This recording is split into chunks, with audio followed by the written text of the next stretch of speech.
Hello, everyone. Give me a second. Just going to make some coffee. And then we'll get this show on the road. 5.1. There's also Eden, I think is what it's called. Lots to do today. I'm going to see Frey. We've got lots going on. So, yeah, let's just see what we've got.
Alright guys, I'm hooking up an emote right now, I've just seen, so I'm going to be a couple of minutes longer. I'll put the opening cutscene on. I know we've seen it a ton, but yeah, that will hopefully keep us entertained.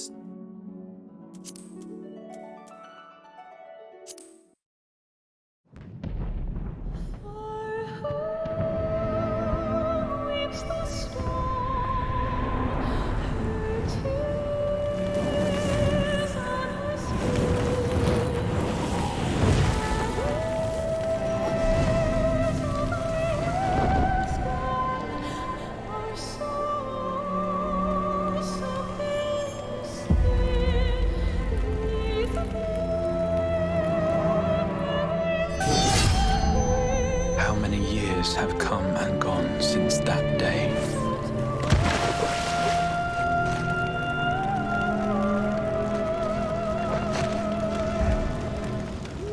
How many years have I waited for this moment?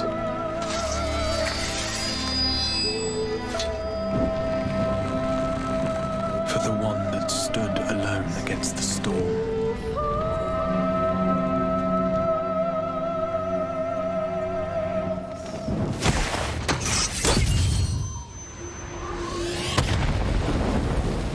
For the one they called.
To run from my troubles.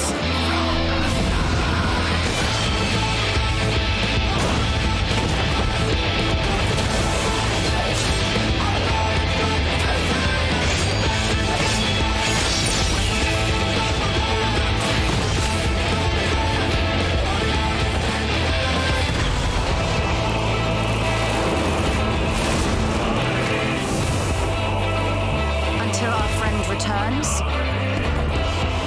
I will hold the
that. Perfect timing. I just got back. Right. Riding home. Hello, everybody. Welcome, welcome. Hope we're all doing good. Gonna be starting off kind of chill here as we start out here. I know watching that cutscene kind of amps you up. I was watching a little bit of that a second ago, while I was waiting for the kettle to boil. And yeah, it's crazy. This expansion ended up a lot less. It wasn't as like convoluted or as like magical timey-wimey as I thought it was gonna be. It was like a lot clearer. And it was a lot more, like, grounded, the idea of, like, what the other world was. You know, all that stuff that it would be, like, an alternate reality, like, with other exact versions of ourselves and stuff. And it actually ended up a lot more tangible than that, which I really quite like. Thinking about my original speculations from, about a week ago? 8 days, 9 days? But then, yeah, I'm really fascinated. And it kind of, that last act of Shadowbringers has totally changed the dynamic of who the big characters are. I thought it all would come down to Hydaelyn and Zodiac to a degree, but it's not really about that. It's about the Ascians, the Hydaelyn summoners, the guy that left the Ascian ring, which my theory, if you remember, is that that's me, and then Xenos as well, I suppose, and this whole thing with the Resonant and what the Guardians made.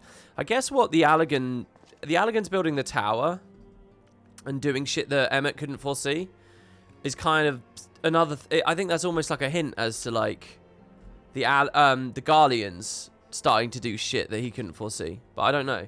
Oh yeah, and then of course we have Elidibus in the mix too. And it's like it's more about the actual characters, I suppose, which is nice. Okay, so anyway, what we're gonna do here is we're gonna do the Frey quest first of all as we warm up. Because I really do want to see Frey. I want to finish that. Then what we're going to do is... hopefully you guys can lead me to this. The 0.01 stuff. 5.01. Which... now, I've looked at the name of this patch on the spreadsheet. So just so that you guys know, you should come to the spreadsheet. Again. Look at the spreadsheet here. And, because we haven't looked at it for ages... Incredibly, the Icebrood Saga isn't even out yet on the timeline. Think about that. The Icebrood Saga hasn't even come out yet. And they've just bombed out this ridiculously long expansion. And we're going to get this thing here, Eden's Gate, it says. Eden's Gate. So we'll see with that. And then hopefully we'll get into 5.1, which will be immediately after the Icebrood Saga starts. October. So right now we're in July, and October was when they did Vows of Virtue, Deeds of Cruelty. So that's what I'm going to do. We also have 2 side dungeons, which I'm happy to do as well. In fact, would you guys like to do one of the side dungeons straight away? That might be kind of nice, because I can kind of chill, and I won't have to talk too much. I can just play the dungeon. And also, where we don't have too many viewers, you know, you've got a good chance of actually getting in. What do you guys think? Epic Force, thank you so much for the sub, man. Welcome, welcome. 2 months. So yeah, if you guys want to do that, there's 2 side dungeons from Shadowbringers itself. I'm guessing they're in Norvrant, right? But they're post-campaign dungeons, are they? Your 8th ult isn't an endgame yet, Saj? Oh, this is technically endgame now, is it? Is that what we consider this? Do Academia Anya first? Okay, sure. So whisper me in game if you guys like. I'll ask the link shell as well, I guess. Now let me bind this stuff again. Also, in a slightly aggravating place. Okay, so what we're going to do here, we're going to say, we're going to go to the social tab. Crossworld link, oh no, I need to bind it straight away, don't I? Crossworld link shells. What was the other thing I wanted to do? I wanted to put a countdown on there. Party. Countdown. Shit, I overlapped it. Whatever. And a ready check. And a crossworld link shell. And what I also wanted to do was...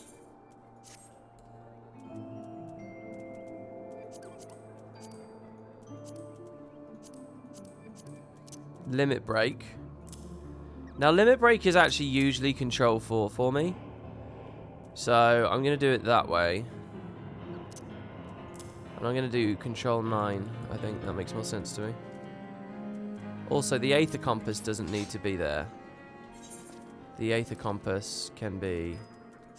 Where are you, key items? Here. So we can move sprint over. Okay, so that's good. Right, yeah, okay, so finally... Crossworld link shell. Open communications. Hi, guys!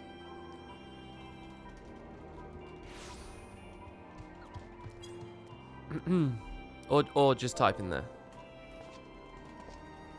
Okay, so we can turn that off. Twinning is a good start dungeon. Yeah, so are they both post-campaign? What's the story here? Right, yeah, okay, so I did want to do that as well. So somebody's saying here in chat, I did want to do this. Let's do it this way. Okay, so I wanted to examine the lyrics of the song, which was something we didn't do before either. So I'm going to try to actually analyze the lyrics of the song we just listened to. Okay.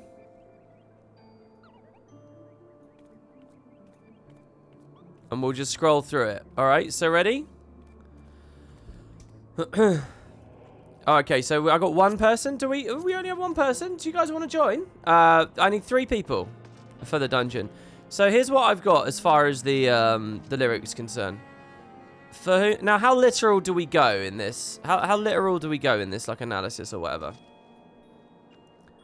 For whom weeps the storm, her tears on our skin, the days of our years gone, our souls soaked in sin. These memories ache with the weight of tomorrow. So who is her? Minfilia? Can sing it though. See, I don't even really remember. Aren't they whispering this? And what exactly is the storm? Is it the Black Rose? The plague? I mean, how literal do I go? This is going to be really cringy if I try to literally analyze this when it's much more just metaphorical.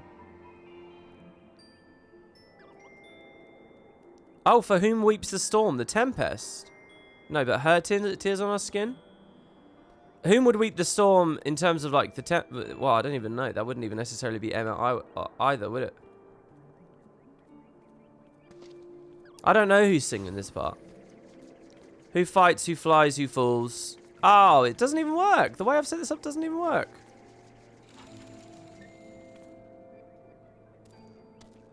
I would need to change the resolution of this, like, dramatically. Hold on, let's try and shrink the font size like mad.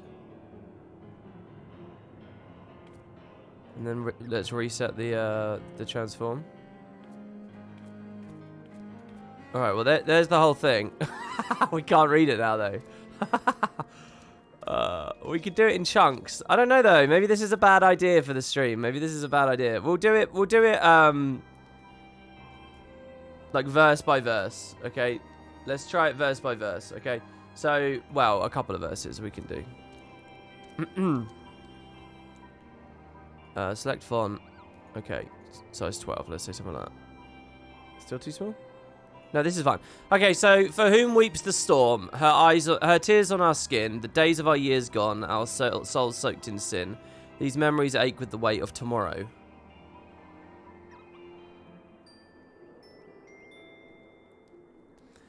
So, I mean, that sort of is alluding to the timey-wimey stuff, right? Urianger knows what's happening tomorrow. Grahatia knows what's happening tomorrow. The first stanza is about the perspective of the Amorotti, who defected from the convocation. Really?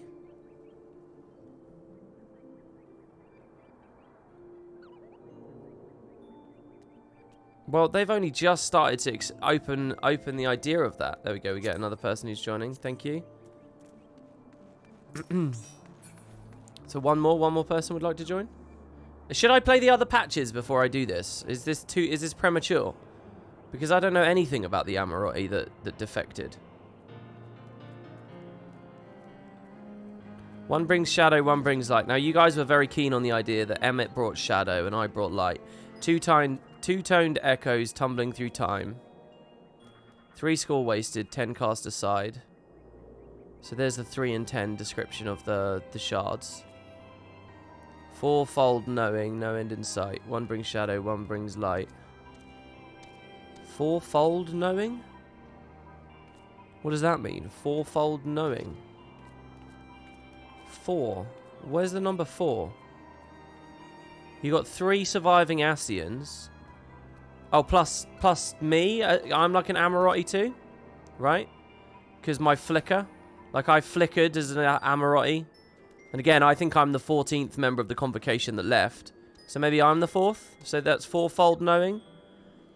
One brings shadow, one brings light. One dark future, no one survives. On their shadows, away we fly. The two-toned souls might be Ardbert and the Warrior of Light, or Emmett and the Warrior of Light. I feel like the 3 score wasted can be applied to the 3 paragons of the convocation. The 3 survivors, Elidibus, Lahabrea, and Emmett. What am I doing right now? We're forming a party to do the 2 Shadowbringers dungeons. I mean, just tell me if you guys think I'm missing anything. Let's, So then we get into the chorus, right? Is there a chorus in this? I feel like they repeat this a few times. The road that we walk, it's lost in the flood. Here proud angels bathe in their wages of blood. At this, the world's end, do we cast off tomorrow. One brings shadow, one brings light. To this riddle of souls, all souls are tied. Brief moments brazen and bright, forged in fury, tempered in ice. Tempered in ice. Hindmost devils, early to rise. Sing come twilight, sleep when they die. Haven's banquet, leavened with lies. Satan, honor, envy, and pride. One brings shadow, one brings light. Run from the light. May I have a Crossworld link show invite? Yes, you may. There you go. Still need anyone? Yes, we do. One last person.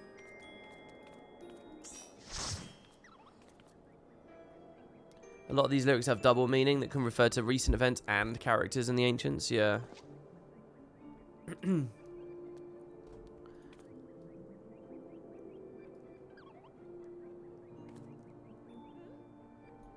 then near the end of the song, this is the last little bit, really.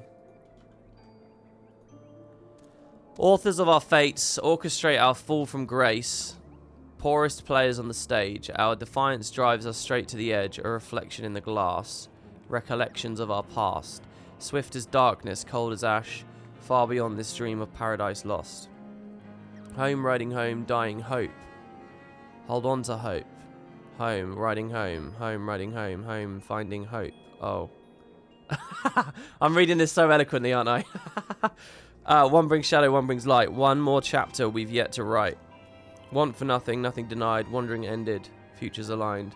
One brings shadow, one brings light. One brings shadow, one brings light. You are the light. And then it says, we fall, we fall, we fall unto the end. One world's end, our end. We won't end, I'm shadow.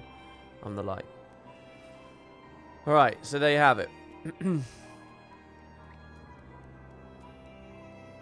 So I don't know. I'd probably have to listen to it in real time, know the subject material a little bit more to really unpack the poetry, the metaphor, the specific meanings. There's 2 optional dungeons in 5.0. One quest starts at the Crystarium, right by the tower, and the other starts in Yulmore at the bottom level. They both have really cool lore in them. Okay, let's do those. Alright, so I'm going to go back to Northront now. How much does an Aether transport between the 2 cost?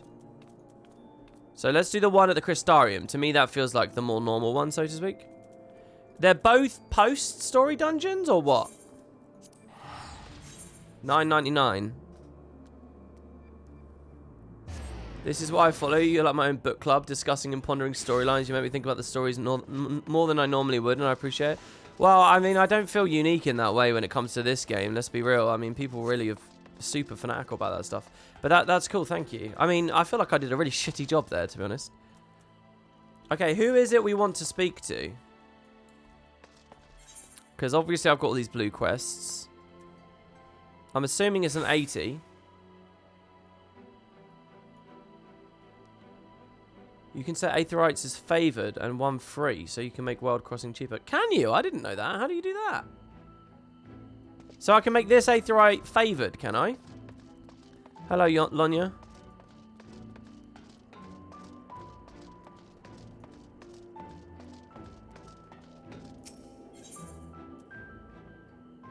Oh yeah, register favored destination or free destination. You must be using a security token. What is this? Oh, because I don't have two-factor on. Oh, I see. Oh, I'll just favor this then. That's a nice little incentive for two-factor. Right, again, I'm trying to... Am I missing it in chat? Some poor person's probably trying to tell me in chat, and I keep missing it. Are they post-game dungeons? Are they level 80 post-game dungeons or not? Yes, they are. Okay, so I'm looking for a level 80 quest. So it's probably this, the aspiring... What? Skywatcher? Well, there's 3 of them, though. In the middle of nowhere. There's loads of them. Minstrel from another mother. By the time you hear this... Okay, thank you. Thank you. It's the rotunda over here. Alright, thank you, guys. I got it. Okay, so... Gears to Gnomes has done more incredible work. Just came out of nowhere with another emote, which I'm very happy to hook up. I've actually hooked up 2. I don't have many slots, right? So one of them I put on a bit slot, which basically means we're not going to see anyone using it. But we do have Garbu emotes now. So check it out.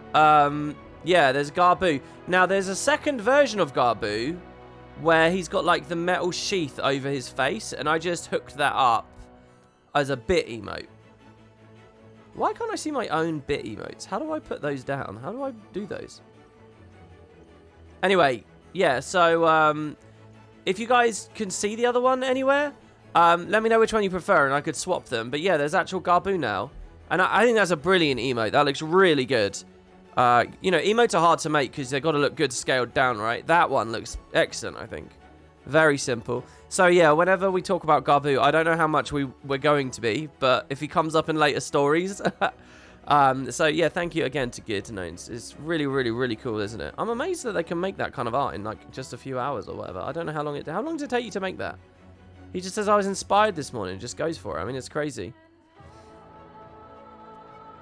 And if I can figure out a way to make payments, you know, and all that kind of stuff, I would love to commission you at some point. We'll see. Especially for maybe animated stuff, I don't know, but we'll have to look at that in the future.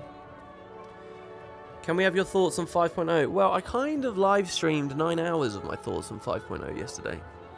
You can have them. Just give me a minute to chill. Yeah, let's just do this dungeon, and then we'll probably be talking about that constantly today. What I will say is this, okay? A Realm Reborn, 3 out of 10. Heaven's Ward, 6 out of 10. Stormbloods, 6.5 out of 10. Shadowbringers, 8 out of 10. Proportionally, that's how I would rate all the products so far. Bethana of the Crystarium Guard has a look of grim determination in their eyes. I've probably discredited Heaven's Ward a little bit there. It's probably more like ARR is like 3.5 out of 10. Heaven's Ward is like 6.5. Stormblood 7. Shadowbringers is 8. About there. Stormblood is better than Heaven's Ward. It is better than Heaven's Ward. Excuse me, a word if you'd be so kind. We are the Crystarium Guard have a request to make of you. Our researchers are planning to enter the Crystal Tower to learn more of its history. However, there is a problem. Now, what I'm about to reveal is strictly confidential. Were word to get out, panic would spread throughout the citizenry.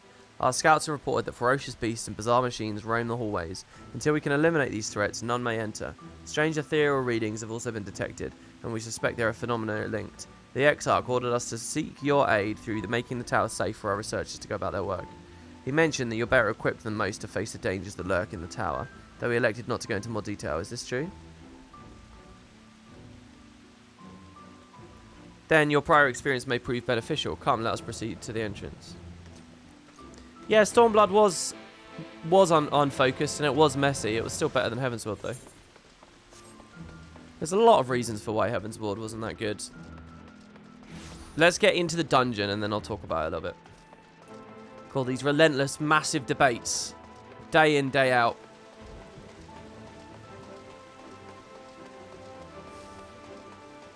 I think it's totally fair to say that Stormblood was messy. I think it was a little bit messy. And Stormblood had its share of letdowns. Xenos wasn't great. Lise wasn't great. Girabania stuff wasn't great. It helps that I was a massive fan of Rabon that kind of carried through those bits. I take it your preparations are complete. Listen carefully. You're to lead a party of elite troops into the tower and respond to any hostility with lethal force. Once the way is clear, the researchers can begin their expedition. Our main objective is to identify the source of the ethereal disturbance. The tower cannot be considered safe until we do so. Should you encounter any opposition beyond your capabilities, you're to withdraw immediately. I wish you the best of luck. So wait, what? The tower is like... What's going on with the tower? Why is it scrolling down constantly?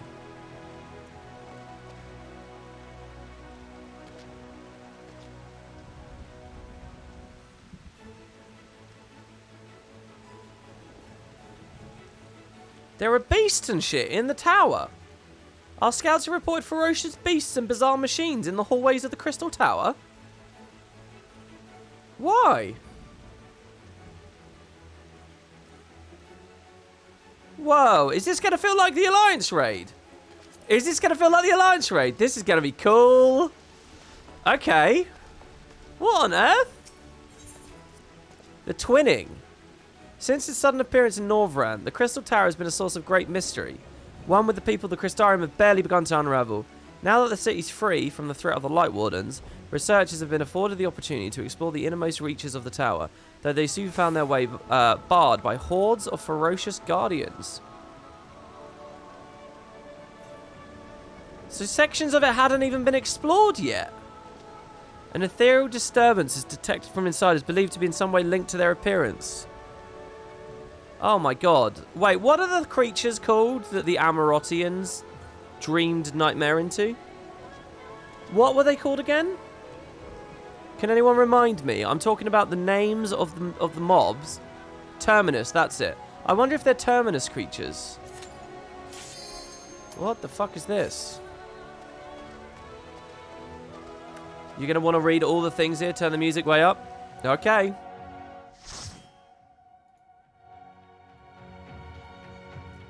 By the way, has the Crystarium got new music now?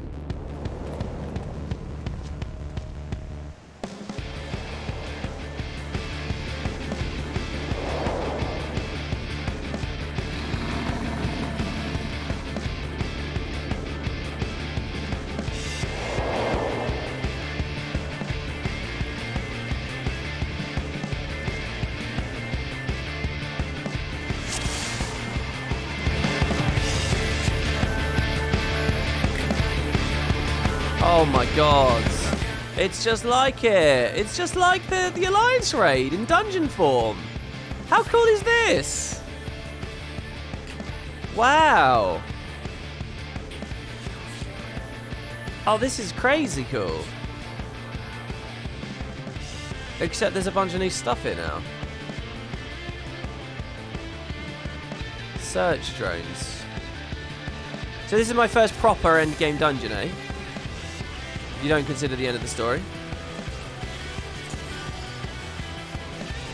I won't do wall to wall on the first one because I just want to get a sense. I want to get a sense of, you know.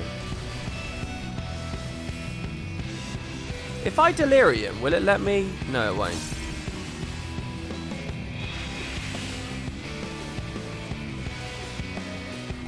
Okay, these things are pretty weak. Also, we do very little damage.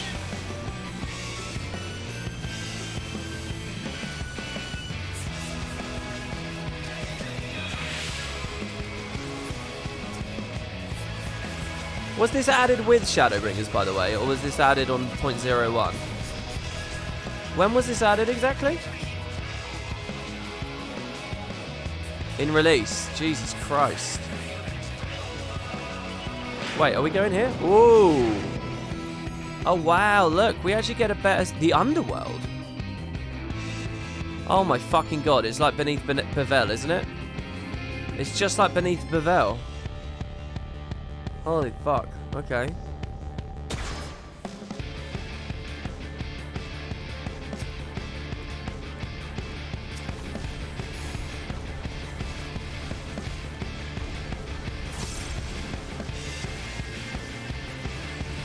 Oh, I don't have it back yet. Can I pull water? This is it. It's just one group, right?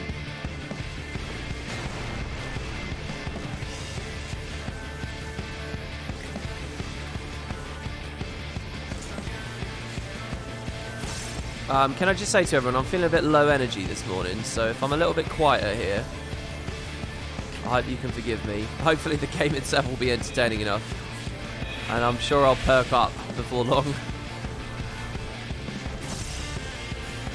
Not dodging stars. Oh shit, yeah, I can focus on that better now. I assure you, if I played well there, it was accidental.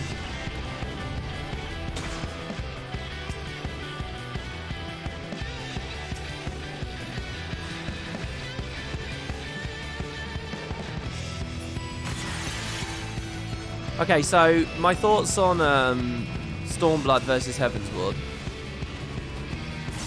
What drags Heavensward down for me, okay, is I didn't think Thordan acted credibly at the end of the story. I need to defend a bit better. In terms of his world domination ambition, I thought that the Heavensward themselves never had enough character development. I thought that the post-expansion patches, 3.1 and 3.2, were not that great. I didn't really enjoy them that much. I found learning about the houses a little bit dry. And I didn't quite get into the politics of Ishgard that well. I thought that the Mongrel was a wasted character they didn't do much with. During the Heavensward era itself. They might later, but to be honest, I haven't really done much with her.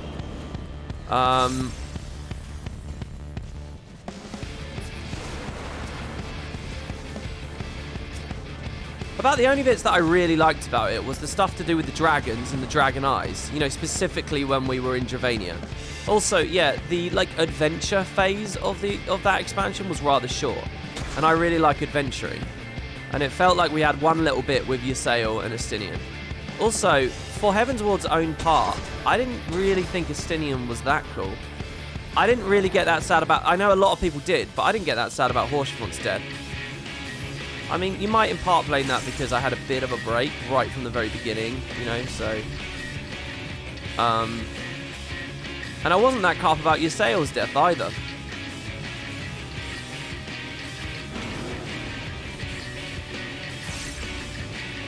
So all those things kind of dragged Heavensward down for me, personally.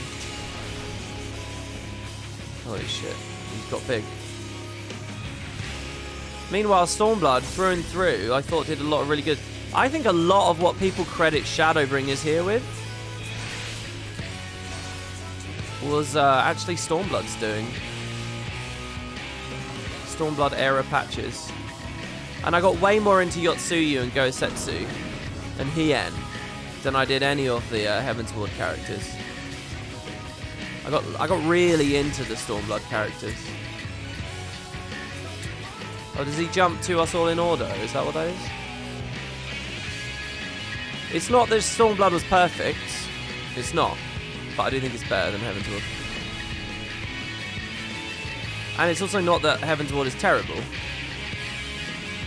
You know, they exist somewhere in the middle. But I do rate Stormblood higher. Also, people might be a bit bored of like the Stormblood, like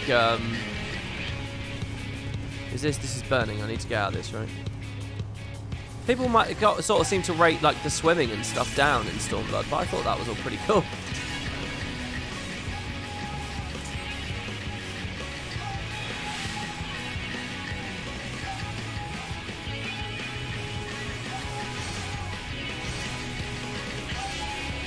Should I be doing something more important in this fight?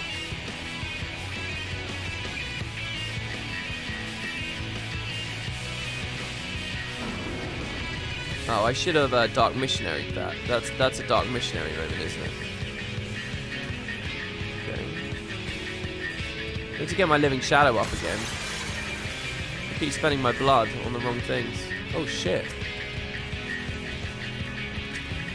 Oh, when he jumps around, is there a chance he'll release shit out of these cells? And I just failed a mechanic. I broke the glass on that thing, right? That's a mechanic, and I just failed it.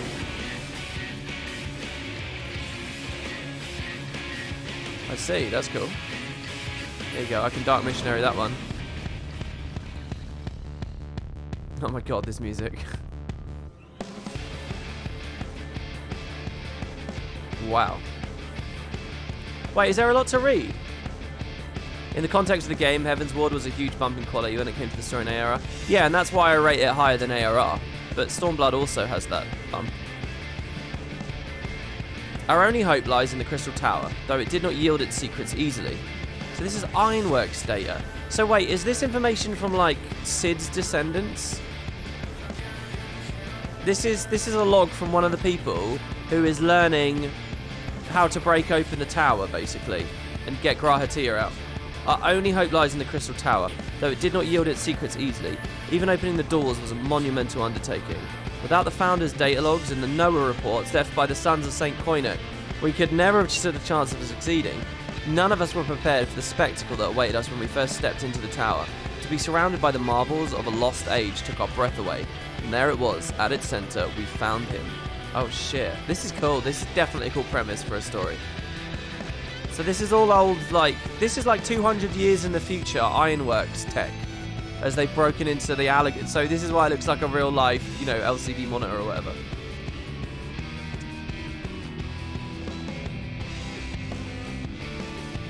Flamborg. Oh my god, so there's like a sci-fi techie future they're talking about here. I'm gonna keep going. Someone wants to open that chest. Cool, cool, cool.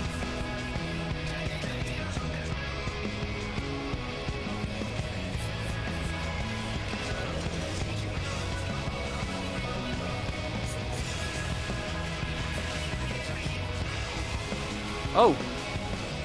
Berserk, interrupted. I feel like a god for finding a thing to interject in the middle of a big moment like this.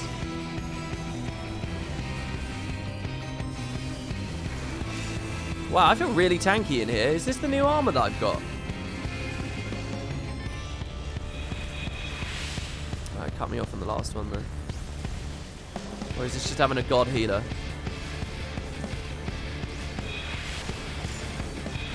Oh, he's doing it again. Oh, and my cooldown's back. Nice. Should have lived in Shadowed, though. And I should have blood weaponed ages ago. There it is. Let's do it this way. I mean, I've summoned it. He hasn't been able to use a single animation here. Come on, follow me. How exactly do I want to do this? AoE. I could unmend, provoke the ones on the left, AoE the ones on the right. Do them something like that.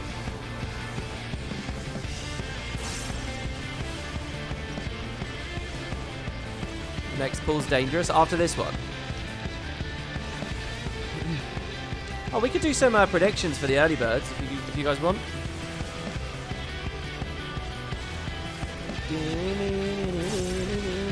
So I hear that clip channel clipped something controversial. What was it exactly that they clipped? I'm going to target this thing. Was that the thing using Berserk earlier? Because I haven't been watching their videos, to be honest with you guys. I haven't actually clicked on any of them. I'll knock it down if I can. Yeah, I can. Nice.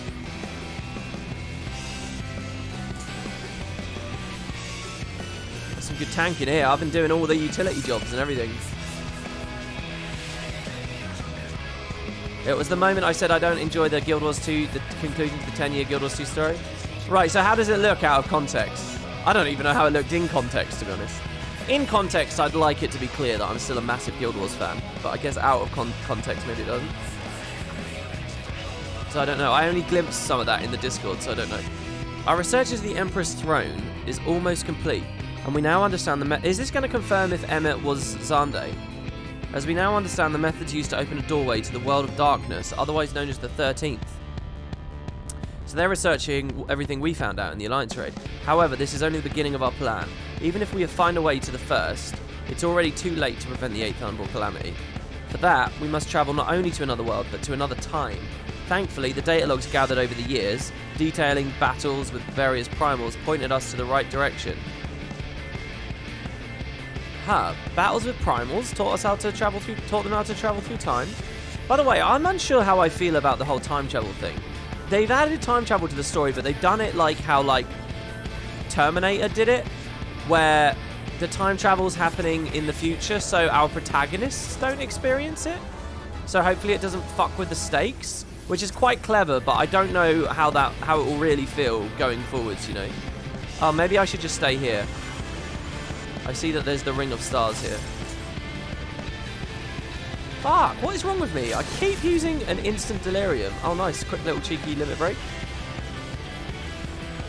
Shit, I think I just ate an AoE, didn't I? Go.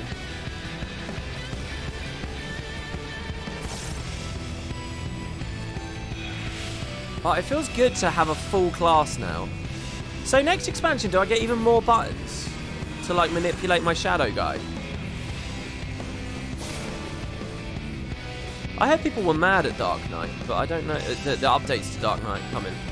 Just as we thought the pieces were in place, we came to the realization that traversing time and space has its difficulties. What a shocker.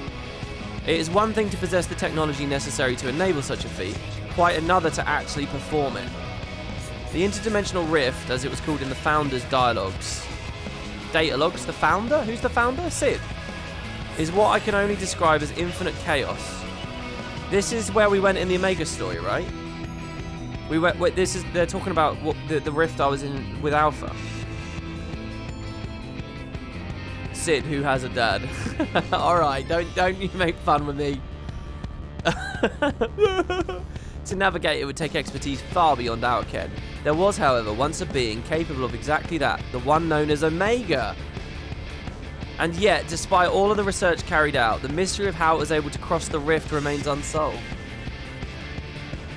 Holy shit, dude. Whoa, the Omega series just gets even cooler.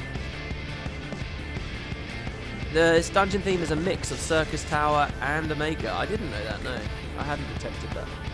Fuck, hold on, let me look at chat. Sorry, I'm looking at you exactly at the moment, chat, because I'm trying to see the answers to the clip. It looked alright out of context, though you had context. Yeah, I mean, yeah.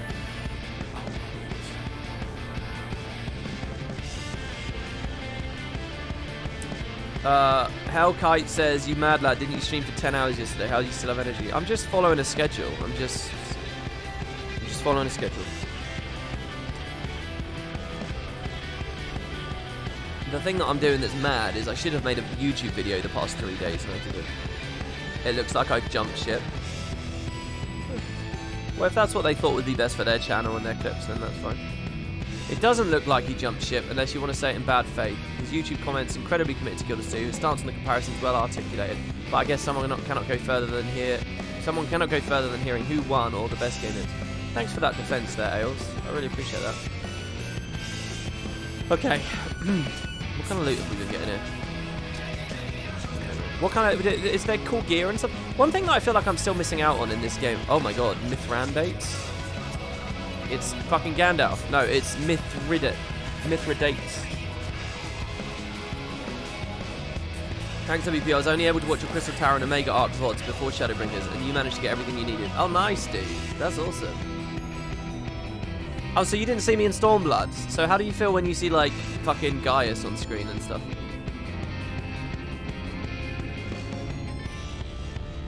Alright, here we go.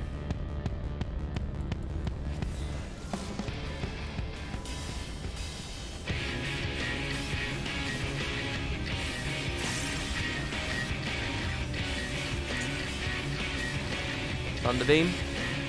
Well, that's not a tank buster. That's good to know. Is there usually a rhyme or reason to when the first tank buster comes out?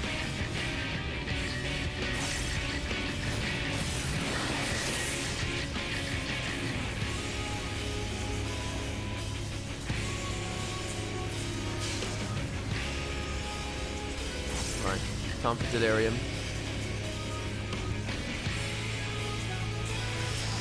Oh shit. Whoa. I should be alright here, right? Wow, that was pretty cool.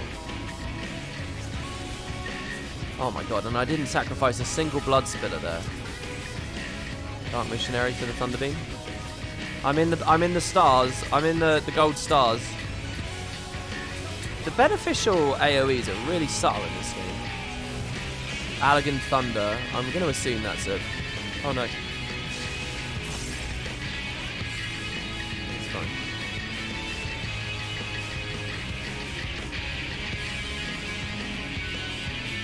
Let's start saving mana.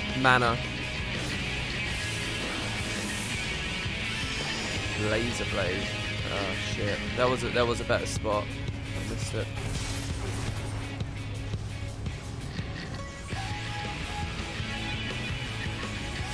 Those telegraphs where they just have a tiny little safe area, I don't think they quite work, do they really?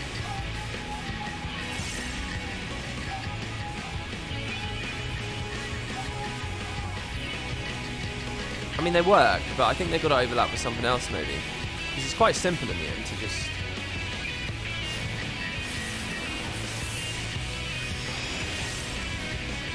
Here, I didn't even have to move. Oh, I was in it. Oh, don't make me install that Pixel Perfect add-on, which lets me see a pixel beneath my character so I know where I am.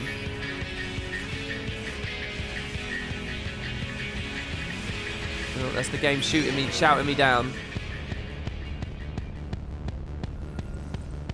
Oh my god. This is some crazy mix of Omega and Circus Tower, right? Not just in the music, I mean. Look at everything about this. Oh, I was inside another ball that exploded. Oh, I see. Oh, yeah, I didn't know about the orbs. What the fuck is this? This has been in the middle of the tower the whole story, has it? Whoa. No, I didn't see the blue ball. I wasn't looking for it. I saw the orange, and then I started looking at my skills again to keep rotating. When you're a spectator and you don't actually have to think about any of that stuff, everything's a lot more obvious. I think either that or I'm a complete idiot. Take your pick.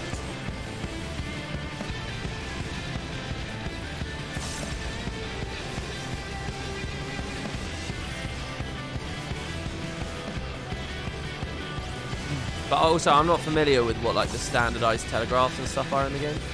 I'm gonna arm's length this. They're all hitting a little bit too fast. Call that slow. Look at that on the enemy list. Love to see it.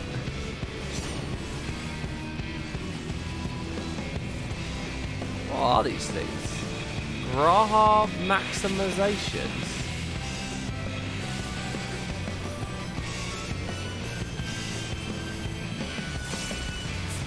On the like Guild Wars story thing, by the way, if they did do the Jormag ice freeze thing, can you imagine if they did that? I would 100%. They were every moment of Guild Wars would be redeemed with that story if that happened in End of Dragons. Can you imagine that shit?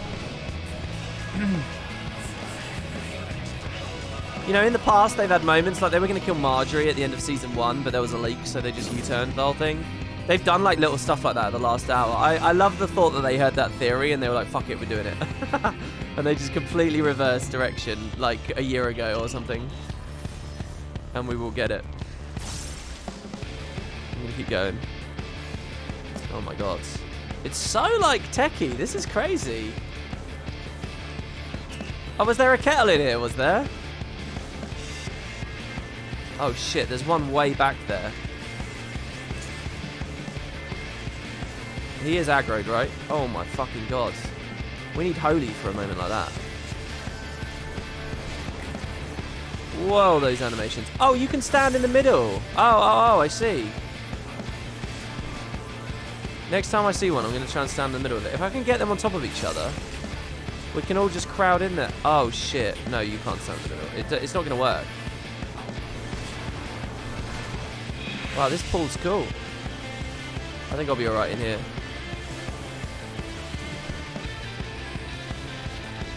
Can't arm's length again for a minute. There it is. Oh, there's a safe spot. I'm in it. I best not get punished for this. Oh, yeah, baby.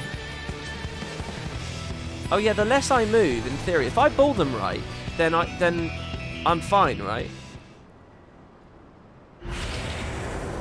Oh, are they called Thermocoil Boil Masters? Oh, they won't stack directly on top of each other? Okay. Thermocoil Ball Masters are evolved kettles. Oh.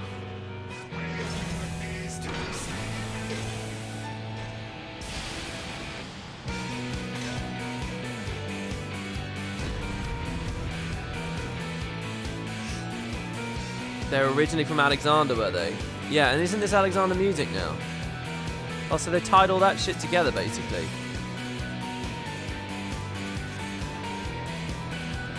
It's a man-made Alexander.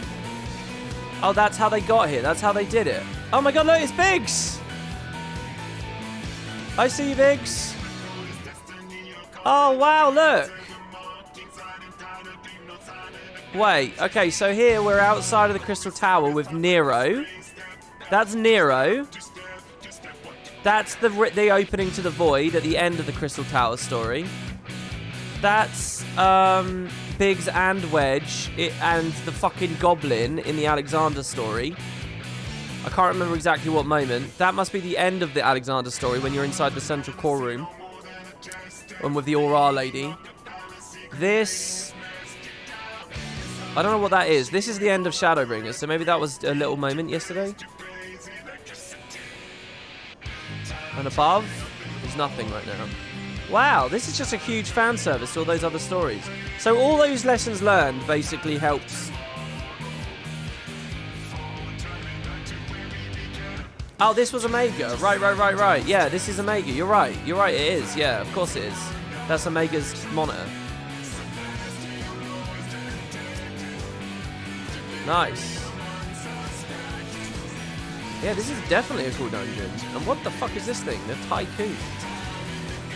So they sort of rolled all those stories into a greater meaning by saying, okay. Oh shit, I don't want to stand in front of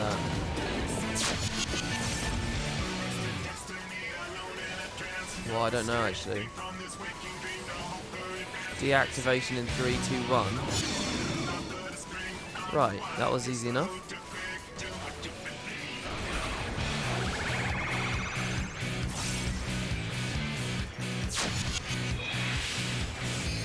Temple stasis sequence initiated.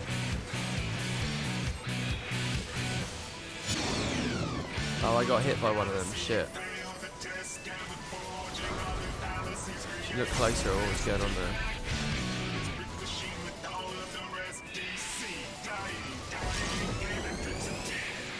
These are a bunch of animations from, like, Crystal Tower and stuff. Rail cannon.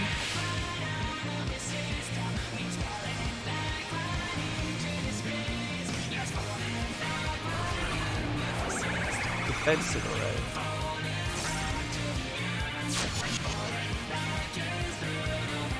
How do I know where I'm going to be struck from? Am I okay over here?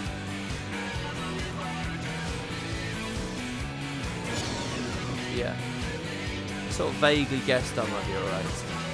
Shit, how much blood have I got? High-tech discharger, that's... Wow. Okay.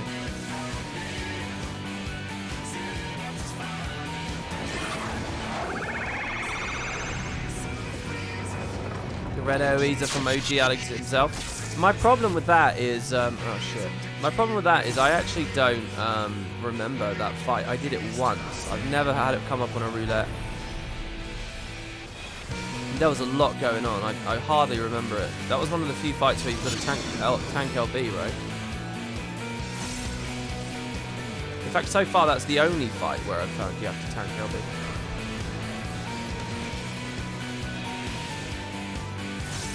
I might have been a bit late with that Dark Mine there, but hey.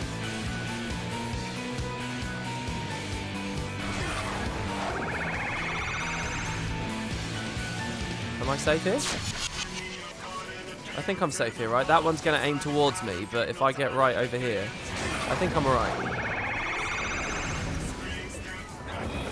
Or Blackest Night, just in case. Oh, shit. There's a bunch of them up now. I think I'm still safe.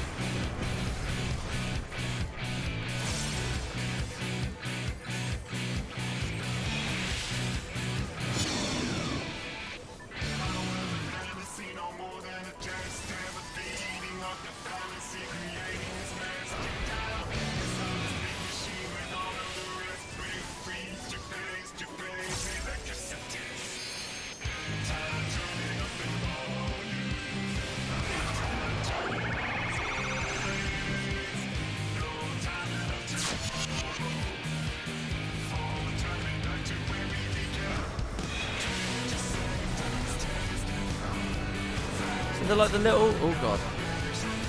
They're like little and then they expand up, right?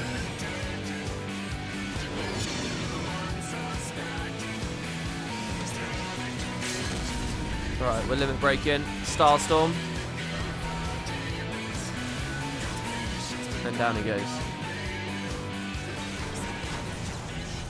I've come a long way with reading mechanics, have I? I feel like I just missed all of those.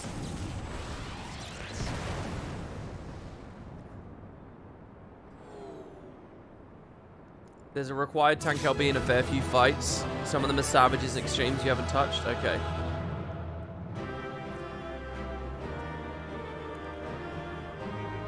No more time machine, no more time travel problems in the story because we break it here. And all the doors close, basically. Well, that could have been useful. What if Emmett had gone and seen that? I'm going to pass on that. Actually, it was better gear, wasn't it? Maybe I shouldn't have. Whatever. The short story in Unpromised Tomorrow on the 14 site is about when they woke up Graha and another sleeping character. Great job breaking it, hero. Wait. What do you mean another sleeping character? Excellent work. Not only did you reveal the cause of the ethereal fluctuations, you were able to remove the threat entirely. Thanks to you, the researchers have already completed their preliminary observations. Yeah, I'm just too used to passing and clunking down my armory chest when I'm only going to replace it with tomestone shit later anyway. Their findings were somewhat surprising. The Crystal Tower appears to not have been created by the Ronkans or any other known civilization. Well, we already know that. Its origins are veiled in mystery, much like the Exarch and yourself, but they don't know that, right? Forgive me, it's not the time for idle speculation. We have, however, recovered an artifact. Though its purpose is unclear, it may even be purely decorative.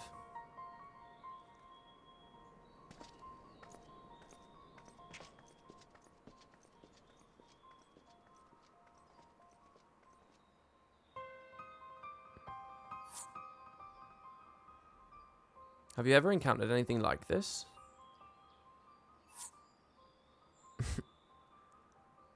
Is this the Boil Master?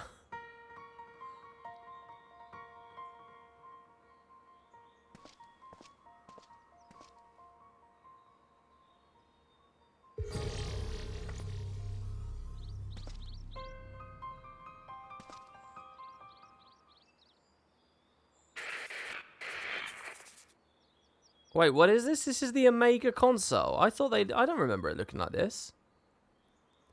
I don't remember the Omega console looking like this. The little thing I interacted with, I thought it looked like a little screen on a like spindly stick. Question mark, question mark, question mark has come to carry out our plan. This will be my last recording.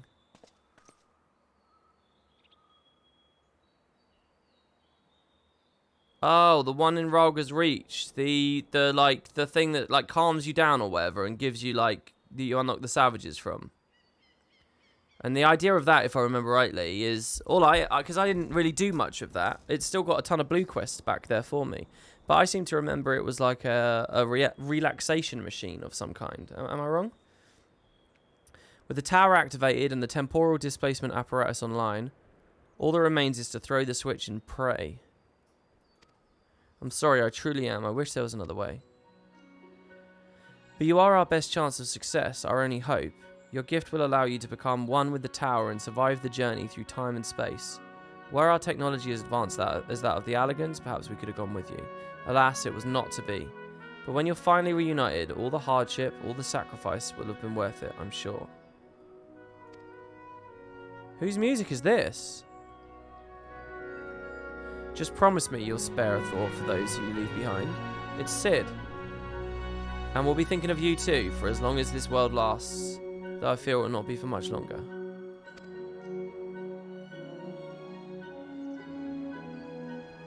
This is Biggs, third of his name, 18th President of the Garland Ironworks, signing off. May the 12 be at your side, Grahatia.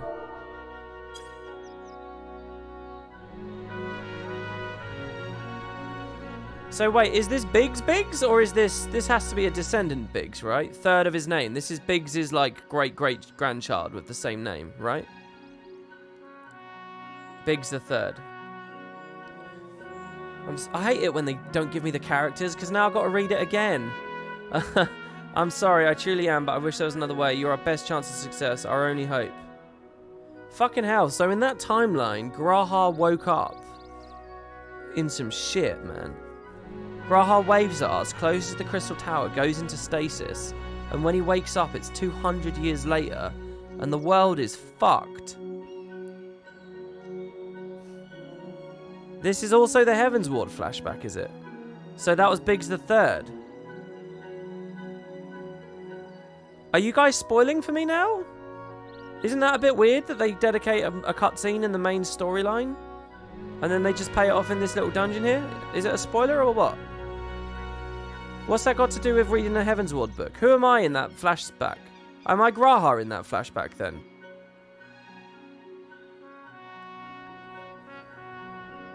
So I was Graha in that flashback. That seems like a really out of place cutscene, really. Yeah, Graha woke up after 200 years, meets the Ironworks guys. He reads the Book of the Heavens Ward. He reads about me and what I did. Did I speculate at the time that I was Graha? And it was Black Rose destroying the world.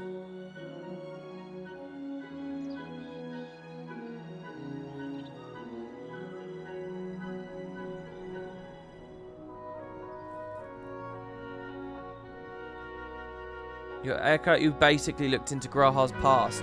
Oh, it was because I was next to the Exarch at the time. I see. Well, obviously, guys, you do realise I could have made more than one speculation at once, right?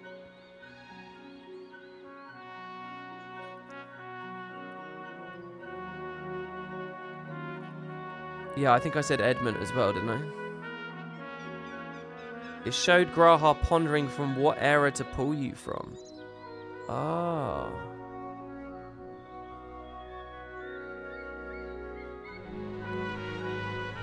This music's insanely good, by the way, isn't it? Holy fuck. They don't play the Sid music enough.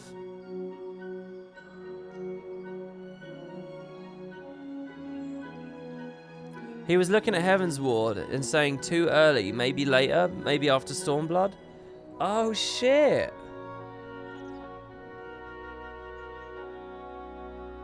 Oh wow, that is really cool.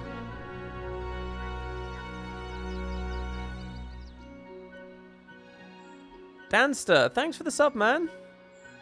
10-month streak, 21 total. Thank you so much, dude. There is a way for me to watch that specific cutscene. I don't think I need to, though. I get the idea. Wow. This is Biggs, third of his name. 18th president of the Garland Ironworks, signing off. May the 12 be at your side, Grahatia.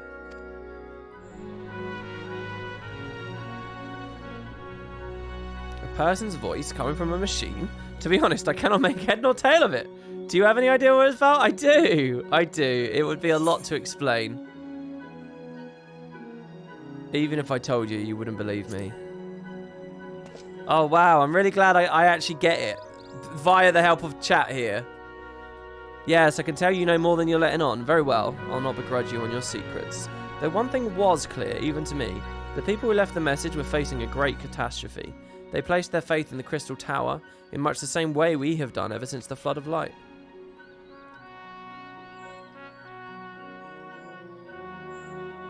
Our prayers for salvation were answered when you and the Exarch returned that night to free us. Sorry, the Exarch returned the night to us and freed us from the terror of the Cineas. I'll get there eventually, guys. I sense this was all made possible by those people from a time long forgotten. We should do our utmost to learn more from them.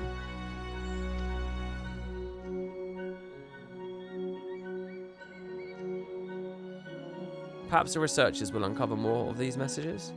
In any case, you have performed admirably in the service of the Crystarium. We may need your strength and guidance in the days to come. Until then, fare you well. Wow. Holy shit, they tied so many stories together there. It's a nice little...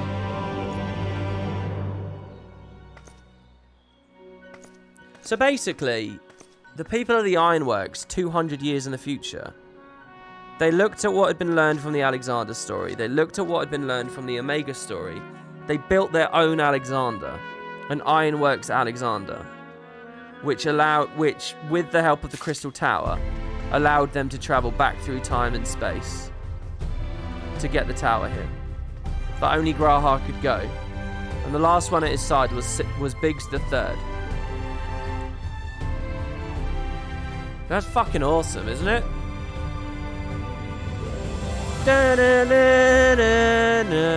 That's so good.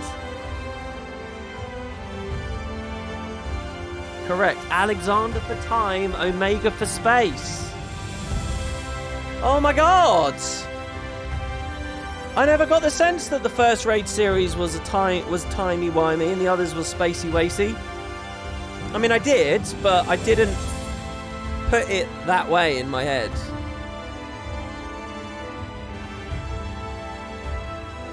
Yeah, I wasn't a big fan of the time travel idea at first, but this dungeon made me reconsider and I feel like it's well justified. I mean, yeah, they definitely had like... I don't know whether I believe. I'm sure that the Final Fantasy XIV fans are like, see, so back when they added Alexander, they knew that they were getting exactly what they... I don't think that, but I think they have very cleverly gone back and tied different stories together and given stories meaning. I don't know if Alexander was originally written with a precise ambition to do this down the line, but I think they have fine. It doesn't matter exactly. Either way, it's cool. It doesn't matter. They got there in the end, and I think it's really good. That is really good. Oh, that's good. If I'd played this when this all came out.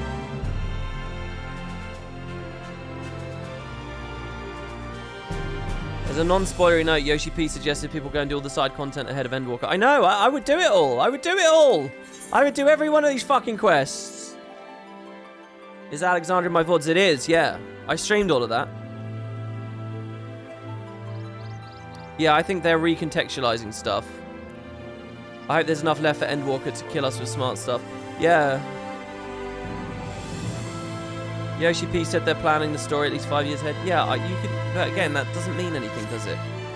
You can have a one-line bullet point of where you generally want to be 5 years in the future and justify that comment. You can have 2 paragraphs and justify that statement. You can have, you know, a 3-page essay and justify that statement. Or you can have a fucking 1,000-page fucking exquisitely detailed outline of what's going on, and it would justify that. Let's not assume that it's a beautifully detailed... No, I would assume that they have broad strokes ideas, and all these incredibly tightly made details and stuff are just expertly crafted on the fly as they go, and they found it really well.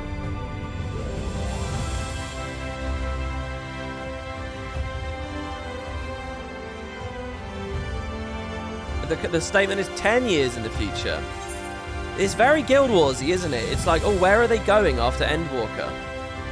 Can I just ask you guys, do people have big theories, like serious ideas about what they're going to do after Endwalker? Instead of just saying something like Mericidian, do you guys have any tangibles at all of what else they might like to do? You do have tangibles, like beyond just here's a general place or a vague idea.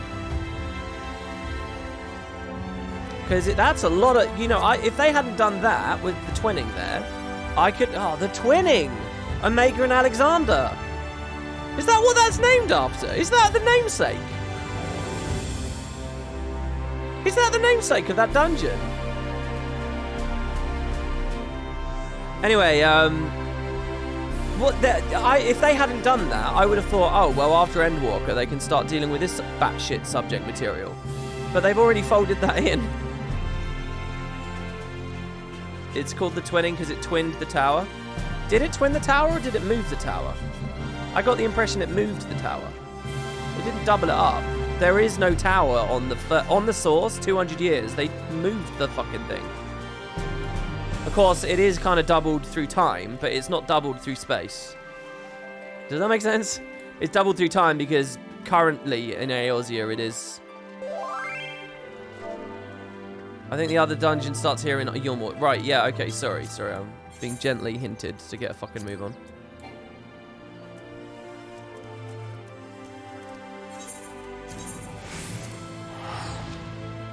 You play the game again as Gabu.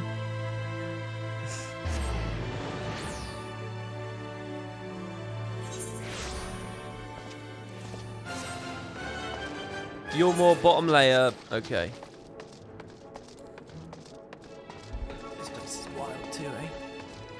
Let me sip some coffee here.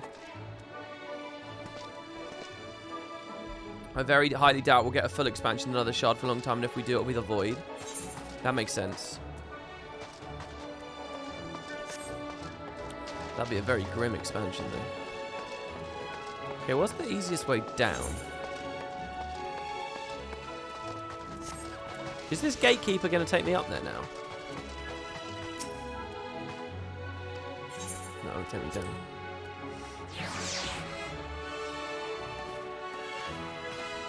Off topic, but what's your opinion on new legendary amulet from End of Dragons and it looks? I mean, it looks fine. It's not my taste at all, but it looks fine. It actually looks clean, which I do like. It's not too fuzzy and hazy, which I think a lot of those kind of animation effects can end up looking. It's not my taste whatsoever, you know. But that basically kills all the rewards for End of Dragons from me, doesn't it? Because they're all fucking rainbow rewards, aren't they? They're all Aurene prisms and stuff. So, I mean, if you're still into it, then cool.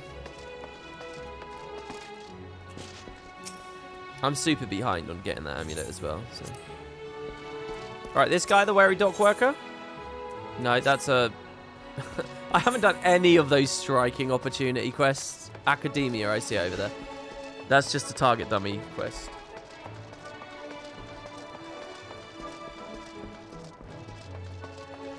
I really hope they take time after 6.x to unfuck the back-end systems, clean up the spaghetti code, just do quality of life improvements, but I'm not holding your breath. It's always interesting to hear Final Fantasy going through similar things to what Guild Wars goes through.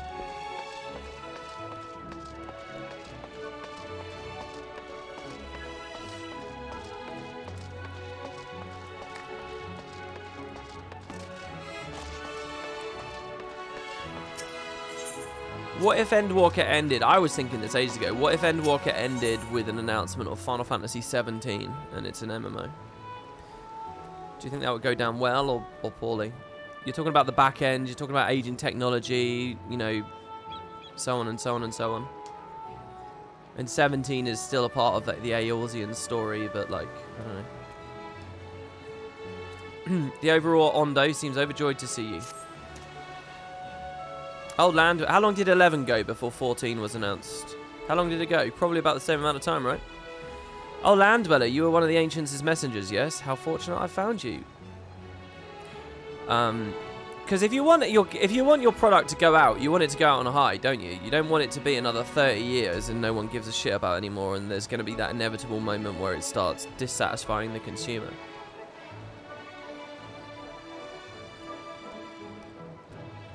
It would go over fine if it's the same team but was dismissed already.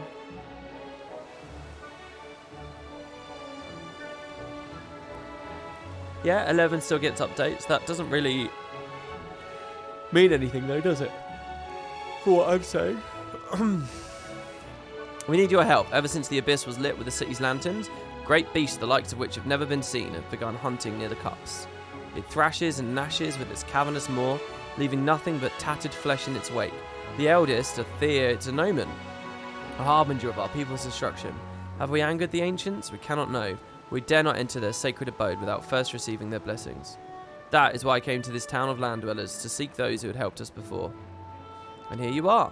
Please enter this ancient city again, speak with them, and learn what we have done to earn their ire. A hostile creature of unknown origin threatens the lives of the Ondo people. Perhaps the clerk in Amarot's Bureau of the Administrator can shed some light on this mystery beast. Right. So what about this quest? Has this got some like big thing?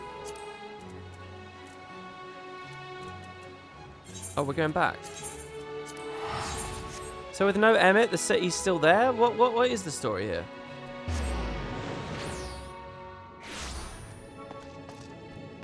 Jesus Christ. Still can't quite get over this place. Oh, it's a good ending to this expansion, isn't it? It's a really good ending. You know what struck me when I was thinking about it last night? Quite often in this game, they do those insane backdrops and really crazy areas. You know, like when you're doing the Warring Triad and stuff, and all the backgrounds change and stuff. And it feels just kind of like, you know, indulgent of an aesthetic. It doesn't really feel super tethered to the story. Though I know you can argue it's all Aether and it is tethered.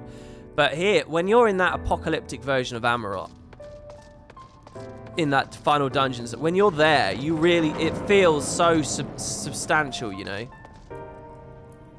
Like all the crazy shit going on in the sky and stuff when you fight Shinryu, it kind of just feels like, okay, here's some pretty things to look at. By the end of Shadowbringers, though, the way that you feel as everything's happening and you see this apocalypse, it's like, it's so connected, you know. It feels excellent. How may I help you? Oh, so did Emmett create some kind of crazy creature from here? And the beast was like no other, you say? Judging by the description, it may very well be one of the new types of fauna being created by the researchers of Academia and Ainda. As such, this matter is out of my purview. I suggest you take your claim to the Bureau of the Architect, or better yet, speak with an Academia scholar directly. You'll find Academia and its public offices to the south of this building. If this mystery beast is one of their experiments, then they will surely have more information to offer you. The city's there, but it will fade over time. Oh, where has that information come from? WP, have you started the raid series quest? If not, I'd recommend doing each tier during the patch that they will release. I'm not going to make it for Endwalker, am I? There's just too much. I'm not going to make it. I think I should just give up the idea of making it for Endwalker. Because I don't want to feel like I'm rushing all week. I don't know if I'm going to be able to do a full raid series of quests and the main quest every patch, every stream. It's a lot, isn't it? It's a lot of content. I'm just going to have to give up the idea that I can do YouTube videos about this fucking game. Or I'm going to have to reassess what I can do with it, you know.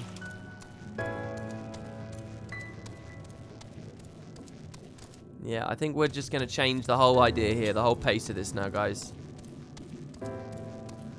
It was said near the credits. Oh, was it? That it would slowly fade? Okay.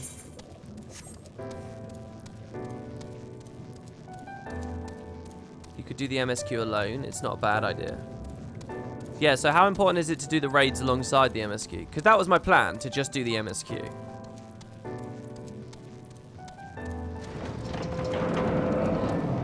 But I don't know. I feel like that's... I feel like everyone's going to tune in for the MSQ, and then when it turns to go back, they're not going to want to watch it. I feel like you should do it all as you go, you know.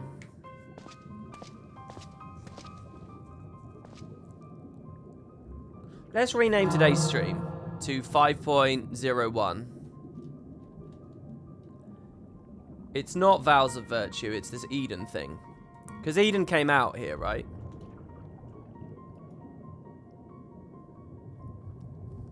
What we're playing right now is still launch stuff, but we're going to move into the 2 weeks later content. Yeah. Welcome to the public offices. The hallowed halls of the Academia itself are restricted to accredited scholars. My apologies. If I'm not mistaken, your residency was arranged directly by Emmett Selk himself. As such, you may have been granted special dispensation to enter our prestigious institution. May I ask what's prompted your visit with us today? I look pissed all the time. I look so angry. Ah, I see. Yeah, that particular creation is under our supervision.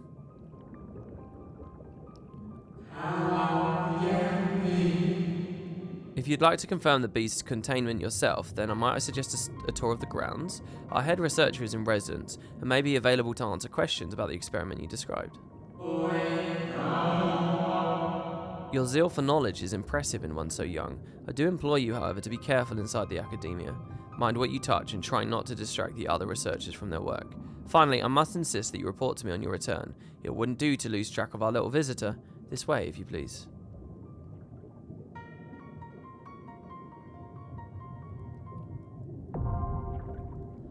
Okay. Yeah, they do the first raid series 2 weeks later, right? And then they give you 2 weeks to practice it and learn it and enjoy that story. And then 2 weeks after that, they do the savage version of it, don't they? I'm learning these things now, yeah? An aspiring researcher, I take it. It may seem like a rather complicated pursuit at your age, but I assure you it's simply a matter of adhering to the tried and true methods of observation, supposition, and experimentation. With time and effort, I hope to become a creator to rival La Habrea, a master of every recognized creation magic, possessed of boundless imagination and willpower to realize impossibly complex concepts, and a renowned orator besides. Oh, they loved La Habrea. Do I get to find out La Habrea's Greek name?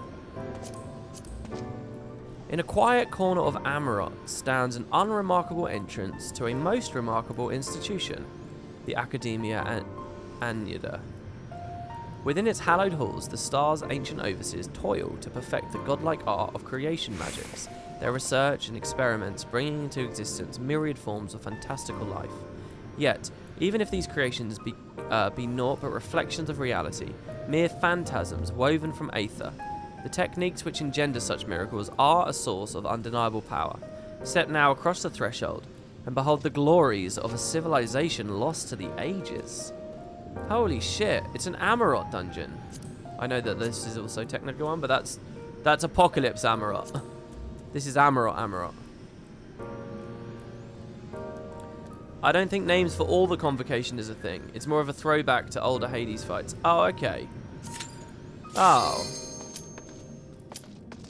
Wait, is that our party? No, I'm on my own. It's just insta-popped. Did I just spin that up? That insta-popped. I'm not even with you guys anymore. Oh, shit. Okay, does anyone want to play with us? It's me and Copy. Does anyone want to play with me? It's because we have a healer and a tank. What does that penalty mean, by the way? Do you guys wanna play? It's me and Copy.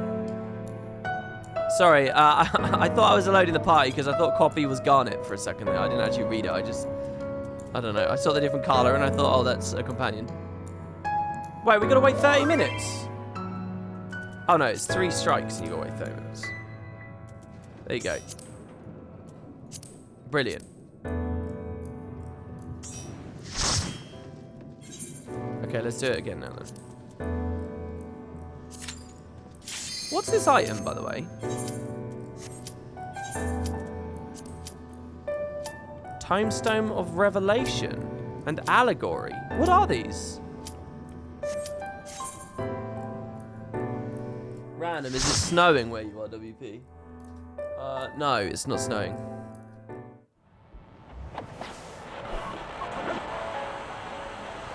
End game currency. Well, I get that much.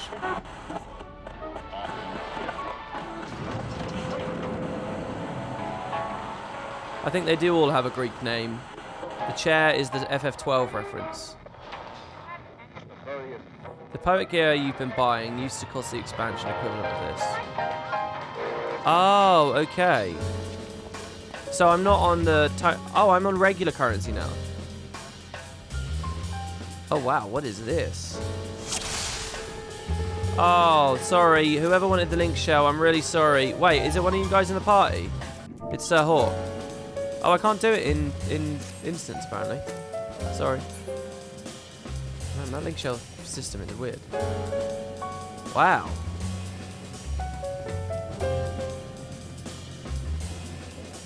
You shouldn't be in it. The beast has broken free and released the other experiments. How? We had it contained. Engendered monk.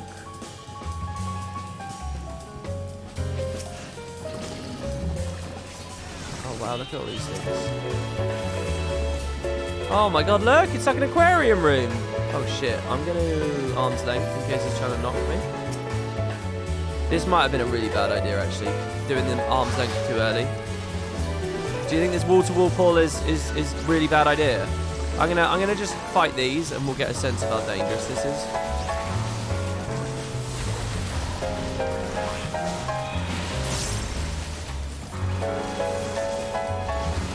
Fuck, I did it again. I keep forgetting again.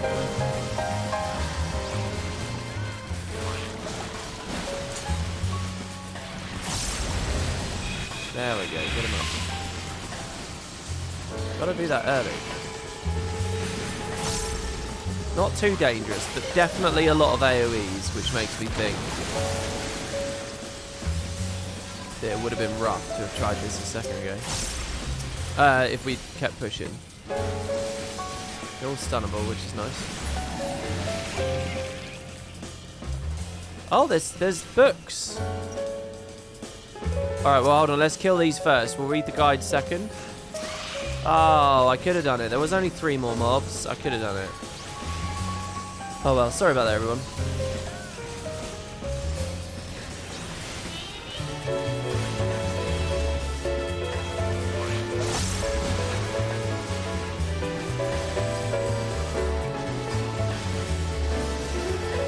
Wow, I'm actually in a contemporary expansion. It's sort of dawning on me now.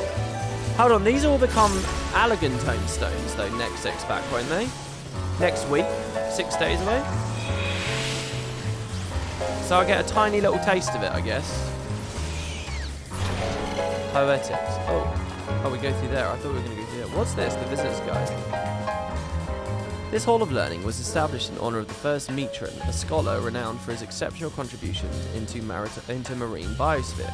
It's here that many ichthyologists seek to follow in Mitron's footsteps and engender sea creatures characterised by traits both unique and beneficial. Diversity is the key to a robust star. The ocean is the soup of life, and we must endeavour to enhance its richness. Such were the words of Mitron, and they guide our research to this day.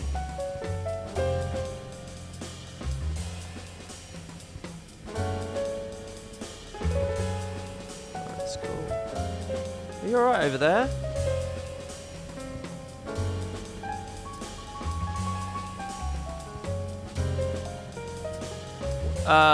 Was your original plan to be ready for Endwalker, or is that just because of the delay? Neither. It wasn't my original plan, and it wasn't even my plan after the delay either. It only became my plan recently when I realised that I've probably got a few people watching me on YouTube at the moment who like Final Fantasy content, and I wanted to provide something more for them. And I was thinking, well, any kind of video I can imagine doing sort of doesn't make sense unless I catch up with the plot. And that's when I decided maybe I could rush it. We'll go the other way now. Oh, I see why an early delirium's good now. I can build blood for the living shadow, and I can spend the rest, and then I can delirium for the quietus.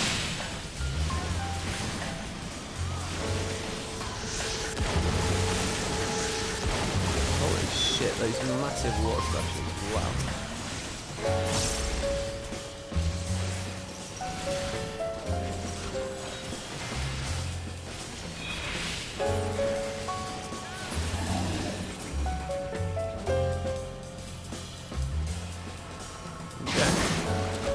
Whoa. Cladocilla.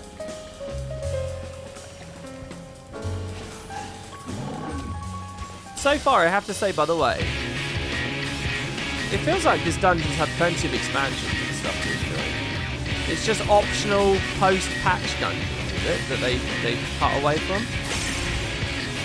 Post-launch? Wait, how do I describe that? Post-release? It's 5.1, 5.2, 5.3, 5.4, 5.5. Those have no optional dungeons, right? It doesn't feel like a huge compromise for them to me right now. I've played loads of them, haven't I? Wow, look at this guy with the shark on his head.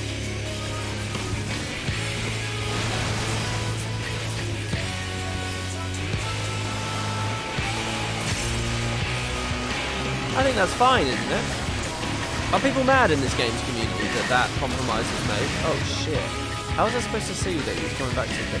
Oh my god, this is like Sabbathing. You don't get... Oh no, never mind. They're swapping.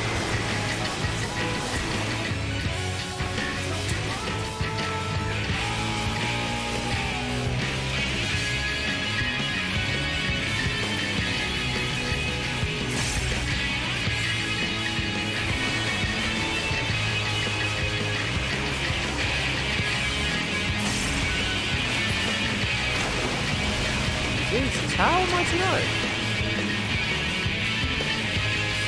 Oh, I can see them out there. I can see he's spinning around. He's swimming. Okay, so he's going to be there. So I'm safe here, right? Oh, I thought it was a cone. Well, he's going to do it again. This one's the cone one, isn't it? Oh, shit, not exactly.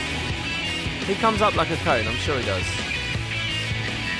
Doliodus. If I'd just been a little bit better, we could have killed this. He's a cone, I'm sure he's a cone.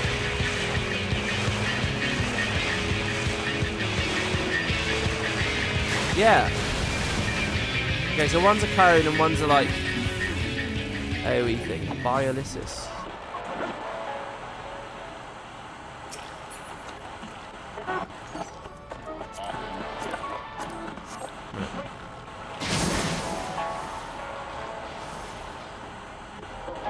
Both of the bosses do their AoE when they first show up, and that's to telegraph what they'll do when they return. Oh, so I'm supposed to remember?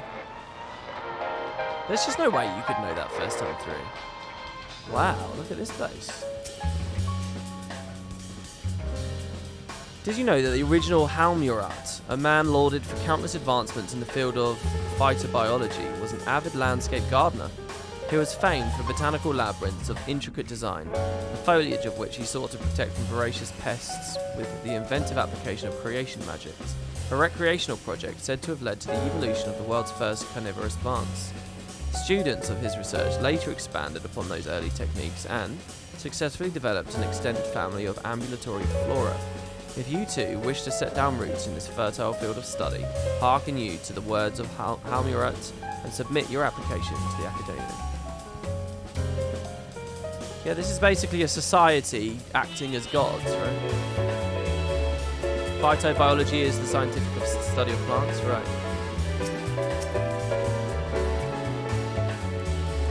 So did Final Fantasy just compose all this, like, just jazz here? How do we describe this music? Is it just straight up jazz? Surely there's something more accurate.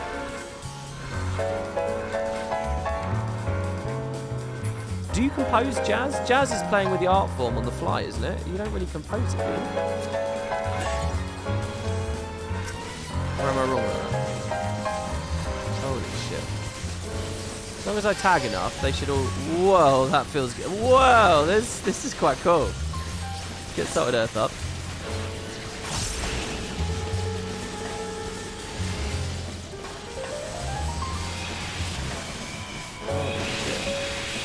They don't do much, do they? You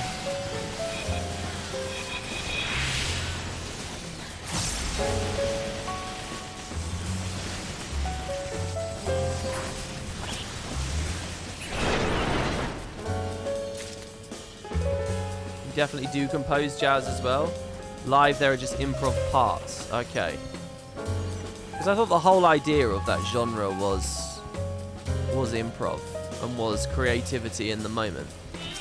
I don't quite know how that works. I assume there are certain, like, touchstones. Musical touchstones, though.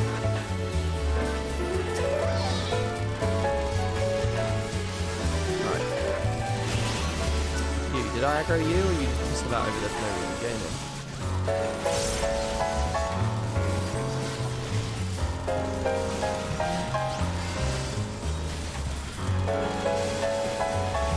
I want to know that the Scions get the enormity of what they've discovered here at Amarok.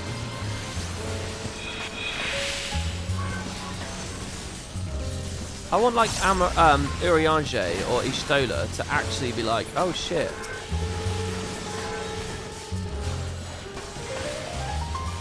The Ascians and the Amarotians, like, seeded everything we know. I want them to, like, get it. Do you know what I mean?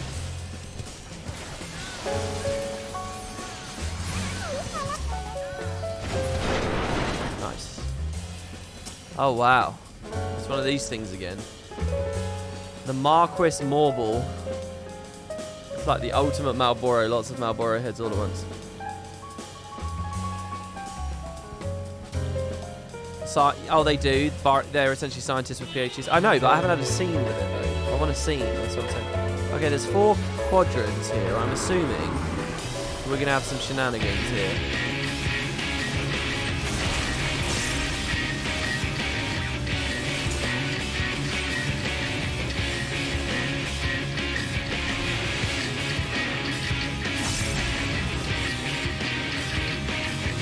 Oh, use living shadow, you dickhead. Arbustor. Got everyone in here. Extensible tendrils. So I don't want to stand in front of those, probably. Yeah, we're good. It's facing away. It's facing away? Oh, it's still doing the thing. Oh, this is pretty easy on my end. Yeah.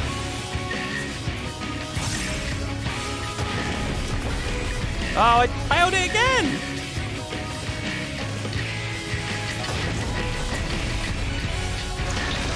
Oh! What? He just vomited on me. Alright, I can do it. Blossom. Somehow I don't want to be in front of that. Oh shit, what's going on here? I'm going to stay on the path.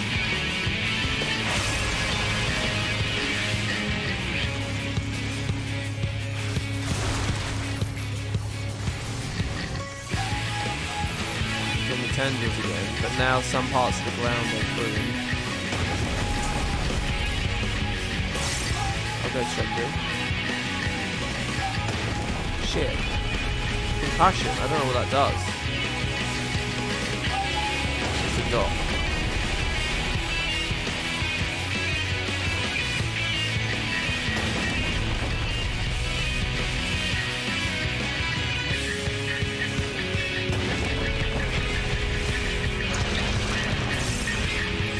Okay, so just don't be in front of its face at the end of that. Never be in front of its face. Avoid its face. Okay, no, the ground's okay again now. And he's blossoming the orange ground now.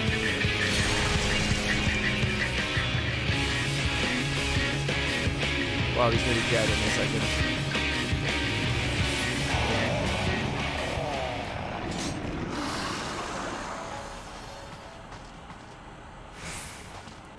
More than just one bad creature here, eh?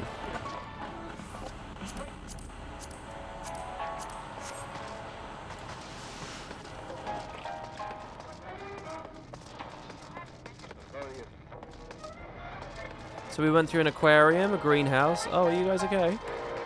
This was never meant to happen. Flee the way you came. Oh, they're like machines now. Evil armor.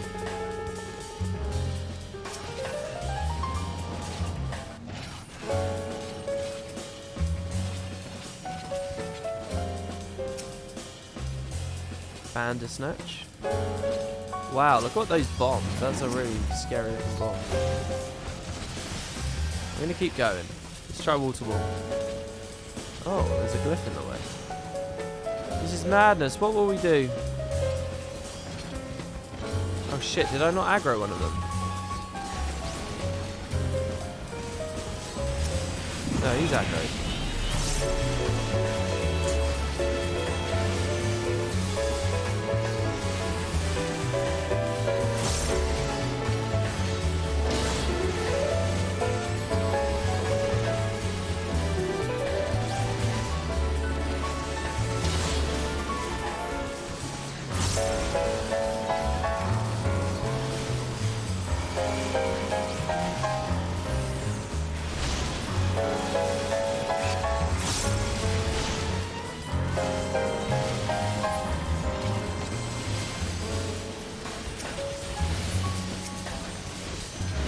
Oh, that felt good. I stunned his death thing. I think he would have died anyway, but I was thinking to myself, I really want to do this. I really want to get a low blow on one of these bombs when it tries to detonate as it dies. And it worked.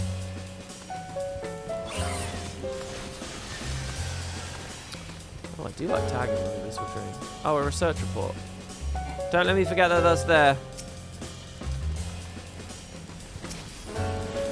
Is that it? Is that everyone?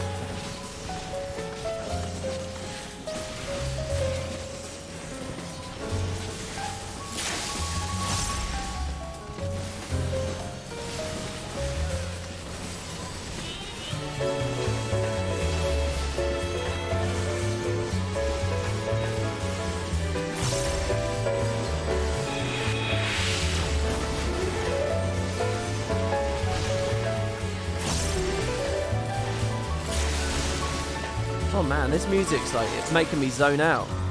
I'm listening to that dun dun dun dun dun dun kind of noise back there. Always makes me think of Ed, Edd and Eddy. I have absolutely no idea how to describe it. I'm sure it's got a name.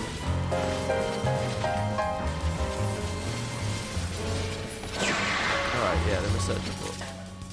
Have I played 8? I have, yes, a long time ago. Check your location, WP. Oh wow, the words of La Habrea. The worlds of Halmaret. The worlds of Mitrin. So, these are the names of some of the chairs, right? So, Halmaret was like plants and stuff. Mitron is underwatery things. La Habrea is what exactly? I guess we'll see when we go through the door.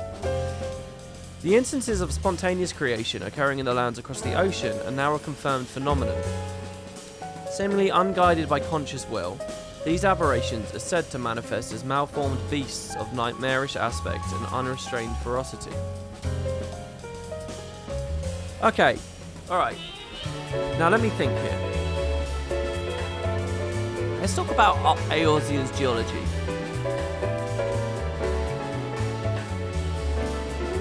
It's very easy to think of like the people of Amarot and stuff as like so far away, and like creation at their fingertips. It's like, I don't even really think of it as like a planet with recognizable like mountains and beaches and oceans and seas and rivers, because I mean we're just like in this primordial soup of creation, right?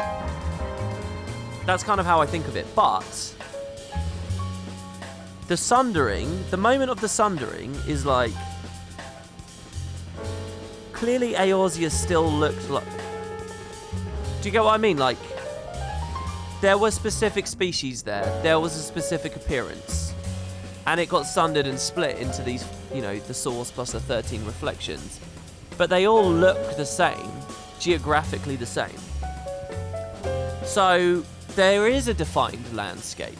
It's not all soup. There is a defined landscape. There is a clear picture of what Eorzea is at the time of the sundering. And therefore, when they say across the ocean, we can actually think about that in concrete terms. So where was Amarot? Let's assume Amarot is like fucking on the mainland that we know. When they say across the ocean, could they be literally talking about a place like Mericidian or whatever? Do you get what I mean? Like, this is an actual place that we can actually think concretely about. Do you understand what I mean? Not that it necessarily leads to any tangibles or anything, but it is a valid thing to ponder. You can think concretely about what ocean, what direction, where was the originator of this shit.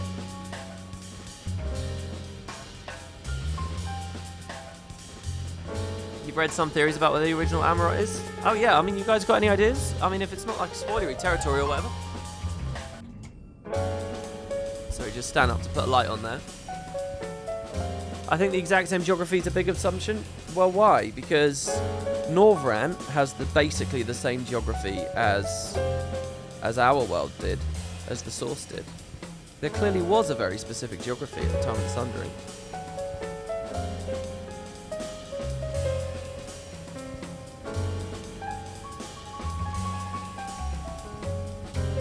Amarot's speculated location is an Endwalker spoiler? Okay. Probably where Sharlayan is in the source?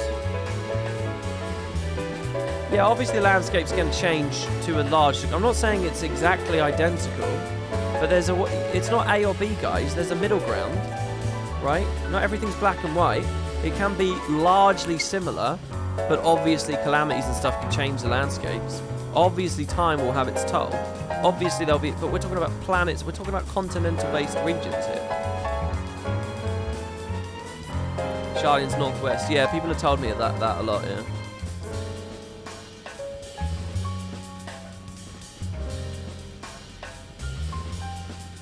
I'm just thinking if the first is at any level recognizable to Eorzea of today, despite having alternate histories and so on, that does kind of show that the world at the moment of the sundering was not that different either. Yeah, we have a Garbu now. Anyway, okay, so the people of Amarot saw this shit hitting the fan and they debated instead of acting. The instances of spontaneous creation occurring in the lands across the ocean are now a confirmed phenomenon. Seemingly unguided by conscious will, these aberrations are said to manifest as malformed beasts of nightmarish aspect and unrestrained ferocity. High-ranking phantomologists, what a cool fucking job. Phantomologists have since been dispatched to afflicted areas where they conducted the capture and transport of a single entity, This specimen, characterized by a disproportionately large maw, was dubbed Archaeotitania, and investigations into its etheric composition are ongoing. A theory posited by the esteemed La Hebrea suggests that the shape of these fiendish beings, I assume, is not random, but rather an amalgamation of the fears which lurk beneath our rational minds. As of this writing, researchers have begun perusing methods by which potent guardians of deliberate design may be engendered to stand against this mounting threat. So, I mean, yeah, it's like fear manifest, right? But I wonder if there's something a little magical further that makes it specifically potent. It's not like this civilization hasn't learned how to control their fear. It's not a spoiler, it's just something community speculating about. Hydaelyn asked Midgardsormr to guard Silvertear for a reason, that's all I'm going to say. Yeah, we talked about that a little bit when we were dealing with the Crystal Tower stuff and we were next to Silvertear. And Midgardsormr didn't want the Guardians anywhere near it. I wonder if Midgardsormr comes back in Endwalker at any level to talk to us about this kind of stuff. Do we know exactly how long ago was the Sundering? I was under the impression it was millennia ago. But then they kind of like... I think there was a line at the end of Shadowbringers yesterday that suggested it was like thousands of years or something. I swear there was some line yesterday that like made it seem like it wasn't as crazy long as I thought. I had been thinking like unfathomably long ago. Emmett said 1,000 years. Emmett talks about his like life in terms of centuries. It's like the centuries of Wade they're told, blah blah blah. So that puts us in the thousands of years time spans. 12,000? There you go, 12,000.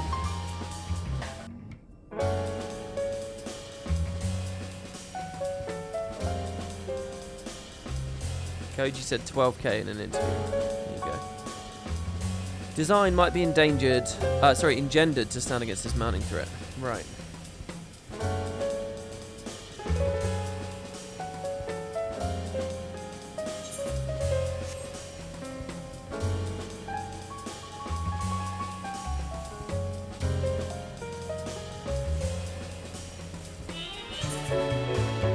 So let's see what we got. This place is called the Rooftop.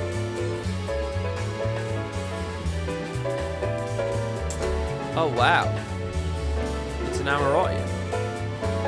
Oh look, we get the statues. Didn't you guys say that that's what Zodiac looks like on the staff, on Hades' staff? What's up with the What's up with the other creatures?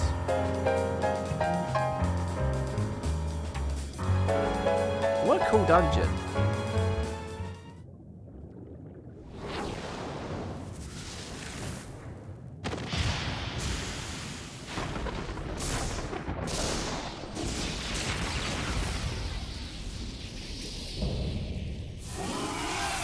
Oh wow, Quetzalcoatl. The Guardian Force Quetzalcoatl. What the fuck? We're well into the FF8 references here, eh? It's literally a GF. That's hilarious. Wait, were all the mobs in this called GFs? Were they all Guardian Forces? This is one of the summons you start 8 with, guys. Right there at the start. You read the fucking tutorial computer screen for ages and ages and ages. Alright, here we go.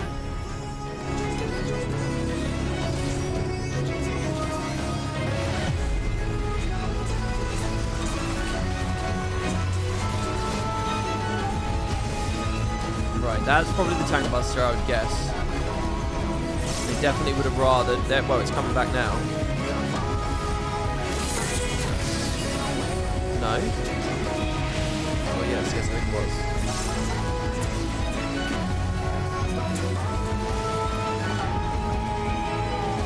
Dark one.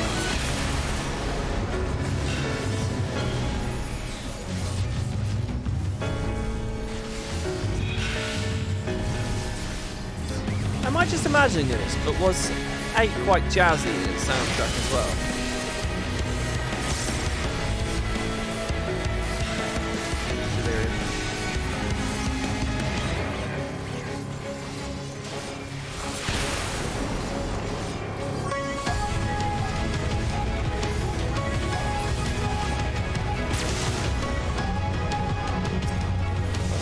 What's with the orbs?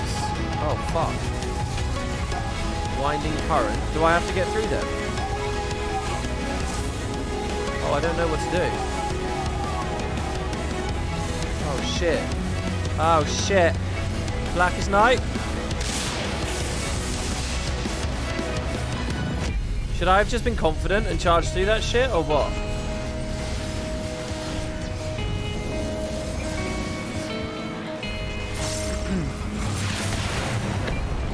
With Laguna, I mostly remember when you're playing as your dad's party in that game, it's like really good combat music.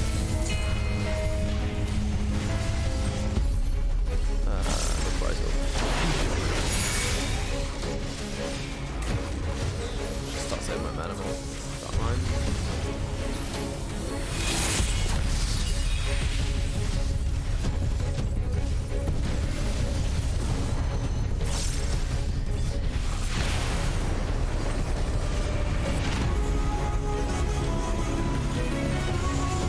Worst timing for the Blackest Night.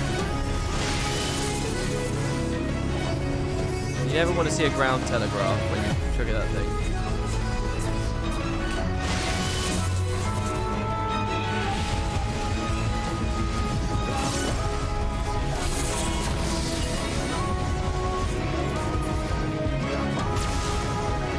Wasting a blood weapon there. Oh, I should get in, right? I'm just going to charge in this time.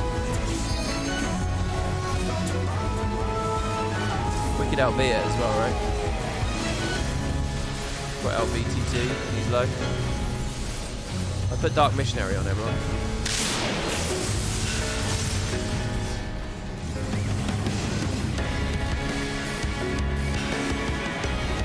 Anyone want to do it? Oh, okay.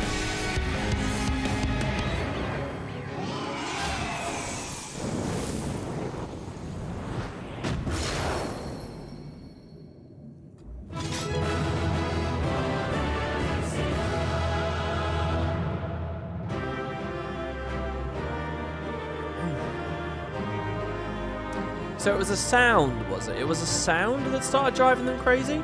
Are you guys telling me that the origin of the madness has not been explained yet? I thought it was just the fear running rampant, but there was a magical undercurrent to it, was it? And we don't really get what that was. We don't get what the catalyst was. Its Endwalk. It was described as a sound. Where's this description from? A voice from within the planet, a screeching noise that grew louder and louder, drove them insane, their creation magics ran amok. Their nightmares and fears manifested. They summoned Zodiac to save the world from destruction. Are you quoting something there, or are you just typing that? That was just 5.0. That was a little bit of what Emmett was saying yesterday. Morning, morning. Not sure if it shows up in the chat log, but the Amaratine said something before Quetzalcoatl appeared that might be of interest. Academian researcher, I offer up my life's energies in the name of a noble creation. Come forth, Quetzalcoatl. Tame the frenzy which profanes these halls. So they're killing themselves to summon these creatures, yeah? Is that what a GF is, you know, to them?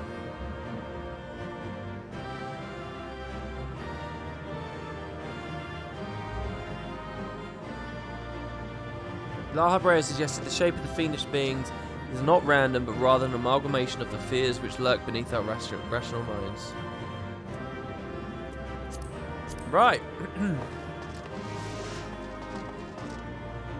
Excellent stuff. Is there anything else for me to explore? Well, look at these here, though. So here's my guess. Is that what we just fought there? Is that Quetzalcoatl? So basically, Zodiac and Heidelin were just massive fucking GFs. Things created through death.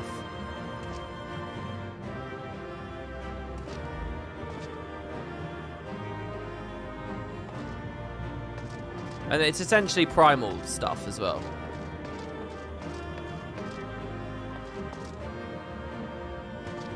Oh, and they're Sin Eaters as well, are they? Do we know what these are, specifically?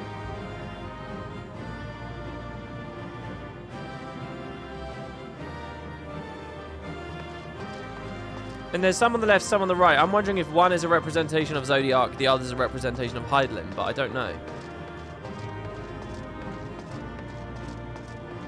Guardian Force. Yeah, Guardian Force is the name for summons in 8. But this boss we just fought was called the Guardian Force Quetzalcoatl, which is both a reference to Final Fantasy VIII, but also it's now a canonized term within Eorzea. So I'm wondering whether the Amarottians knew they could create all kinds of shit, but when they killed themselves to create something, maybe that's when the word Guardian Force comes into it. Maybe, I don't know. So Zodiac being created through the death of half their population would basically be a giant big fucking GF. And it's all the same shit as what's happening with primals these days, but there's so much less Aether and shit around that that you know, it takes on a slightly different form. People using crystals and, you know, the power of prayer and stuff. This really is a story about just wish fulfillment, right? They look like other mixes of other animals. Maybe they're just creations of the Amarant. Yeah, I think they are creations of the Amarantines for sure. I think that's what it is.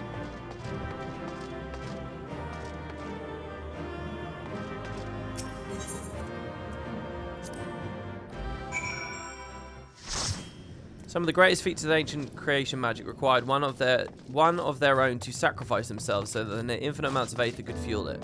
Creating Zodiac required half of their entire race. For the record, we know on the sources of Primal would be taking only one sacrifice yet.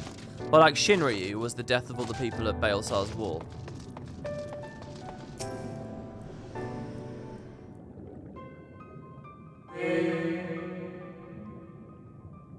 They did mention you need a concept to create stuff, so they probably had some kind of creation myth or something that was the original Zodiac. Well, their whole society's trying to create concepts, right? Is going for the pursuit of art. Imagine a Lalafell here. Yeah, I know, you'd be dwarfed. It would be quite cool to be a Lalafell here, actually, I think. It's cool to both be a big race and a Lalafell here. Lalafell, you would just feel absolutely tiny. And as a big race, you also feel tiny, but, like, it's got a little bit more impact. Our studious visitor returns. What did you think of our experiments? Were your questions answered in a satisfactory manner? I never thought of La Habrea as an academic. That last option, I have nothing more to ask, suggests that I can answer all of these.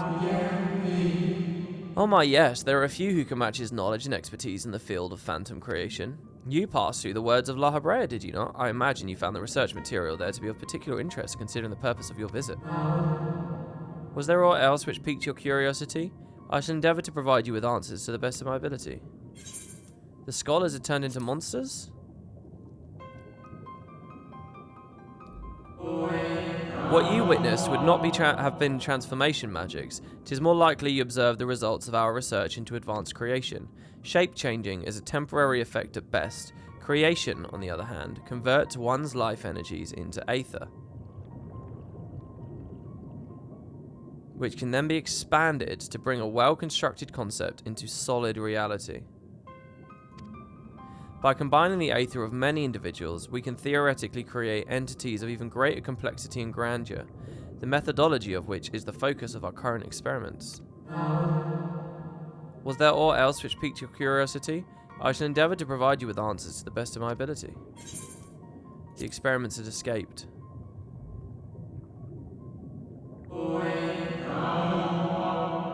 Escaped? I should think not.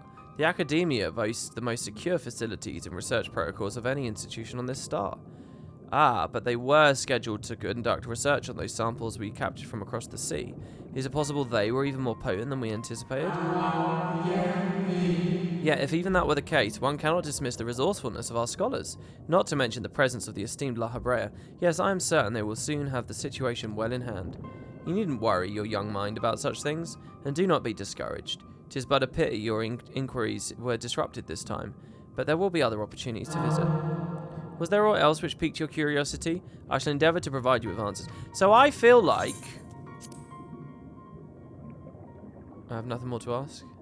No, nothing. Well, as long as your thirst for knowledge has been slaked, then we should consider your visitation time well spent. As for the creature you suspect is broken free, rest assured that our officials will be taking up the thread of your investigation. You are certain it was not within the Academia grounds?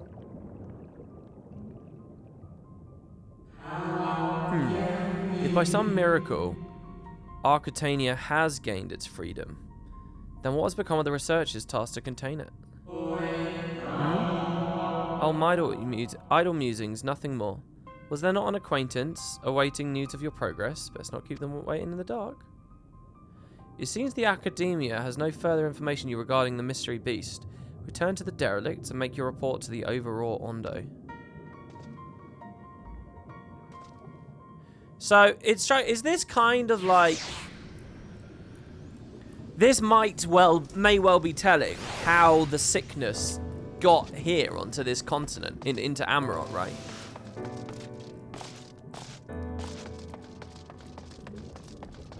It's sort of telling a little one of the dominoes that fell in the creation of the apocalypse. It could be sort of going for that. Of course, we wouldn't know exactly. But if Emmett had that knowledge as he recreated all of this. Yeah, I did the twinning earlier. It was really, really fascinating how they rolled all the storylines together.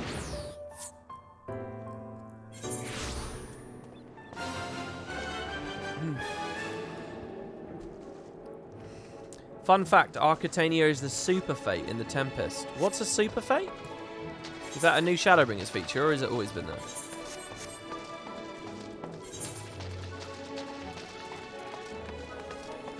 Man, this expansion's crazy. There's so many different places you go to.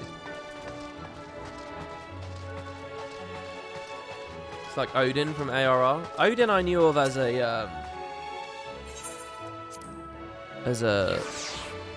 trial, I think. I feel like I want Odin to mean something. Odin is probably like the one part of this game that feels like it was emphasized as a big part of the story and then kind of wasn't. You know? From my perspective, as a new player that missed it in 1.0 or whatever. He was a world boss first. Oh, Odin's in Eureka, is he? Oh, okay, well, I'll take it back.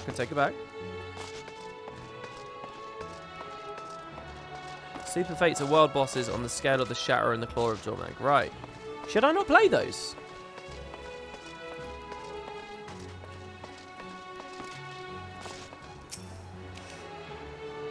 You've returned. What are the ancients? How do we soothe their rancor?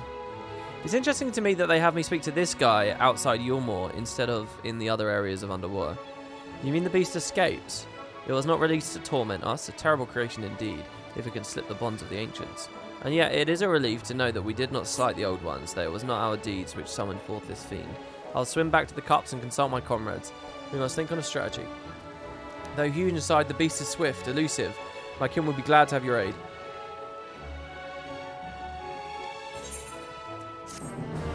Okay, so what? I have to do a super fate to finish this story. There's 3-day cooldown on them. So does that story keep going?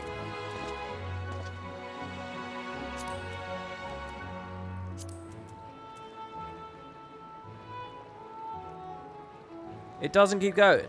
So what happens if I go and speak to him? If I go to the depths, the Tempest. It's just explaining more background about the fate.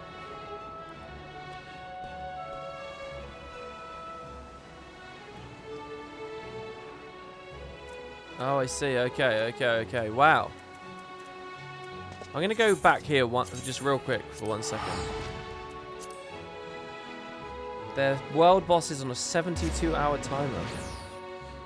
So how can I know when the next super fate is due? Is there a super fate due sometime? How many are in the game? Is there one coming up now? Oh, there's not any new quests. Oh, this was a cool part of the story, man. Holy fuck. What a wild trip this was. Starting here and traveling all the way down into this fucking city. What are these places I missed in the gorge? Wow.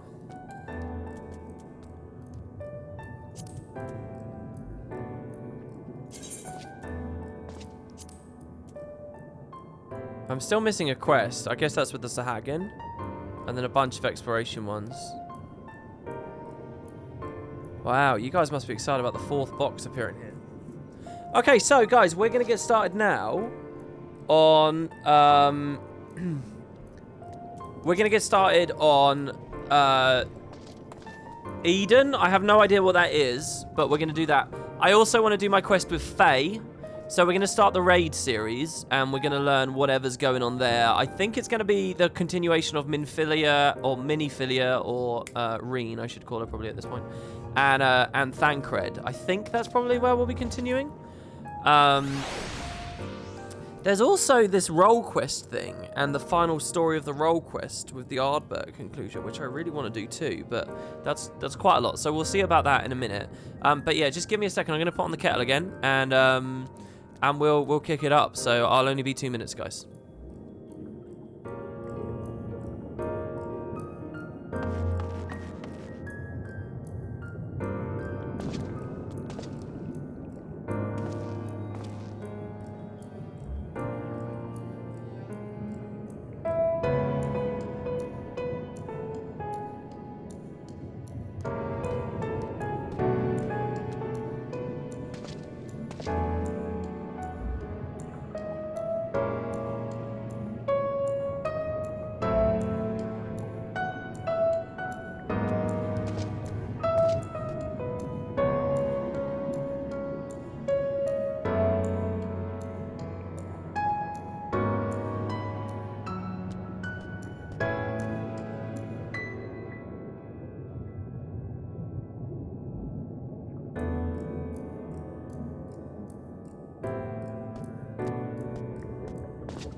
2 seconds, guys. 2 seconds.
Alright, okay.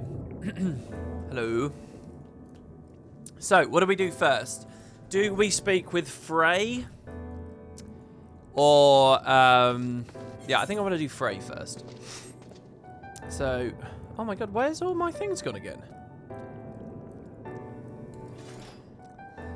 I don't understand.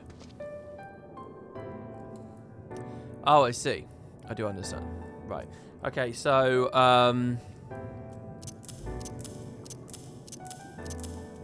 I think I need to make this a cross thing anyway.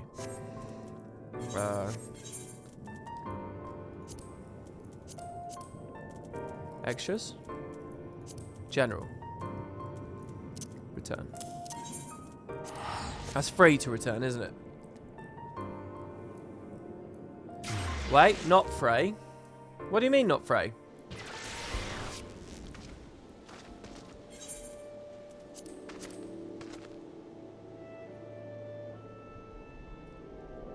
Can't I do that? What would I do? Just go to Ishgard, go to the bar?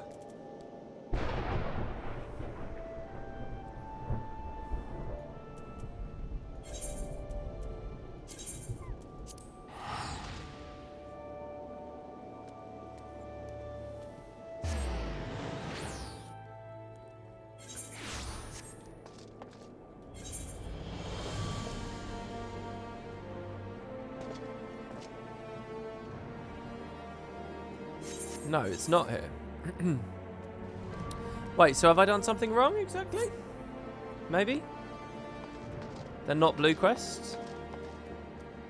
Oh, Our Closure, level 80. It's definitely that level 80 quest. Okay.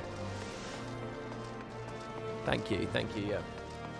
I don't know if it's possible to satisfy the whole fan base at this point. Even if they do it as perfectly as they can, I expect general disappointment from the first wave of players that finish the MSQ, followed by slow growing appreciation. You think people will be disappointed? Why is that exactly? You know, because people haven't been kept waiting for that long either. That's quite the interesting thing too. This only came out 2 years ago, and they've had steady story all the way up to the expansion. Hey, Sid. Oh yeah, it's not Frey, it's Sid. That's what you were telling me, wasn't it? They'll tell you they will tell you you are 1 and you are 2. You can choose. I'm making it. So happens to have a letter for you. Before we talk about that, mind telling me what you've been getting yourself into lately? You and your scions, I mean. I've an inkling, perhaps. Jesus. I went and saved another world, as it happens, or had to go and kill a whole host of sin eaters. Let's say this one. Come again. Reflections of the Source. Parallel worlds. Sin eaters. They should have faded to black, to be honest, there, and then faded out of black, because that's so much information I just delivered. That's like a whole evenings of conversation. What in the seven hells are you on about? Something tells me this is only going to make any kind of sense if you walk me through it from the beginning, step by step. Oh, there you go. There you go. Oh, whoa. Is it more than even just a fade to black? Oh, yeah. That's excellent. Right, then. So to sum up, you were swept up into yet another realm-shaking conflict, were you? Well, the same conflict, really. Well, of course you were. You've an insatiable hunger for it, don't you? And even when you bite off more than you can chew, you refuse to let go. What? As if you didn't know? Hells, from the moment I've laid eyes on you, I suspected you were a particular blend of impulsive and stubborn. Takes a special kind of bastard to become a Dark Knight, much less a warrior of light, don't you think?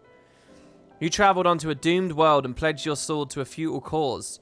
You fought and fought and fought, and in the end, you won the day. Though I know it wasn't without loss, without sacrifice. Victories like that are always bought with blood.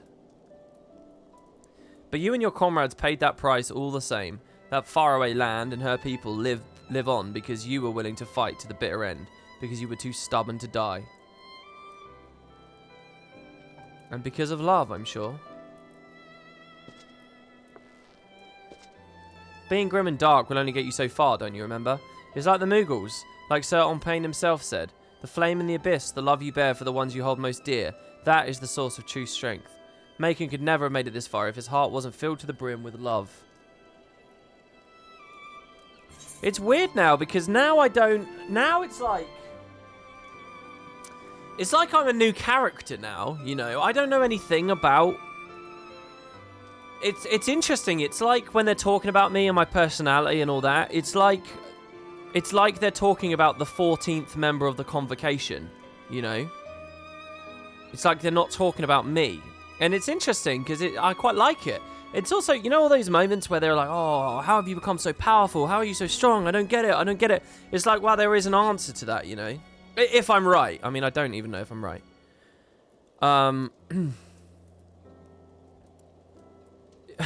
Is this a roundabout way of asking me about my heart's desires?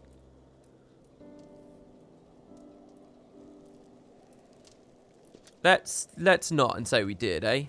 I'm sure that Thancred fellow you mentioned would prove a far more meaningful and interesting response. Having to look at the reincarnation of his surrogate daughter is certainly, though I suppose on some level I can relate. Yeah, I was thinking that. I was thinking these two are a lot like Reen and Thancred. What?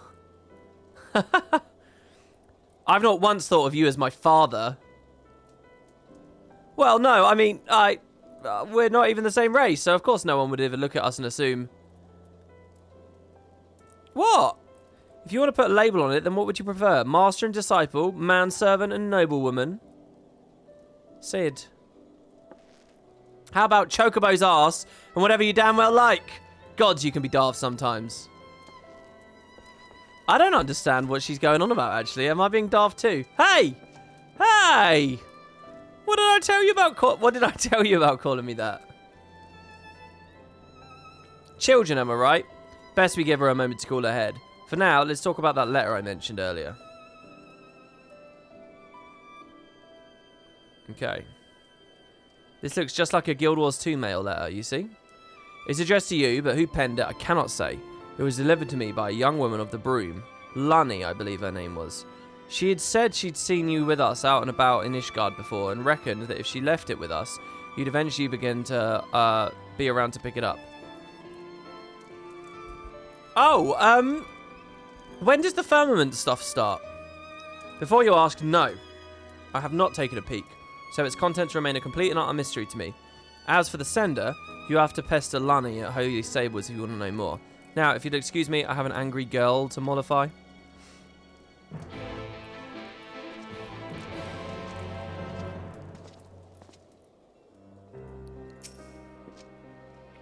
Within the sealed envelope is a paper, which you unfold to find a message written in a strangely familiar scrawl. Macon Revgaji. You'll forgive me for the sudden correspondence and the secrecy. You helped me, in a way. Once upon a time, in the past, I said as much, and so, here we are. Feels like a lifetime ago, come to think on it. You've been through quite a lot since then, accomplished incredible things, and I'd like to think that, in some way, I was a part of your journey. Far from the best, no doubt, but for me and my own journey, I think it's safe to say that you've been, well, there's no suitable word to describe it, really. I've done things, made decisions. Looking back, I can't help but feel more than a little foolish. But such is life, and we have to seize what few opportunities we can for closure, even if it is through the written word and not face to face.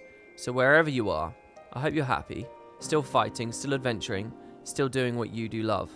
Be well. The letter bears no signature or any obvious clues as to the author's identity. Perhaps Lunny can shed light on this mystery? Is it the mongrel?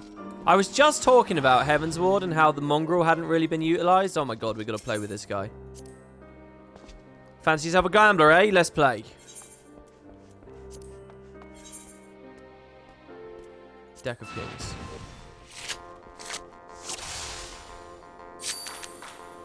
Okay, I'm going to open up with Noct in the top left. Yeah. Oh, shit. Hildebrand and Nashu Makaraka. I haven't actually done any of the Hildebrand stuff for ages. I've never streamed any of the Hildebrand stuff either. Let's drop Shinryu top right. Shit, he's got Minfilia as well. Oh, this is a stalemate. Oh, I should have used Noct a little bit better. Mind you, if I tried, she would have flipped him with an A, which would have been really bad.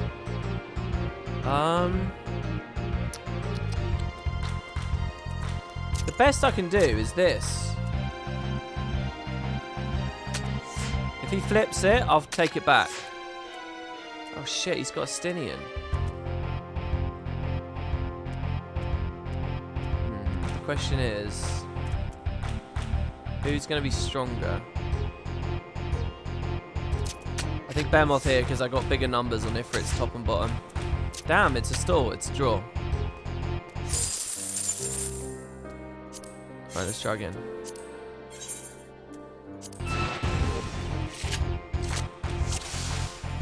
Yeah, we have a new Garbu emote, guys. He drops Estinian. It's a very good 3-star card, worth trying to get. Oh, really? Estinian's only 3-star. What makes Estinian so good?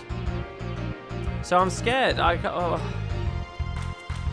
think I need to hold Noctis. I need to use Noctis to take one of these. I'm gonna go play like this. Oh my god, he's got Sid. He's got loads of good cards. This guy's a beast.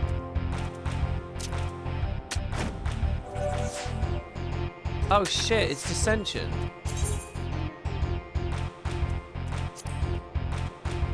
Oh motherfucker, he's gonna win this time. I've lost this. I've 100% lost this. He keeps playing on the left, and I need him to play on the right to get any value out of my cards. Oh shit! I'm getting ruined because I have a beast deck.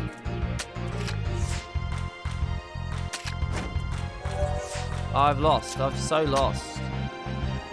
Oh, I think that's the most I've ever been beaten up.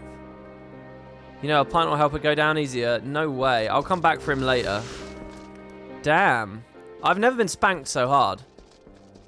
Not even Ishtola. No, seriously though. I've really... That was rough. He had a very strong deck.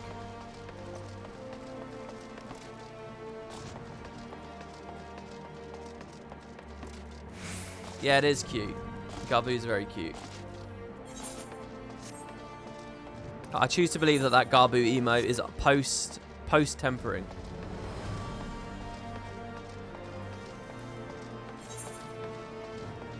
Alright, so we're going to the machinists area? Considering it's a Dark Knight quest, maybe it's a... Well, I don't know. I really don't. Here's Lunny. Hello.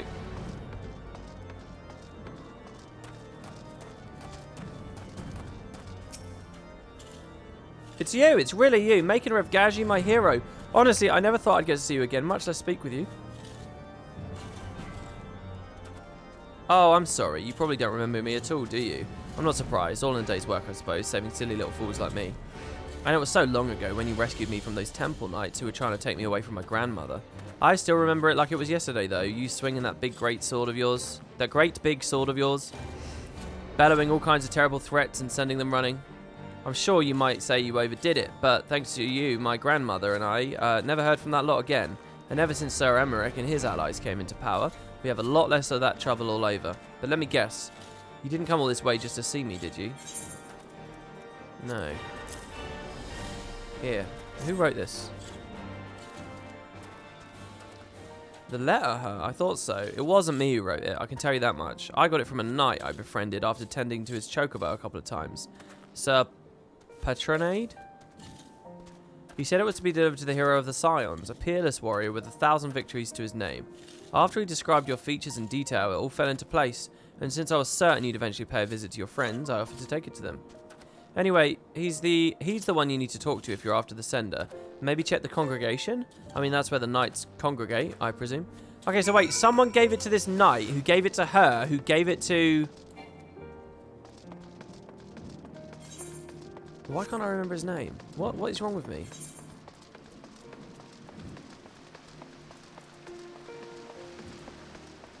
Lummy, it turns out, is none other than the girl you rescued from the clutches of the corrupt temple knights. Sid, thank you. Who gave it to Sid. So now I'm moving on. It's a chocobo's ass. Alright. Guess we got more bananas today, guys. Oh, yeah, I did. So I'm just going to chew on this here. 1 second.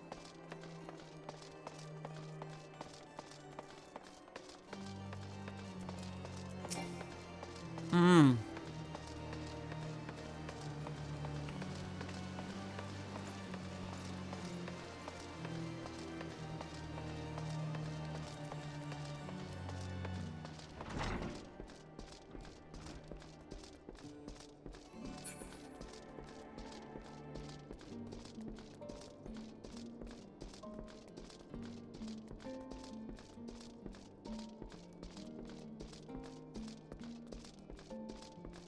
Oh, so good.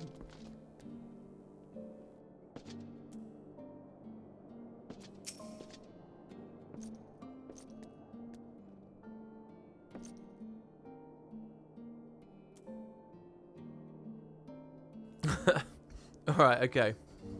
Calm down now, Zach. Yeah, you came in on banana time. You did indeed. You, I might be of service to you, Master of Gaji. Here, this letter. Who the hell sent this letter? The letter. Oh, what a relief it is to see that it arrived unmolested.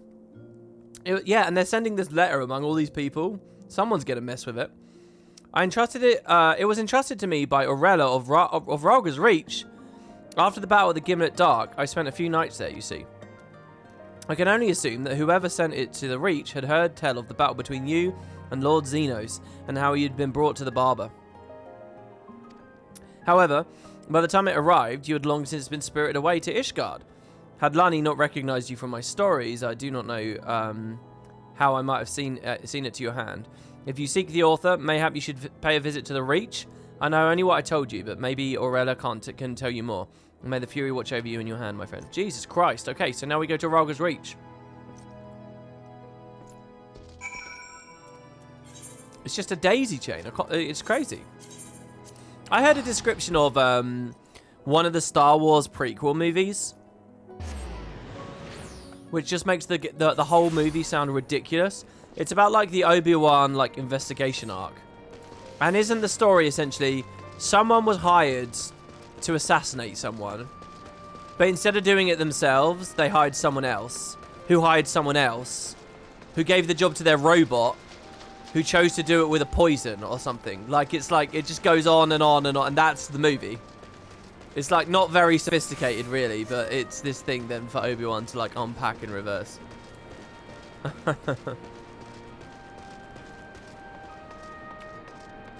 Wait, did he finish Shadowbringers? I did, yesterday's stream. It was a really good stream. It was lots of fun. It was really crazy. Definitely don't miss it. A pleasure to see you. Lost that long-haired boy of yours again. Hi.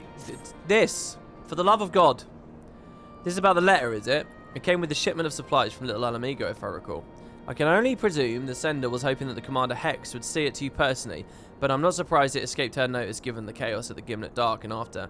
It found its way into my medical supplies, and as you know, I just decided to let that Ishgardian Knight take charge of its delivery. In any event, I advise you to continue your search in Little Alamigo.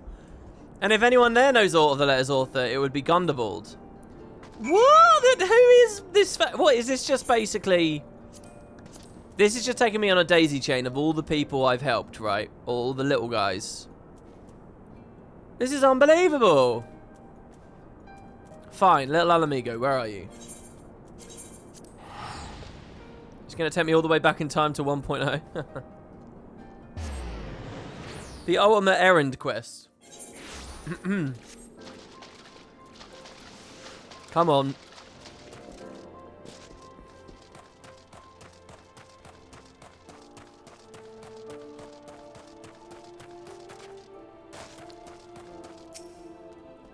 Well met, Macon. I was not expecting a visit. What brings you to the Southern Thanland this evening? This letter, please. The letter. This letter, you say, and you seek the author? If you read it, then you know their heart, what you meant to them, how you changed their life for the better.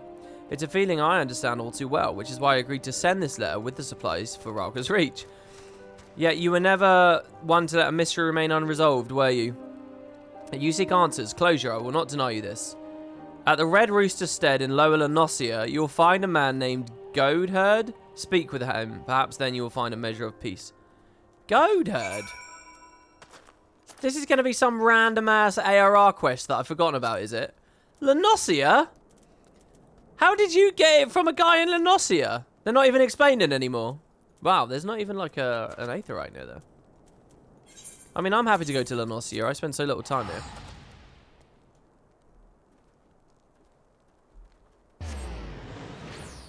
Yeah, definitely check the VODs for the end of 5.0. It was very, very good. It was definitely the best end to an expansion they've done, for sure. Oh, we can fly. This reminds me of all the fishing I've yet to do.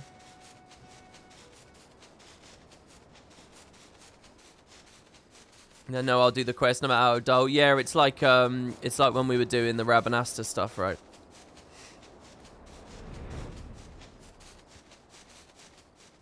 And they had an homage to the Realm Reborn stuff. Yeah, finish Shadowbringers means 5.0, not 5.5. Exactly, yeah.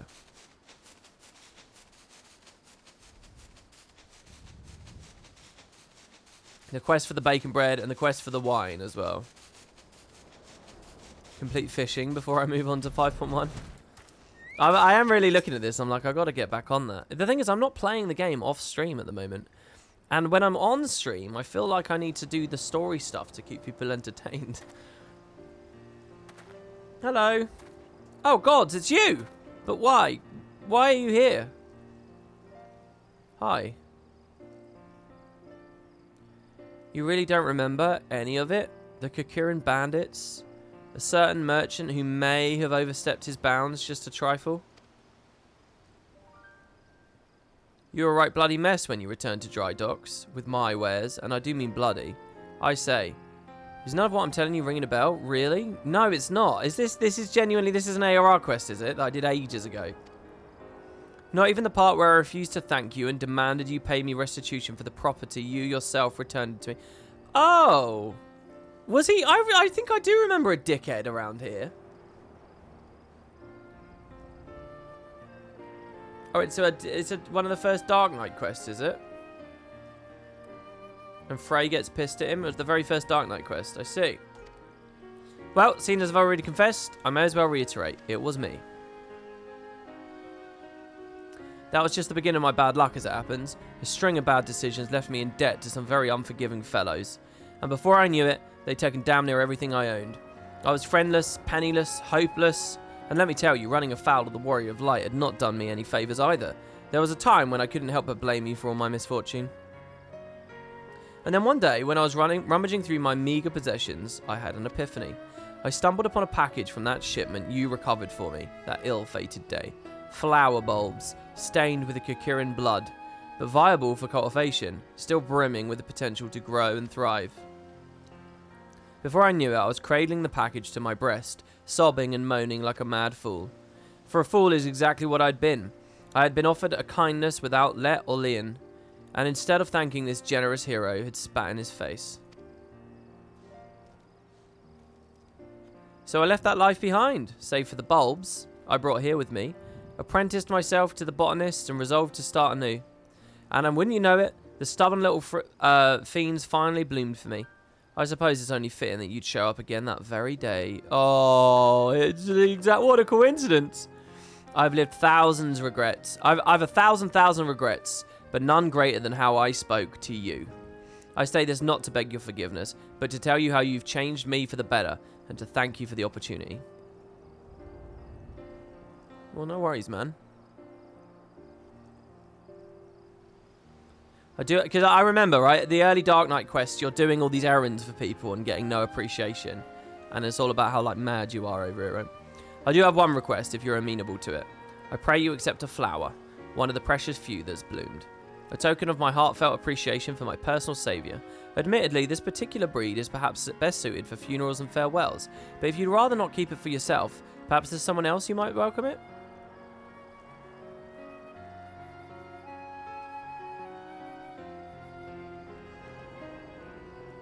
It's Sid, guys. See? It's Sid. Sid walking about Ishgard.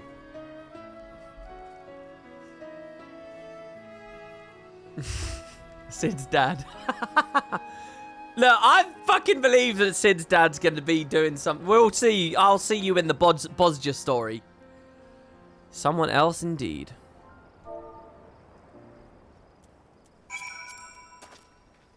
With the chat mode and say, enter fray to call out to your comrade in the Kurthus Central Highlands. Okay.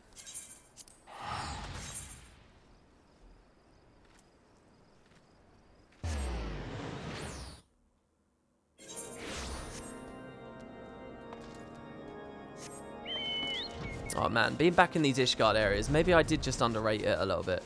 No, Stormblood's better. Stormblood's better. It's good. It's good, but Stormblood's better. I'm sticking with my guns. No changing of the mind on this one. With the chat mode and say, okay, so what do? We go into chat. Yeah, and we type Sid. Oh wait, that's in the link shell.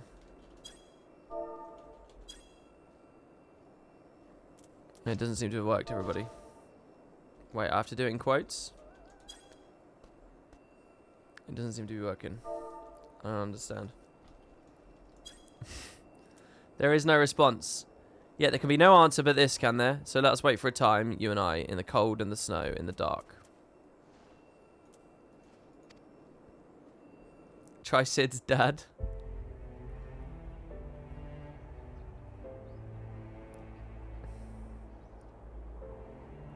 It's okay to have wrong opinions once in a while.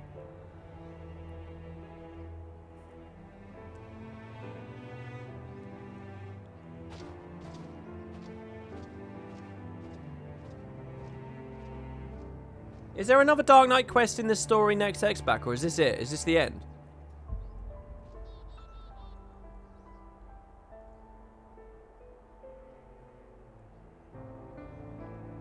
Oh, I see. I almost wish I'd held off and did it all at once. The Stormblood ones and this one.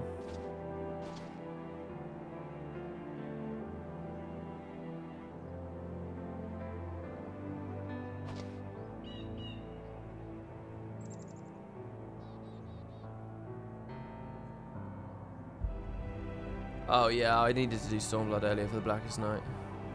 You probably could get through this X-Back without it, but it would be a lot rougher for sure. Probably piss off a lot of healers.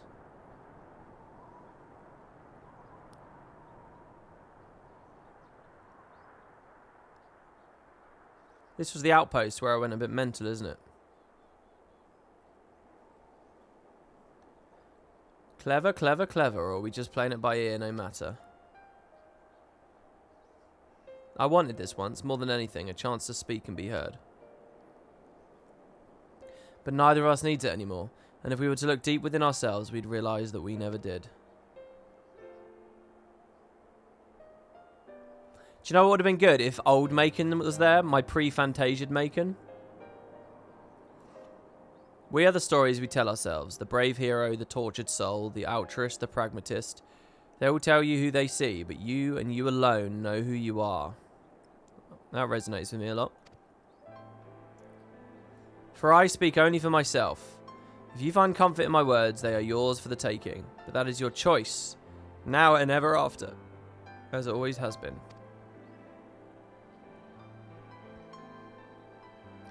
Now comes your part, to cloak yourself in the fiction, to breathe life into the dead, to give voice to the voiceless.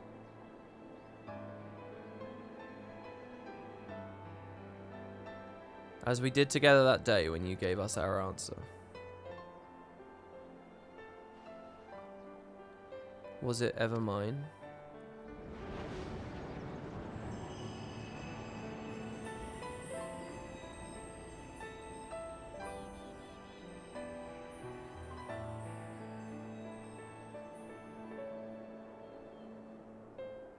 I can safely say I don't really get the Dark Knight quests.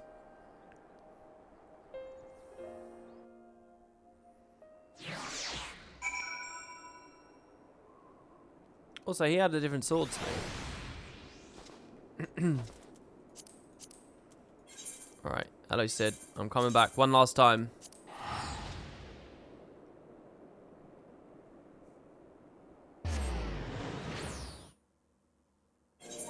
WP, did you ever think about the shoe bill theory? Oh no, I didn't.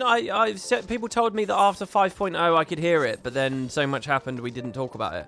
What is the shoe bill theory, guys?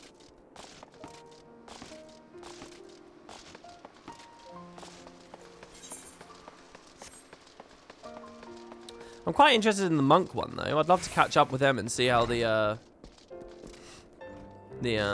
organization's going.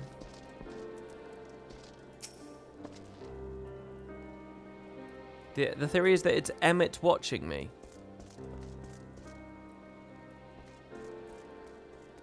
A shoebill minion drops in Amarot too. Okay, why was I only allowed to hear that after 5.0? That theory easily could have worked before the revelations at the end of 5.0. Why are you guys making me wait to hear that? That's a fun idea.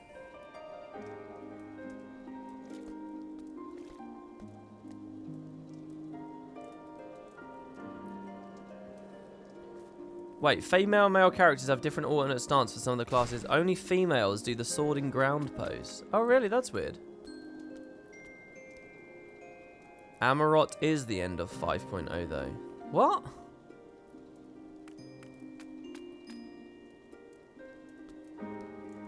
You never asked? Yes, I did. We were talking about it constantly. This conversation you just listened to, in the past 2 minutes, started with me alluding to the fact we talked about it prior.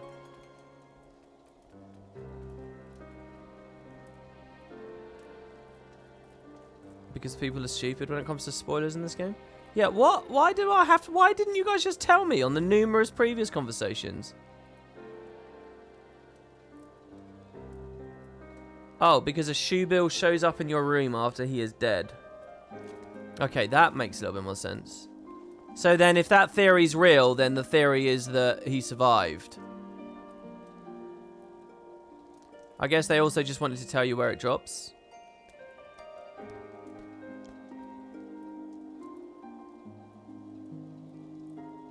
That's interesting. The shoebill minion drops in Amarot. That loot dropping in that dungeon is quite interesting. Are there a lot of examples in Final Fantasy of weird loot dropping in random dungeons like that? Or does that feel like does that feel like the devs clearly pointing people at like the jokey Easter egg there? Then again, they might just put it in the last dungeon of the expansion just for funsies. It's not because they're tying it to Emmett.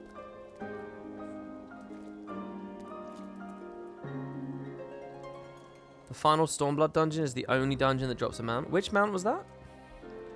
Welcome back, Macon. As you can see, Riel and I are getting along swimmingly. No, so you needn't worry about us in the slightest. Not one bit. My god, the mini there. So, what did that mysterious unsigned letter? Did your grand search for answers lead you anywhere interesting? Closure, perhaps? Careful, Alpha. That's on fire, man. That's so. Well, glad to hear it, I suppose. That's it. Saved any more parallel worlds lately? I jest. Still, you can't blame a man for viewing such incredible claims with a measure of skepticism, can you? How fare you and Riel? It would seem that the Countess's crusade died with her. No one has sought us out since that day.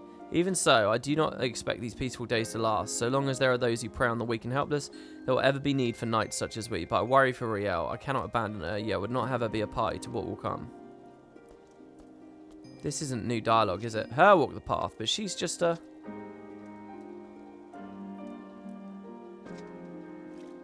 Her life is her own, to make with it what she will. If that's her desire, then we shall discuss it.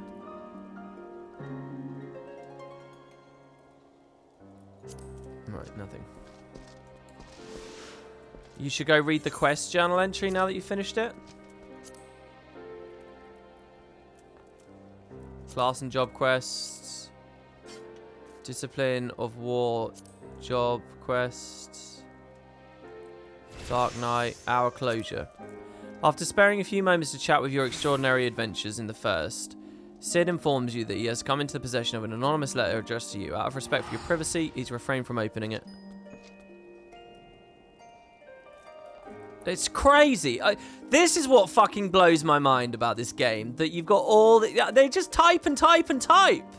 I mean, it's almost a disservice to say that Final Fantasy is a novel's worth of reading. It's more than that. Now, Gundabald, he's seen you at your best and at your worst.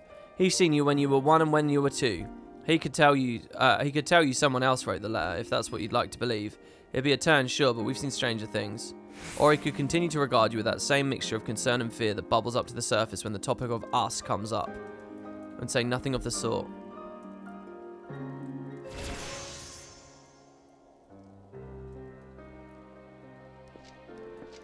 Wait, who's...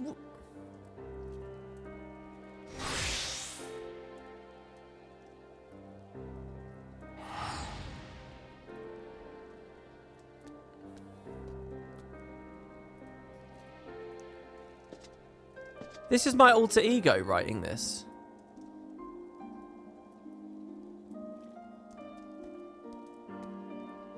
This is written from the perspective of my alter ego. That's really cool.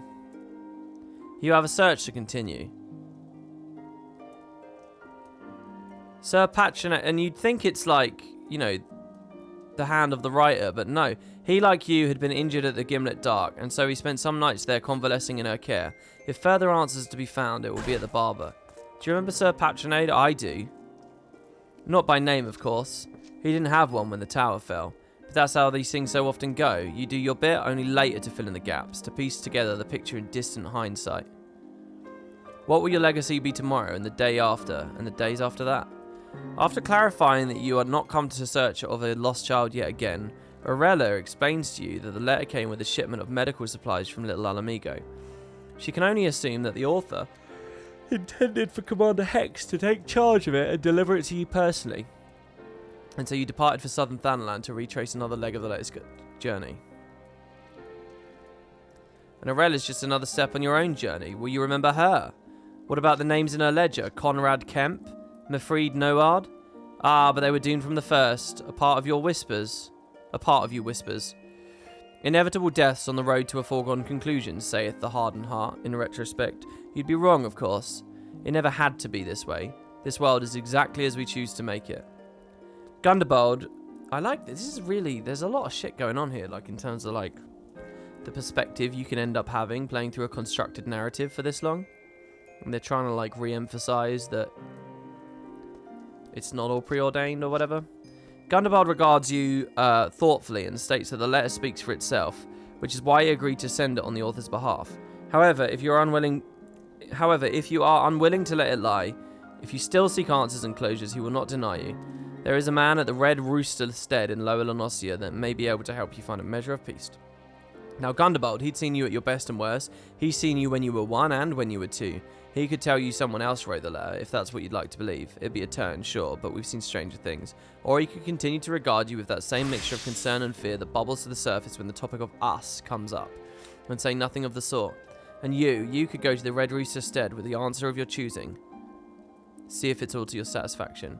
The man at the Red Rooster turns out to be yet another figure from your past, a former merchant who bade you retrieve his stolen wares and berated you for the condition in which you returned them to him.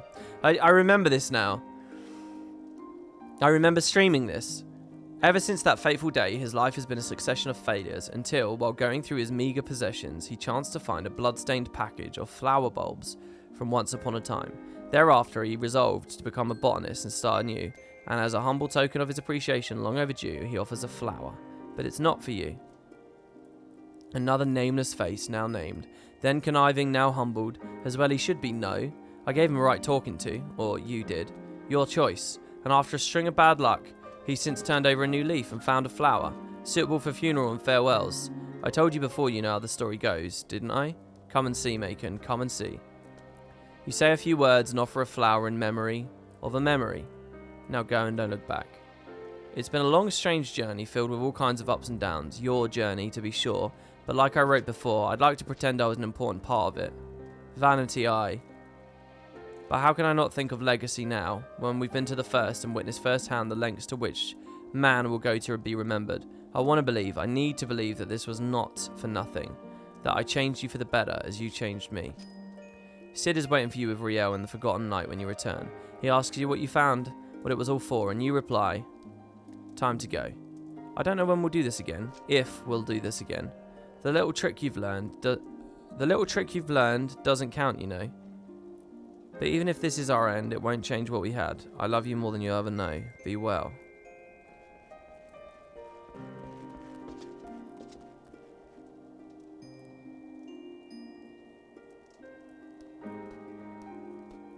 The little trick is my level 80 skill. I see. So this is my alter ego, right? I'm coming to terms with like my split fucking personality thing. The Dark Knight questline is weird, man.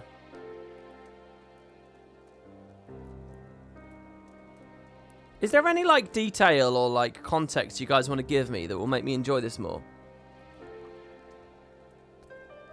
I get the gist, I get broad strokes, I get the general picture. Yeah, it's like you wrote the letter to yourself, exactly.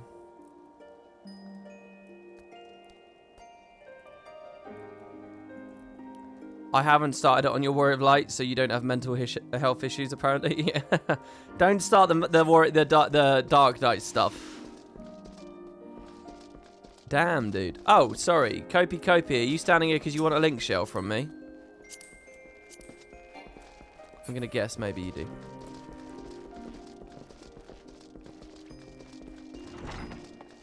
God damn. Okay, so that's Frey done. That's the twinning and... what's it called? It's not called Amarot. Academia Anida. Oh, Amarot gave me the Moogle thingies. How many I got? 17? So, what, does anyone else have any other recommendations for me here before I begin this Eden stuff? Anyone got anything? Just give me a last little look here. I'll buy these things. Let me finish this banana as well as I take TP.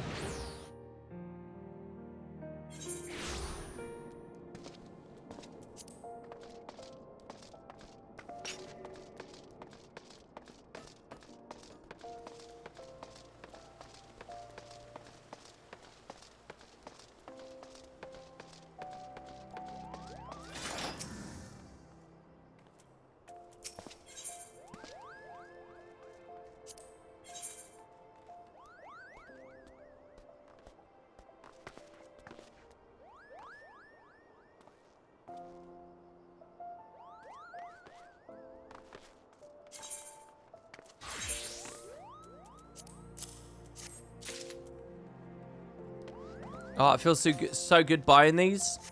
Knowing that it allows me to fly faster. You know? So good knowing it's not a waste. Definitely the most important things to buy. Have you looked at Unu yet? He doesn't have any new dialogue, but I want you to look at him again. Unu? Who's Unu?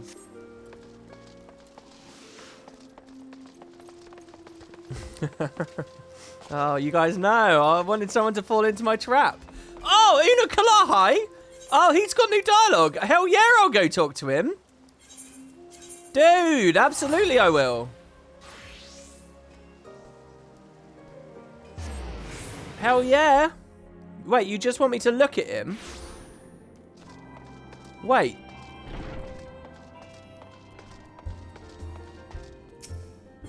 Did you show the Exarch his minion? No, I was talking to Kerry last night, though, and she said, yeah, there's a hidden cutscene where you can show Graha his own minion.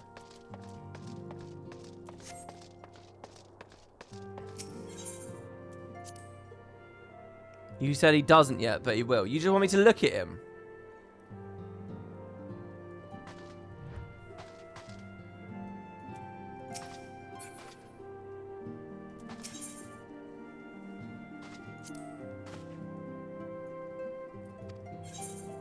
Tell me about yourself. I've already revealed to you the secrets of my origin, and in the spirit of friendship you've offered me, I shall endeavour to remain open and truthful. We must have trust between us. Pray permit me to remove my mask when we thus speak in private. So his mask looks like an Amarot mask, right? WP, are you deep into FF14 female characters? What does that mean, being deep into the characters? So it looks like an Amarot mask. As I once explained, I was not born on this world. My home fell to oblivion long ago. It's now known as the Void. The champions who fought upon that ruined star were corrupted by the captured essence of the primals. Twisted into incarnations of darkness. Those of the light who stood to oppose them were but suckling babes in comparison. I'm told they were more like me, young and touched by the echo. But the darkness consumed all ere we learned of each other's existence. Even the servants of power, which annihilated my world, could find naught to salvage in the emptiness which remained. Such a tale you've heard from me before, but I feel the story bears repeating. Think of me as a mantra, a warning that you might avoid the same terrible fate. 'Tis fortunate, however, that this world is bountiful where mine own was found wanting. You've become a hero that I never was, strengthened and steadied by your companions in the Scions. And now, more than ever, I'm certain my journey to your star was inevitable, that we're all drawn onwards by the brilliance of your unwavering light. I'm told that soon it will be your turn to travel across the rift. Holy shit, is that old dialogue? Did I read that during Heaven's Ward? Because I fucking did. And unlike the energies which ravaged my home, the star which beckons you is filled with blinding incandescence. Yet a flood of light will invite destruction as surely as a maelstrom of darkness. I wonder then how a champion sworn to the light could serve to redress this imbalance. What strange destiny calls you to this battle?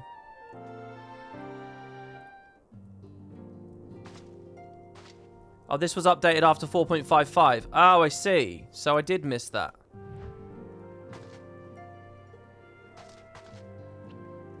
He's still really fascinating.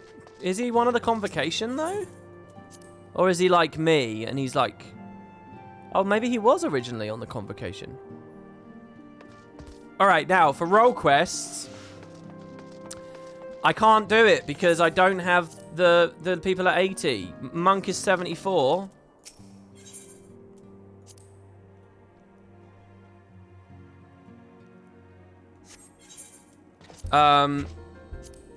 And the others are too low. I haven't been playing the game off stream, so I've just, like, slipped.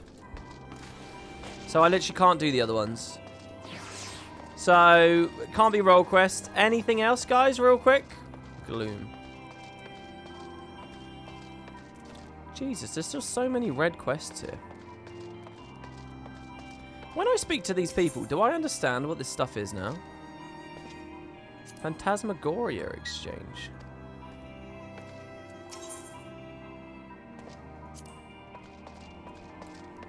I should level a crafter to 80.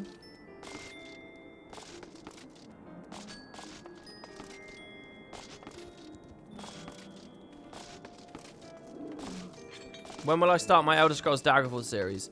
I can't say anything to you for now. I am very close to... I'm wondering if it will be soon, though. So keep an eye out, I would say. It might not be. I don't know. I haven't settled on anything yet. But I was thinking if the next MMO I look at is ESO, it might be a really good idea to get a parallel Daggerfall series going up on the YouTube channel. So I am looking into it very deeply at the moment. Right now, it seems like the most likely project, even over FF12. Right, okay. So that you guys don't have any more recommendations. Let's go do Eden then. So where do I go for Eden? Well, we can go speak to Grahar and show him his mini, right? What do I have to do? I have to rep the mini?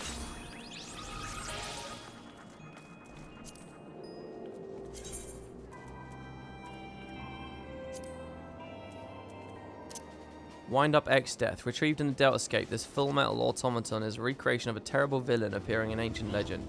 While its scintillant blue armor suggests the figure is a knight, XF was believed to be a powerful warlock born from a tree. Similar to Void-Sent Dullahans, Mind Flayers also lack a corporeal form and must possess a host to be able to exert force on our realm. Whereas the Dullahan, however, are limited to the possession of inorganic objects such as steel. Mind Flayers tend to prefer the dead as their vessels. Other than a vague claim by Ishtola that the doll you discovered in the Sigmascape seems eerily familiar, none of your companions recall ever hearing of a wicked jester known as Kefka. The OMG. Despite a striking resemblance to the extra-dimensional mechanical monstrosity that nearly ended your life, this miniature model of Omega does naught but follow in your wake. Wedge of the Garland Ironworks posits it may have been created to observe your behavior. Edda. Those who have possessed the dark fetish assert that its hair grows at night when no one is looking. Jesus. Estinian. It said the creators of this lifelike replica spent several days quarrelling over what colour to paint the now infamous Dragoon's armour, blue or red. After consultation with vault officials, the decision was made to proceed with the former. Here's the Graha one. In order to fund the expedition to the Circus Trench, Tataru crafted this series of automaton, modelled upon a certain Archon, the tales of whom she heard from Rambros. A man could study for 2 lifetimes and only learn half of what you know, Sid. I remember that quote. And over here we have a Palico as well. Hailing from a land so distant it does not appear on any map, this cat-like hunter has travelled to far eastern Orthard in pursuit of his quarry, the fire-breathing Rathalos. How he came to fight by your side is a story better told over a roast leg of wyvern. Okay. Also, yeah, are there any alpha quests I can do right now? Right, so go to Norvrant. Now this should be a cheap waypoint, right? Half price.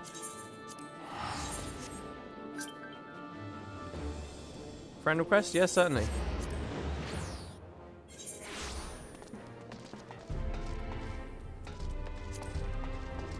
Okay. WP is the best person living. What? Thank you. You flatter me. I mean, I gotta say, I always felt that way, but now that you've said it out loud, I'm confident. Alright, here we go. Let's summon Graha. And then what? We just go up into his chambers. Can we do that?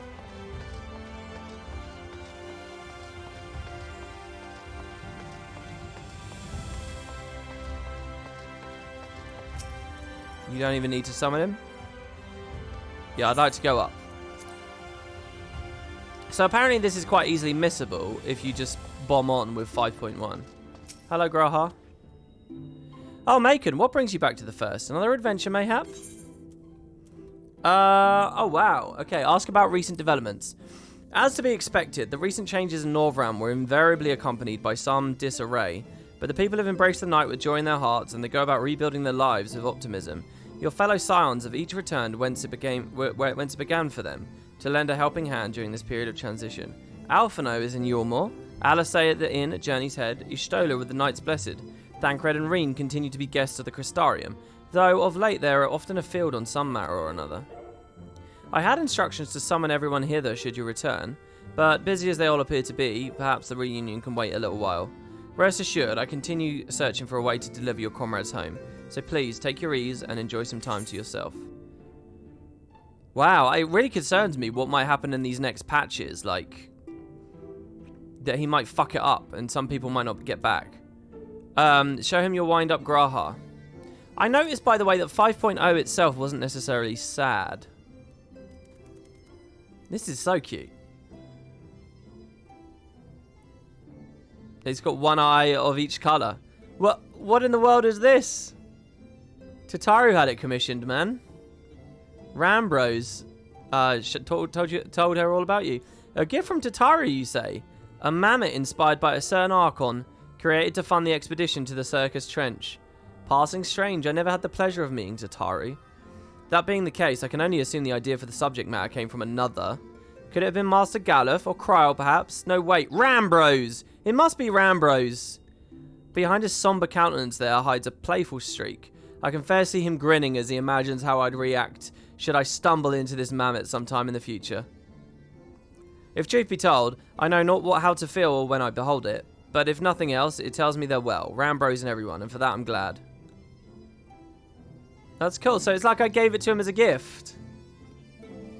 That's very sweet. I'll make him. What brings you back? Call him Grahatia. How strangely that name rings to the ears. Long as I've been the Crystal Exarch, it has ceased to be an act. This is very much who I am now. Yet when you speak to me as the young man I once was, he cannot help but stir within. And when the old days come flooding back, the days when we sought the truth of this tower together, you were an inspiration to me then. Though I did not think it possible, you have become even more of an inspiration to me now. Wow. I wish I'd been first personing in these little dialogue scenes ages ago, by the way.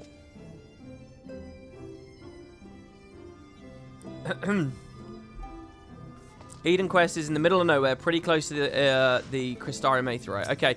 Anything else, guys, that I might miss?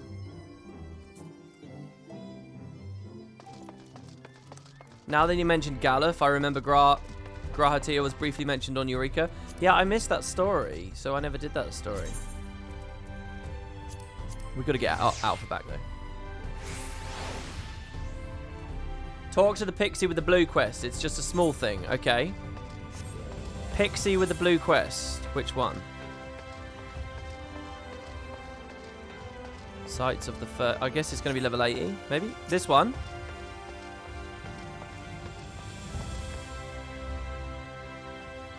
I bet I could do that. What? How long were you standing there in silence? Don't you know it's rude to... Wait, aren't you that mortal bonded to Feaul? Well now, isn't this a pleasant surprise? I have a proposal I was meaning to put to you, as it happens. Interested? So, these Skywatchers you see all over, they're good at what they do, but even they can't tell you if it's raining or whatever back on the source, no? But with my help they could, I could cross the rift and see what the weather's like for myself. Come back and share knowledge with these mortals by whispering to them in their dreams. I could do the same for the Skywatchers on the other side too. Everyone would have the answers, and they wouldn't even know how they'd got them. Wouldn't that be grand? Your silence is all the approval I need. Off I go. Oh dear. Due to Lorfeo meddling with the dreams of Skywatchers in the Source and the First, Skywatchers may now provide forecasts for every region, regardless of their location. Oh wow, that wasn't even a quest or anything. That was just a blue marker. They're freaky, man. They're freaky. No, I can't do the accent, guys. I can't do the accent. I need to find a way to integrate walking into my footage more. Right. So what was it again?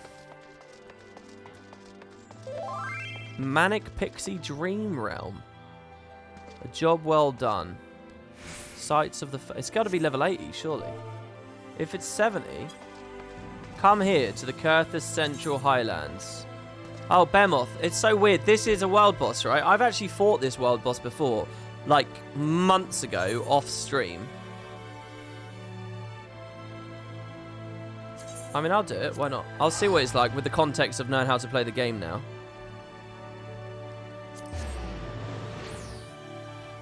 Imagine a Skywatcher in Limsa just waking up. There's everlasting light in Lakeland. Whatever that means. Yeah, I know, right? Oh, wow. Look at the marker.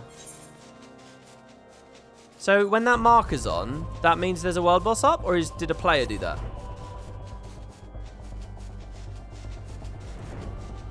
Did I get my travel speed here? Yeah, I did. We're at Central, right? Yeah. The marker is a player pin. You've never been able to catch it all your time in 14? I caught it when I was doing this dungeon. I don't know what this dungeon is anymore. But when I first came to this dungeon, I was playing it with my friends in Discord, and Behemoth was up. And they all went and fought it. And I went to fight it too, but I only saw like the last little bit of it. It's my only experience ever of a world boss in this game. And here I am again, experiencing it twice in a row before I've seen ever a single one. The only other time one was around was when I was in Heaven's Ward. Oh, it's a surprise. It's not Behemoth. Well, in Heaven's Ward, there was a boss up in Azizla.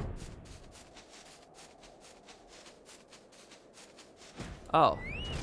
Oh, it's Alpha and Omega! Oh! Oh, wow. You know, I was going to ask, where can I see these guys?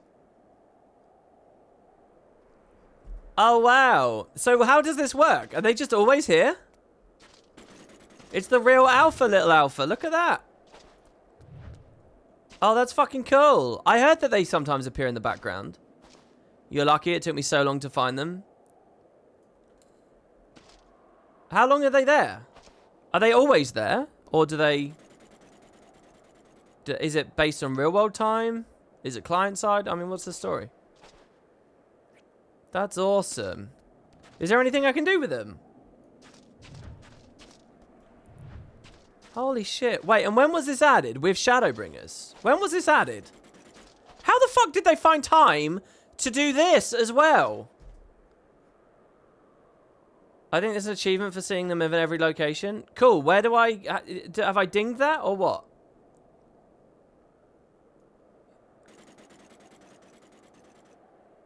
It was around Stormblood after finishing the Omega Crystalline. Well, after that, I was told about this mechanic, and people said it won't happen until after Shadowbringers. That's what I was told. Had to dip out yesterday. You going to watch the VOD of me finishing 5.0? No worries, man. Enjoy. It was a hell of a trip.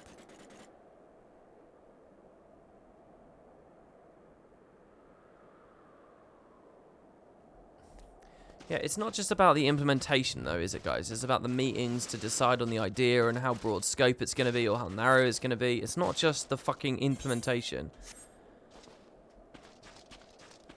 It's coordinating and planning and executing. It's never as easy as just dumping something in. Get off your armchair. All right, let's go back to Norvrant now. That's lovely.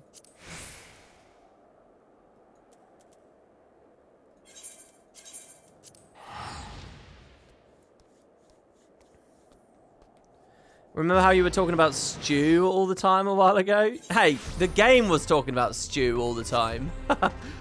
Guess what you've been cooking? Nice, man. What is it, beef stew? As a programmer, yes, coding is only 10% of the job. I know, it's very easy to forget all the other shit. Okay, go south from the Aetheryte. It's this one, in the middle of nowhere, level 80. Okay, wow. So what is this? So, okay, here's my question, guys. What is Eden in 8? If I remember rightly, Eden's like a boss at the end. I don't really remember much about the story. FFA Eden. It's a summon. It's a G-Force. It's the game's ultimate summon. It's drawn from an optional boss in a bonus dungeon. It has break damage limit. It has speed evasion and hit junctions. Oh, and it lets you devour as well. Eden is at the Deep Sea Research Center. Oh, I remember. Okay, you draw Eden from Ultima Weapon. So in 8, Ultima Weapon's an optional boss, and you draw Eden out of it. Eden can be drawn from Tiamat in the final dungeon as well. If the player defeats both bosses without drawing Eden, it can no longer be obtained. It's missable. Uniquely, both bosses can be available at the same time. The research center is on an unmarked island. I think I remember doing this. I remember towards the end of 8 spending so long on the Jumbo Cactar. You can land there with the Ragnarok after defeating Bahamut in the first area. So let's just quickly... Okay, so if Eden is going to be in 14, I wonder if this story will be related to the Ultimate Weapon again. Because Shadowbringers started talking more about La Habrea, but it didn't talk more about the Ultimate Magic or Ultimate Weapon. So I wonder if they'll line that shit up. Hey, Flagante, it's good to see you, man. It's been a while, dude. The strongest GF in FFA, its summon attack takes like 3 minutes. Yeah, okay. All right, so that was what Eden was in 8. Let's move on now. You missed a really good stream yesterday, yeah, dude. Eden was supposed to be the final Sin Eater, but they changed it. La Habrea will be 100% developed in Endwalker at some point. Yeah, I have heard that his face appears in one of the things. Okay, so let's just see this. Start the quest and see what happens. So this is the image of the cutscene we watched. One of the Crystarium guards is particularly relieved to have found you. Ah, Macon, have you seen Reen? She's been looking for you. Wait here, I'll go and get her.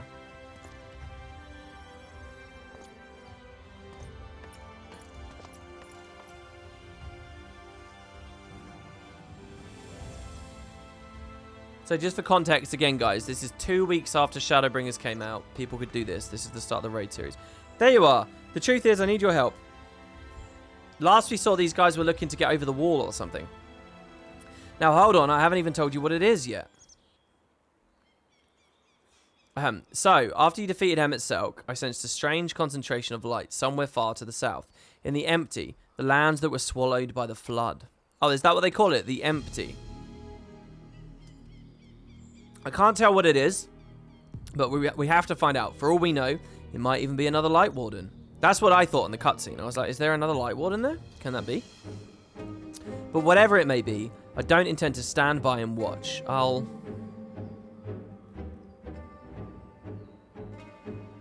Sorry, I'm getting ahead of myself. Thancred, Urianger, and I have a few theories that we plan to test once we find whatever's causing this. The three of us were reluctant to ask for your help, considering everything that you've been through. The thing is, you're the only person who can defeat a Light Warden without becoming one yourself, so we have no choice. Wait, but how's that going to work, though? While we don't want to jump to conclusions, it would be a good idea to have you there, just in case. So, will you come with us? I wouldn't have it any other way. Oh, people could do this from release day. The Savage was what was unlocked 2 weeks later. Oh, is that right? Oh, okay. Thank you, Macon. This means a lot. First of all, let's head back to Derek in Amarang. Thancred and Urianger should have everything ready by now. Okay. No, that's wrong. Okay, it is normal 2 weeks, and then Savage 2 weeks again. It's alright, I don't mind if chat gets something wrong, because then the hive mind will come in and correct it. I don't mind people trying to be helpful. Really.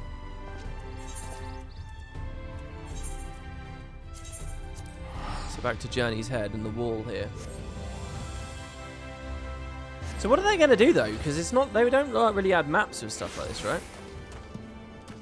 Sometimes I don't notice, WP. What don't I notice?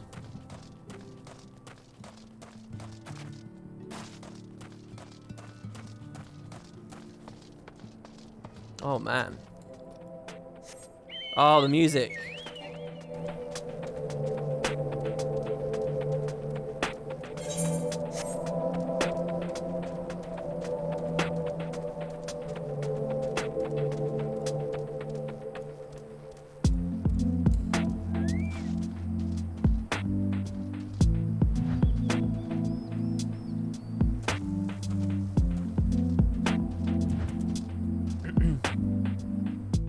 Looks like there's a giant crack in it.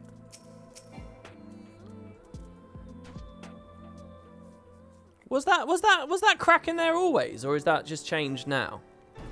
I hope the desert creatures don't give you too much trouble on the way here. No, it's okay.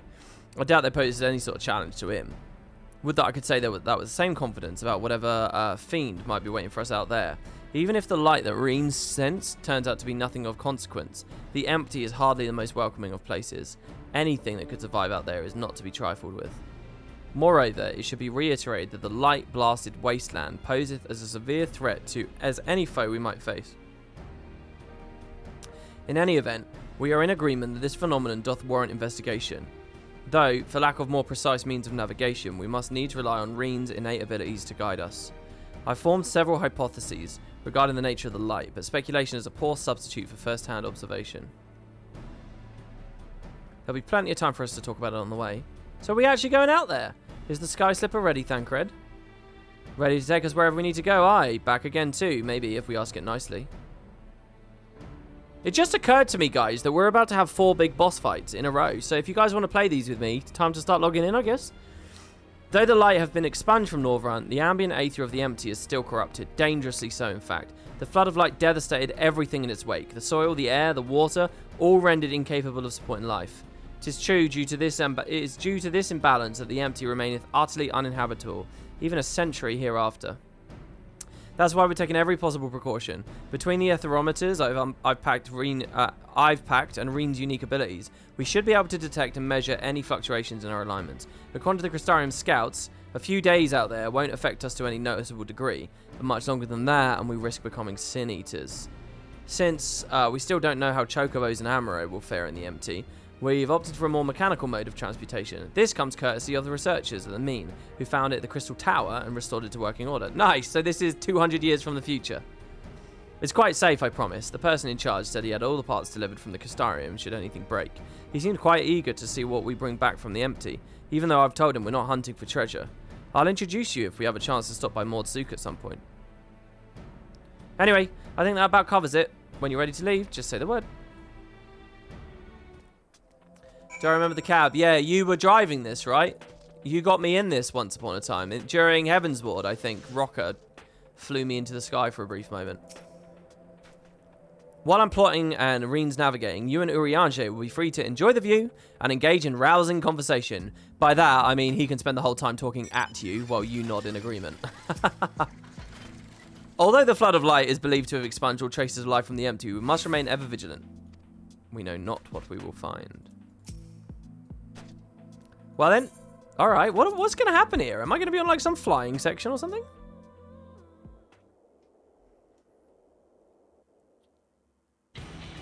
This series isn't Evilist level, but there's still a lot of story between bosses. Well, Evilist was Alliance trade, right? What I'm wondering is if this is Alexander level. Alexander had a shit ton. Omega was brilliant. The last raid series I loved.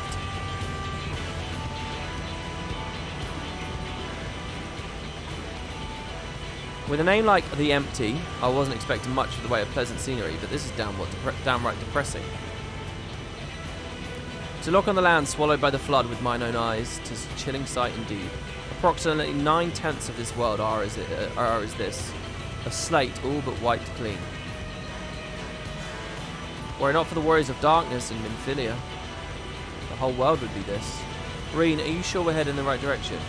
Yes, I'm certain. There's no telling how far away it is though. What's the story here? Nothing for it but to keep going then. You two back there may as well take a nap. I have a feeling we're a good few miles ahead of us. I like how I only just fit in the chair. If I was a Lalafell, would I be just like perched on the edge, like on the edge?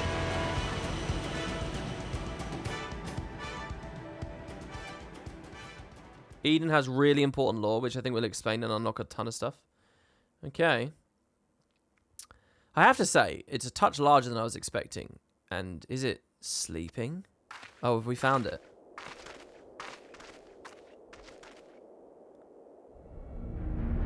Oh shit, it's this.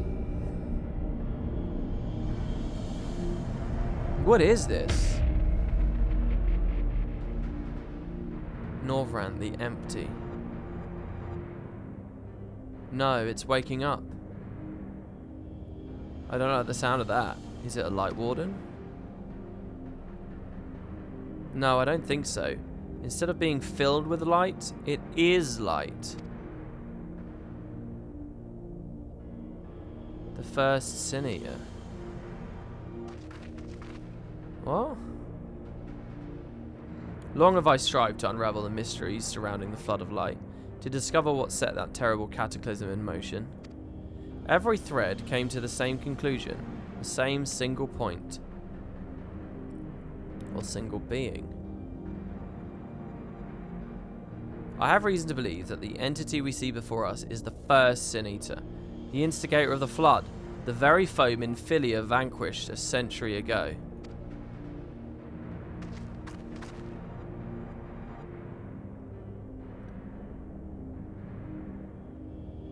She gave everything she had and won. But this abomination could undo her work. Aye, the possibility cannot be denied, though it's often said that destruction and creation are but two sides of the same coin. Reen, knowest thou of what I speak?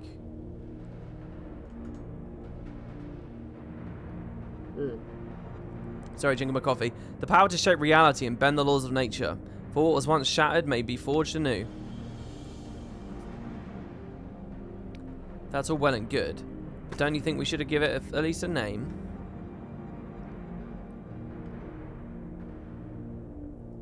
Eden.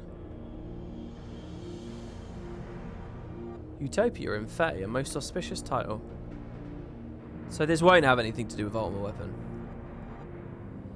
Now that's settled, perhaps we should find a spot to set up camp. I even brought a couple of tents on the off chance, but pitching the damn things is something of a fine art. Does anyone fancy helping me? Okay. You just played through this story last week, it's quite good. Okay. So, yeah, the flood, something created the flood, right? And it was this.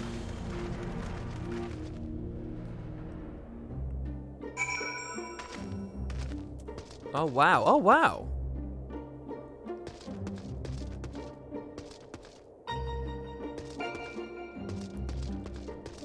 What is this music, guys? I know this song. This is definitely a remix of a previous game. It's FFA Overworld, is it? Holy shit, it is FFA. I know this song. Is it a remix or is it just straight up? It's the world map. Oh, I should go back and play 8. 8 was one of my favorites. I would be very nostalgic to go play that. Oh my god. Is Endwalker gonna have 10 shit? Is Endwalker gonna have like 10 reference stuff? Imagine that like you listen to the fucking Guado Salam music or some shit. Endwalker has 4, sure, but it has Anima in it, so it's and I swear I read that Blitzball was in it. I swear on the Steam page it said that there was Blitzball in it. Yeah, I basically skipped 9. I know a little bit about 9, and I played very brief bits of it, but it's not fair to say I did a whole playthrough of 9.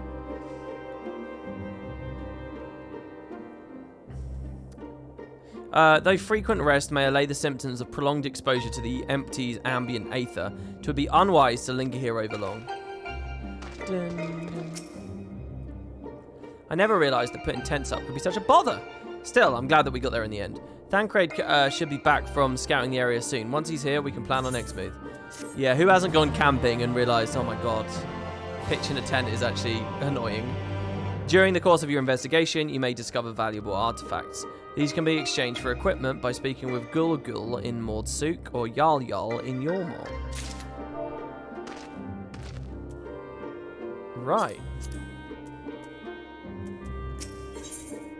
Rain waits anxiously for Thancred to return from surveying the vicinity. I wonder what's taken Thancred so long.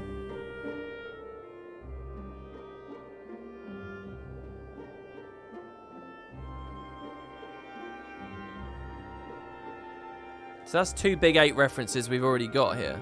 Ah, there he is. You wish people didn't hate 13 as much as they do? Yeah, 13 doesn't even really get much of a look in, does it? Have we seen many 13 references? I mean, it feels like some of the assets they use are very close to it. Like the robots and stuff. Well, that was rather uneventful. Not that I'm complaining. Did you find anything? I gotta be honest, I'm a 13 hater too. I'm definitely on the hate train for 13. I think it was rubbish. No, thankfully, there's naught but barren... I mean, it's got good elements, obviously, but then it's got bad elements, and it kind of, I don't know. It didn't click with me. There's naught but barren plains in every direction, apart from Eden, obviously. I tried approaching it, and the brute didn't even seem to notice me. I thought it best not to tempt fate, so we withdrew. We should act now before it's fully awake. Meaning what exactly?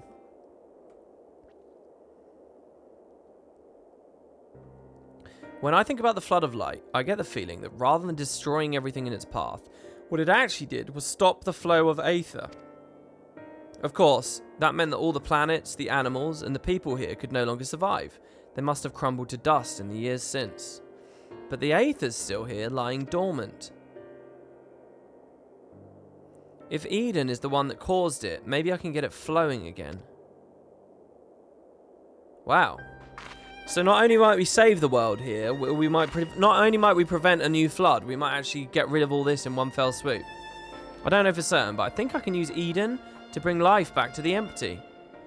This is very similar to the burn, right? Now hold on a moment, what makes you think that's even possible? And how do you expect to control that kind of power? But the burn is, the aether is gone at the burn, right? Here it's just unbalanced. Reen's aspirations may not be as preposterous as thou dost surmise. I believe Minfilia halted the flood of light's advance, not by destroying Eden, but by silencing it. And in doing so, she hath gifted us an opportunity too precious to waste. Even now, the flame of hope burns on. I, as Minfilia's successor, it standeth to reason that Reen doth possess the means to exert her will over Eden. But such a monumental task is not to be taken lightly. What sayest thou, Macon?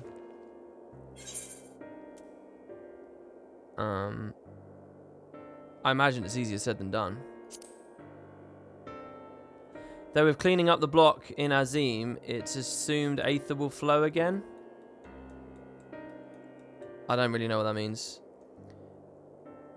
Oh, you mean at the Azim step, right? Yeah, I don't know. Maybe they can, maybe we can undo that. Well, yeah, that's what we sort of did, isn't it? Yeah, if we return to the burn now, is it feeling better after me and Ishtola fucked with it? Feels like a million years ago, to be honest. When she and I get back there, we should say to each other, do you want to go check that out? You're probably right, but I have to try. Very well, Reen. You've made up your mind, so how should we go about this? You wonder if I have the required eye level for this? Good question. I have an idea. I've been studying it carefully ever since we arrived, and it seems to me that the light is more concentrated at a certain point. I suppose you could call it the core. That giant Talos had a core too, like a beating heart. It controlled the flow of Aether. If Eden's core is the same, perhaps we could use it to restore the etheric balance.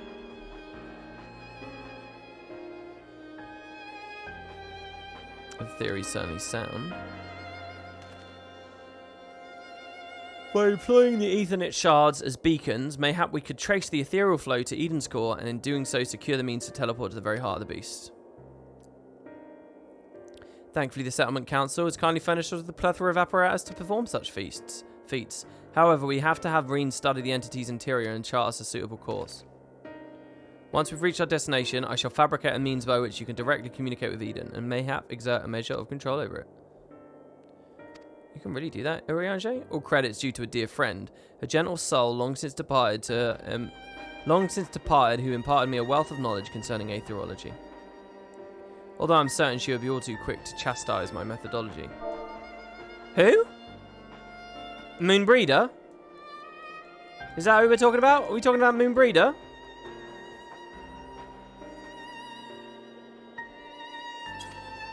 One of the few people to have actually died. Excuse me for interrupting this trip down memory lane, but I don't imagine that Eden will be too happy about us rummaging around in its innards, for want of a better term.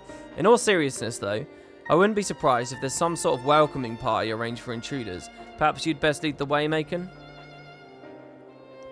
It's true that he's the only one who can defeat a Light Warden, but I'd rather not rely on him any more than we have to. Yes, I haven't forgotten what happened when he absorbed too much light, but as Alice said, making promises you have no way of keeping is not a kindness. Now, I wish I could put down Wardens myself, but the simple fact is I can't, and there's no point pretending I can. That's why I'm asking Macon. Then perhaps I could? You already have a job, remember? The only reason that this plan even has a chance of success is because of your involvement. We need you to concentrate on the task at hand and guide us to the core. Not only that, but you have to keep an eye on Eden itself. If we somehow manage to make it angry, get us out of there.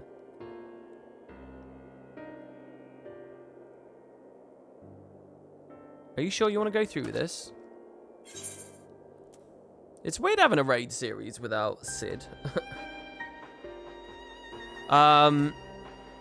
Yeah, this is what I do best, baby. Let's go.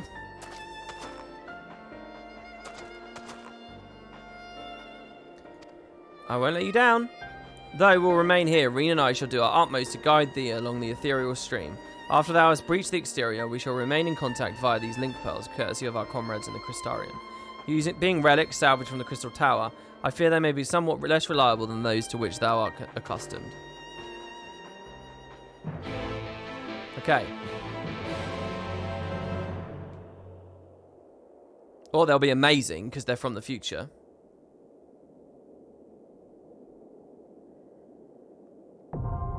Eden's Gate Resurrection, now accessible.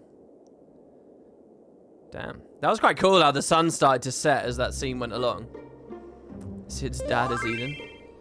Alright, yeah, you guys want invites to do this? Let's do it. So I'm looking for 7 people. People want to play Whisper Me in game. And I'll invite everyone first come, first serve. The teleportation apparatus has been calibrated successfully, and I believe the probability of irreversible disintegration to be relatively low.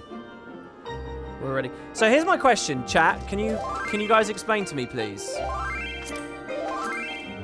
we go. You can see what the stream delay is, can't you? There you go. Oh, cannot locate a character with that name. I don't know why I can't invite you. Sally E. Maybe you need to do something else. Whisper me in a different way. Let's see.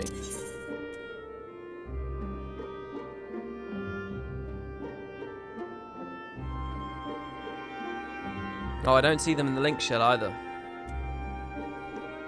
They're on a different world. Yeah, well, no, the same data center should be fine. How do I make it a cross-world party?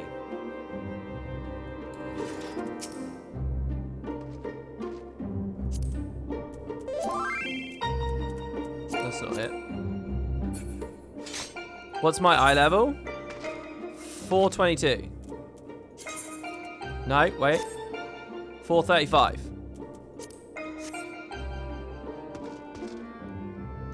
They were right below copy.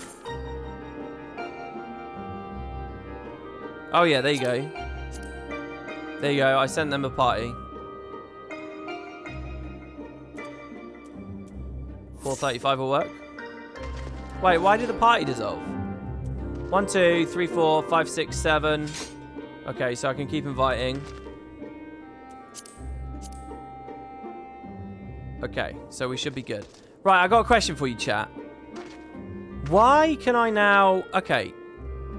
I was taking all the light in, right? And it was getting bad because I was taking too much light from the light wardens. Now, how did we fix that problem exactly?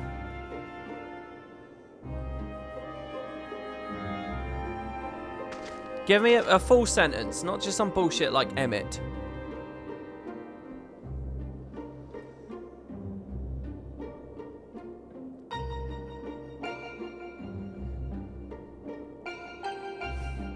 So we exploded it as a laser beam into Emmett, right?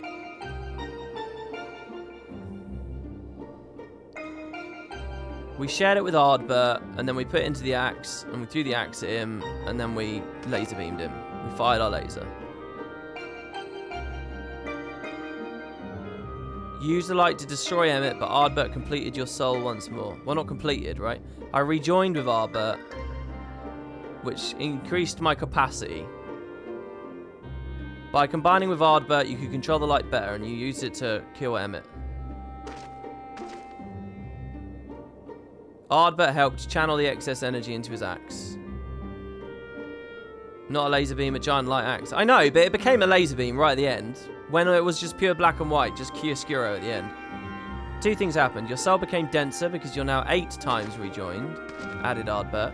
And you spent the light to make a blade of light to kill the Ascian. Emmett counted as a gargantuan mass of darkness all by himself. So when hit with the excess light, they cancelled each other out. Basically, how Emmett explained, you were broken into 14 shards. Rejoining with Ardbert basically gave you bigger reservoir of power light storage, making it you more complete. You poured your load onto Emmett. And then, what's that emote? Craigasm. There are a couple of reasons you could have. When you bonded with Ardbert, you were able to cope with having that much light. 2, you used said light to defeat Emmett and send his soul back into the live stream. You blew your excess load all over Emmett's bussy. I see what that word is now. Okay, so I can now consume this next one because, you know, it's just Eden. I just have more capacity now. So are we not concerned? So are we not concerned then? Like, how do I get rid of it again? It's just because I got big batteries now. And I'm empty. Yeah. Who says it's a light warden? Well, I mean, but it... Alright, okay, fine. Just because that was on my mind, and the characters aren't even talking about it, so I thought, oh, that's a bit weird. Alright, we're good, are we? I'll throw up a ready... Oh, no, the entry itself will be a ready check. Eden's Gate, Resurrection. Reen's discovery of a vast concentration of light prompts an exposition into the barren wastelands left in the wake of the flood known as the Empty. There, you encounter the immense and enigmatic Eden, the very first Sin Eater and the progenitor of the destruction that has all but consumed the world. Thank you for the sub. The sub gift, Divinations. Thank you. Man, we haven't had a sub for nearly 4 hours. Thank you very much, Divinations. Really appreciate that. Rather than seeking to end this threat once and for all, Reen hopes to use its limitless power to restore the ethereal balance of the Empty and breathe life into the planet. However, she must first gain control of Eden's core, which is likely to have countermeasures for repelling intruders. Oh, wait. Do we want to min-eye level this? We'll do this one normal. We'll min-eye level the other. No, we do want to. Okay, withdraw.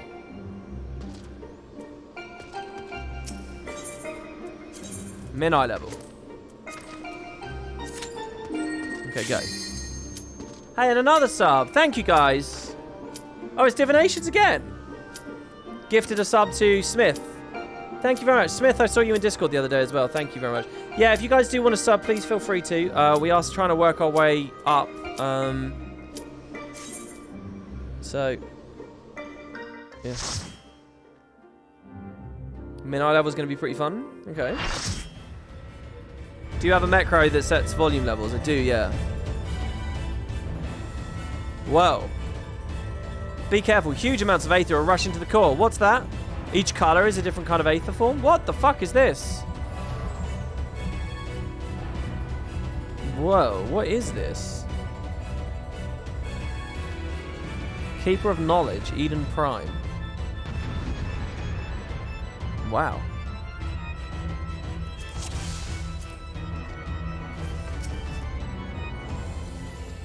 Whoa, this is crazy weird.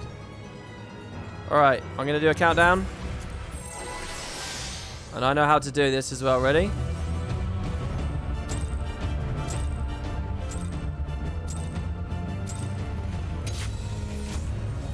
Oh shit, I turned... Yeah, it's okay. Spear of Paradise.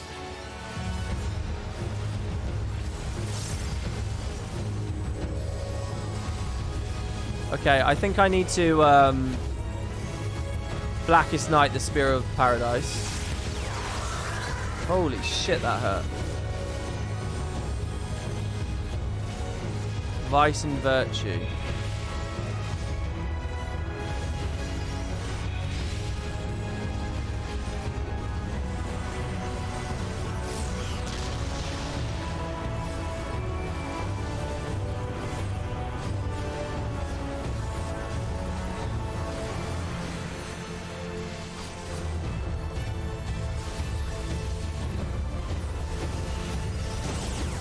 Holy shit. Could I have dodged that? Oh, here it is. This thing's coming back. I definitely... Whoa, the music.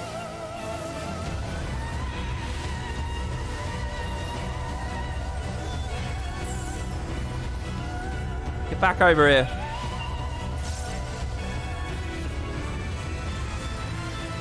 I'm going to stand with everyone.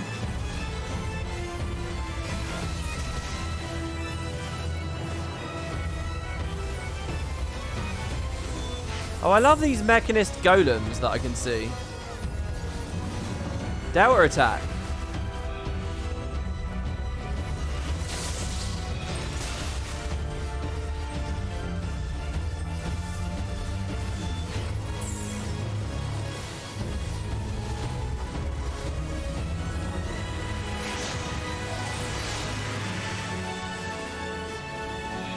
Fucking hell. Where do I stand?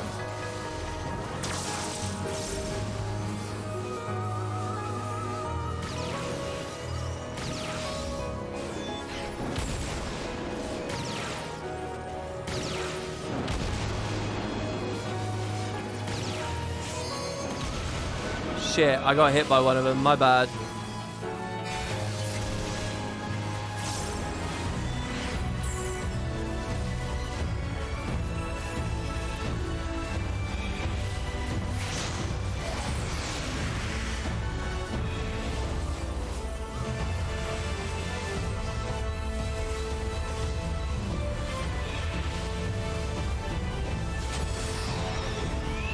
That ability made me nervous, so I put Dark Missionary up, and I actually think I sort of protected us a bit. What the fuck? What? What? Oh my god. Oh shit.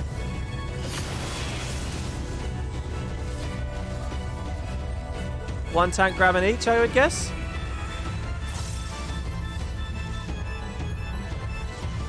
Just being in outer space like this feels very 80 to me, I have to say. Mana burst. I'll rampart it.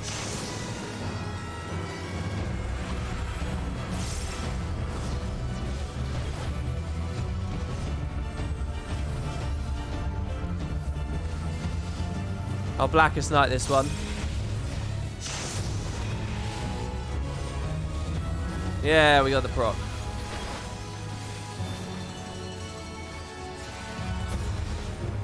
Ready to unleash Eternal Breath. Oh shit, it's under us. Oh god. Action time maneuver maybe? Yeah, you can think about Renoa.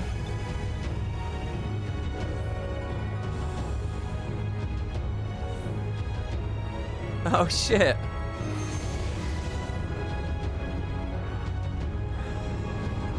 Why does my mana appear still, my parameter bar?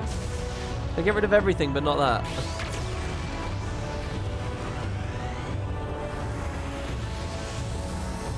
Is this a callback to the Eden animation from 8? Is this basically a version of the Eden summon animation from back then? I see. That's really cool, right? Don't let me miss little bits of trivia and context like that, guys. Oh shit, we're all hurt. I love that animation. Dark Missionary, that's one of my favorite animations in the game. I'm going to provoke this. I have a tether on me. Oh, the tethers show where the laser beams are going to go.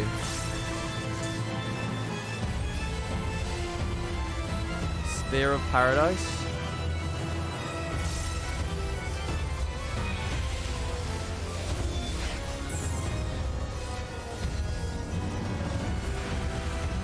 Last time this was happening, there were a bunch of things happening.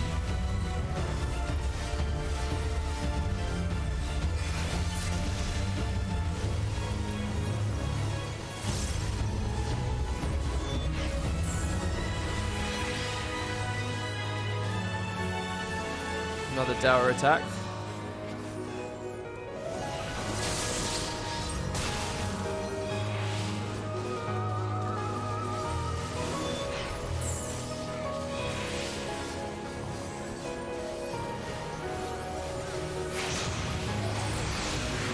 I didn't really have my cooldowns to help that time.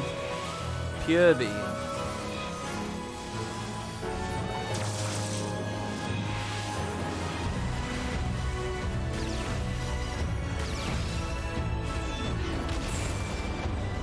Oh, that was good, eh? Oh, how'd you like me now?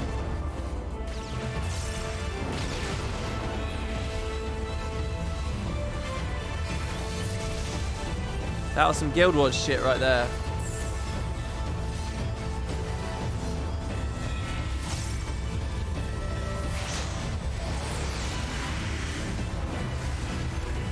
Holy shit. I'm aching.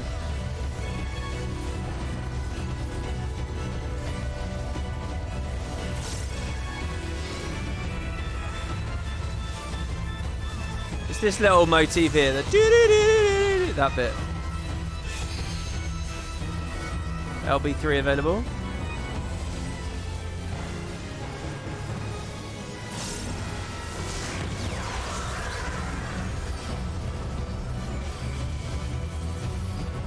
Oh, Rampart.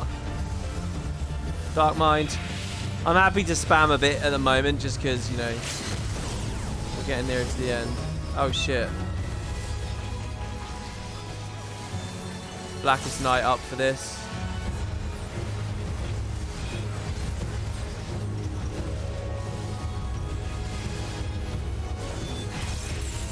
Delirium.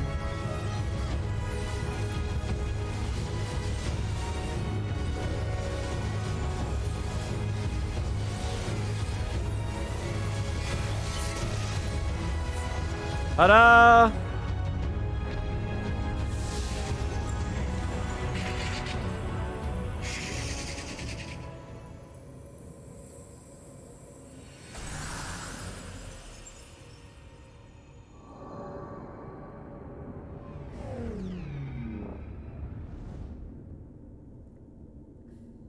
A suit of early antiquity armor.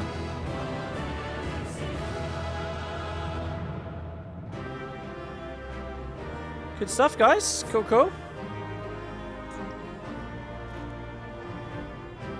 Alright, looks like we've got a spot in the party, guys, if you want to join. Awesome. Okay, what kind of loot should I roll on here? What? Okay, yeah. Does this matter now at this point? What do you guys think I should do? A winged helmet forged by some ancient civilization, recovered from Eden's Gate. Just for glams? All of it's only for glams. Okay, I'll just skip it then. That was awesome, guys. That was really cool. I don't know how much story before the next mission, but if you guys want to stay in the party or whatever, I don't know when the next fight will come up.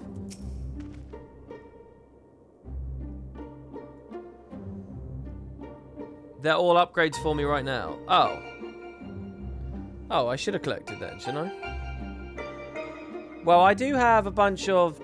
Yeah, because how does this work? Because I'm not spending elegant tomestones anymore. Am I getting... Am I getting any from any of this content? I'm not, right? It's only old content? It seems that Thancred's prediction about there being some sort of guardian was right. Thankfully, it was nothing you couldn't handle. And I'm glad to say that you haven't absorbed any light either. So far, so good. Now the way's clear. The Aethernet shards can send us to the core and back whenever we need. Why don't we give them a try? Okay. Unless you want to get full crafted gear, you should get all the gear you can. Right. Okay, so next time I should just greed everything? I should still be getting a small amount. Oh my god, it's the music from the alpha cutscene. I have 1,700, 350, 70. I can only get 900 a week. Wow, this is weird. I'm like getting stuff now. This is what endgame feels like? Standing around waiting is hardly my forte, though I dare say I'm more suited to this than whatever Urianger is doing. What are you doing, Urianger? Though the apparatus is now in place, a number of minute adjustments must needs be made before attempting to assert control over Eden. Look at this thing. Once Urianger has activated the device, it's my turn. More of this tier 7 materia. Determination. Can't wait to see me do the 4th even drill. Vroom vroom. Crafted gear isn't very expensive. Well, we've got to consider what actually happens when Endwalker comes out. All of this becomes Allergan tomestones, right? The time hath come, Reen. Will I be doing the salvage modes of these? In an ideal world, I would love to do all of that stuff. But there's just bonkers amounts of content in this game. And I don't know what to prioritize. Watch over me, Minfilia. Watch over me, Minfilia.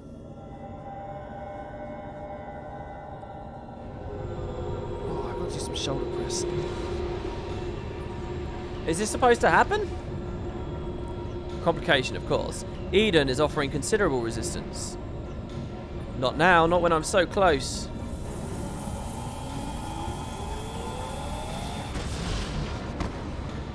Urianger! We're so comfortable in metaphysical landscapes at this point. I'm unharmed, but what of Reen? No, you listen to me! She's fighting back. Reen, be careful.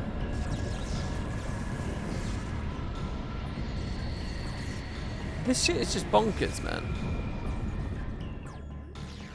To get into the pile, I need to join the Link show, yes? To do that, I need to be in WP's presence, yes? So I'd need to stand outside of Eden on Cactar.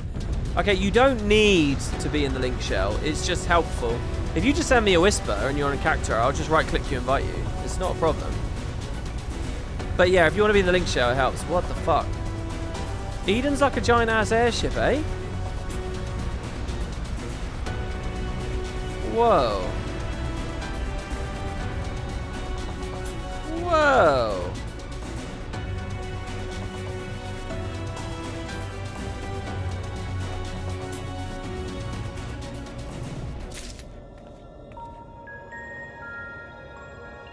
I need to have a character at that level on that server. She's currently at pre-Heavensward.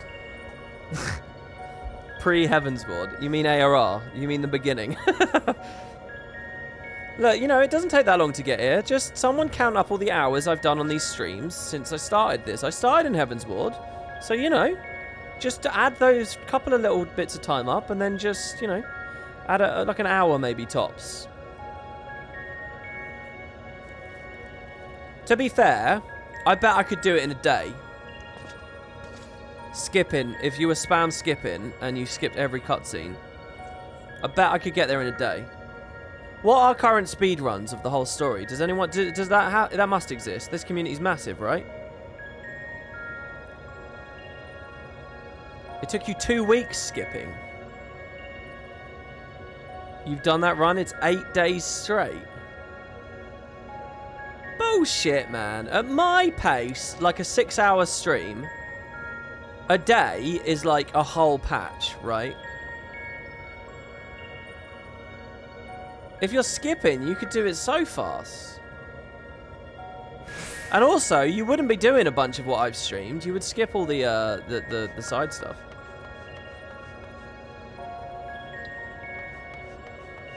Dungeons would be the longest part. Yeah, for sure. I reckon you could do it in a day. Surely there's a speed run. Fastest speed run is 4 days. Skipping dialogue and cutscenes. Shadowbringers takes a whole day to skip through. Really?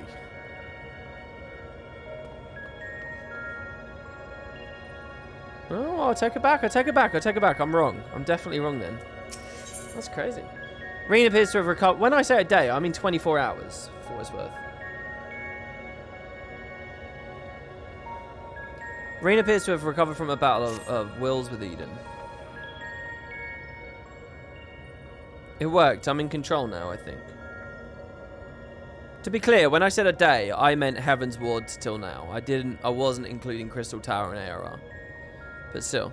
Although I'm now linked with it to Eden, I still need to figure out how to give it commands. Pray tell, what caused it to convulse so violently? It must have been when Eden rose into the air. I'm still struggling to stop it from drifting too far from the camp. Even now, thou art...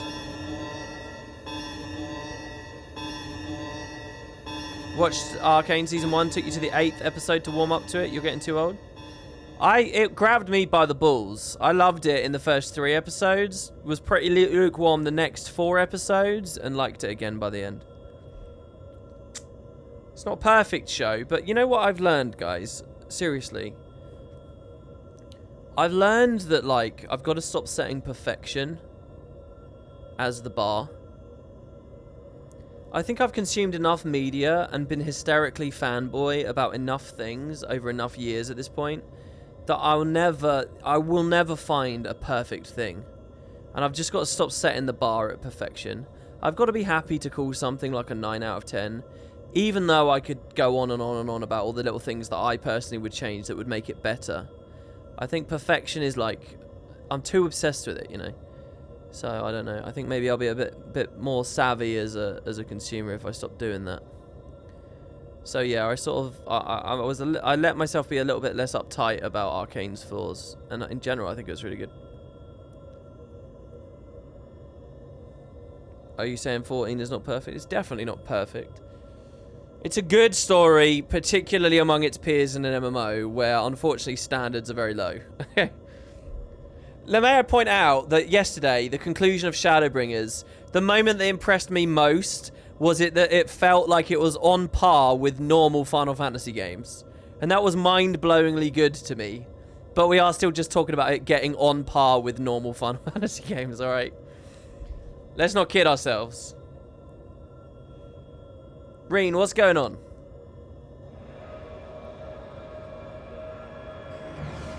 Ah, above us, something's coming this way, an enemy. But how dost thou... Ah, could it be a Sunita? Has an FF game story ever been good? I mean, that's a valid question too, to be honest.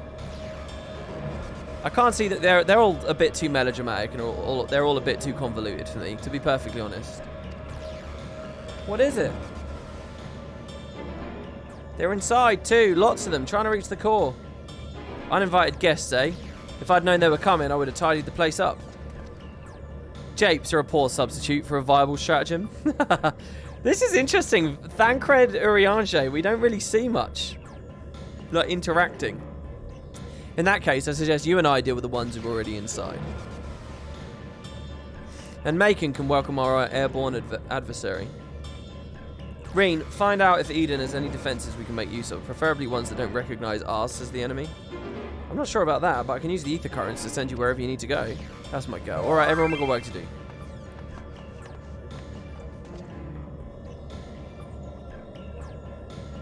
From what I can tell, Eden is able to form simple structures by redirecting ether. So, I'll try to give you something to stand on. When you're ready, head for that portal over there. 8 is a convoluted mess with more plot holes than Swiss cheese. Yeah, to be honest, I was a big fan of 8, and I did multiple playthroughs of 8, but even I couldn't give you a proper synopsis of the story at this point. It was that convoluted. I could do a better job telling you the story of 7, which I was actually less of a fan of back in the day. And 7 is its own layers and layers of mired bullshit upon more bullshit. There's a synopsis you can read about 7, which describes it as like an alien in a super soldier's body seeks to... It's just crazy. It's just crazy when you really get like a one-sentence synopsis of what the fuck's going on by the end of that game. Eden's Gate. Descent? Only available when using a preformed or undersized party. Okay, so what's going on here? So, 1, 2, 3, 4, 5, 6, 7. We have one space. Now, has anybody whispered me? Hi, WP. Catherine here. Welcome, Catherine. Here's an invite for you. And if you want an invite for the link shell, Sir H. Sir Hawk, didn't I give you one earlier? There's a link shell invite. Does anyone else want a link shell invite? Come stand next to me if you want that.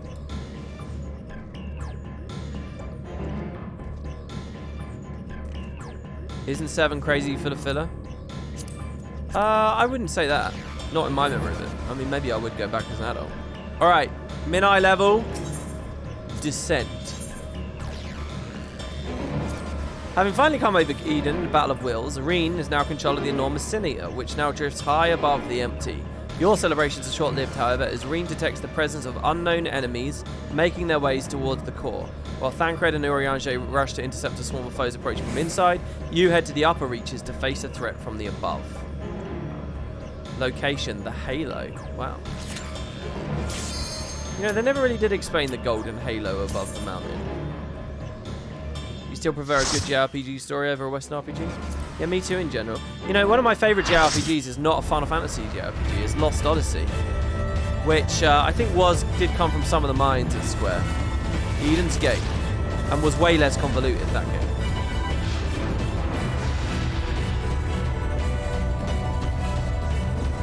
Antithesis Manifest. Void Walker.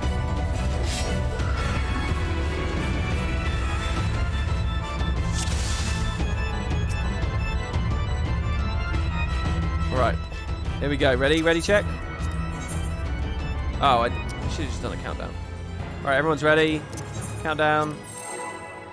I'm always impressed how ready everyone is in this game. In Guild Wars, it tends to be that, like, ready checks take a lot more waffly. Okay, here we go. Get the timing just right.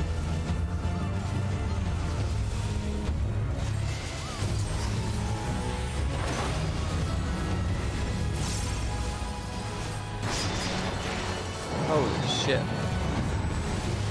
Holy shit. I should probably... Oh, shit. I shouldn't be standing in that. Ow. Okay, I definitely fucked something up there. Oh, my God.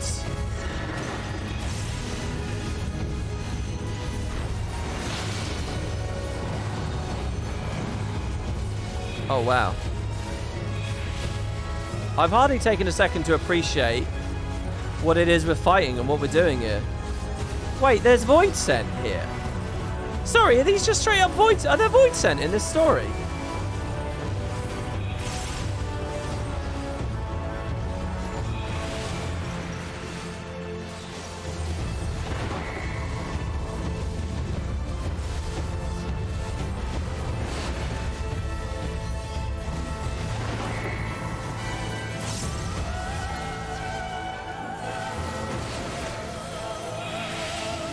I don't know whether I should be doing that still to this day. I don't know.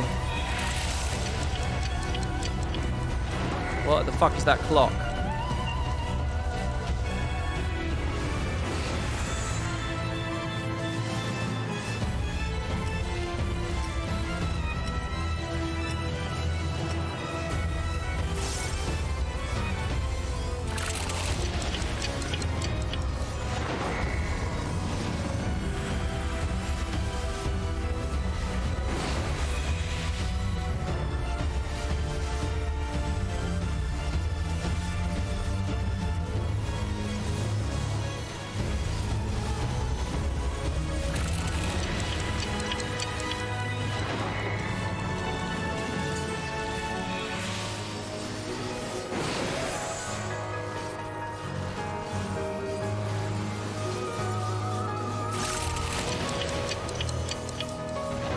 Oh god, there's something going on here and I don't understand what it is.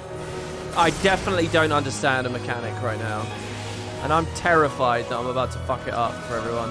What is the clock thing? I just don't know. 2, 1. I can see it's counting down above people. Fuck, they got hit. I can see it's counting down above people's heads. Entropy? That's not an eyeball, is it? I'm looking away. Oh shit. Over here?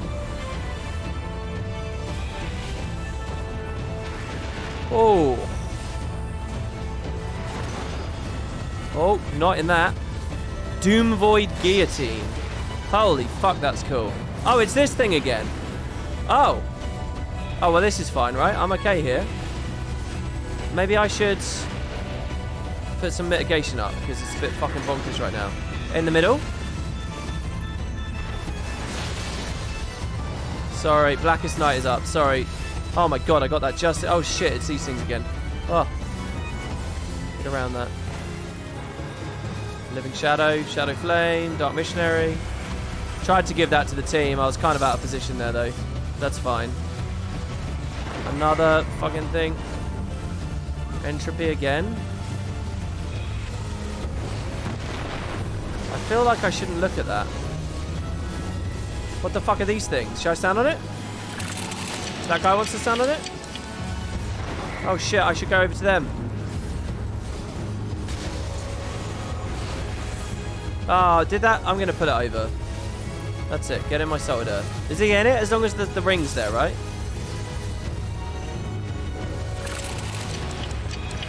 Another clock. I guess it's a mechanic I don't have to deal with. Blackest Night.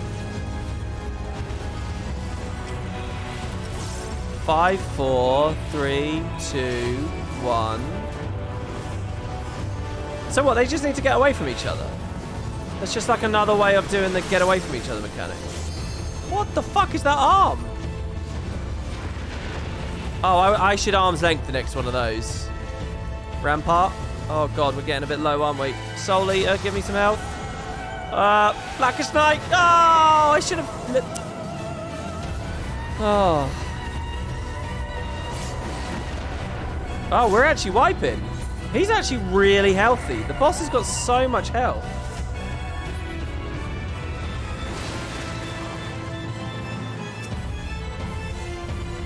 Good job to the other tank there. Should I just get in there and start hitting it? Oh, there's an eyeball over there. I need to face away from my friend. Look, that's an eyeball, right? I need to not look at my friend.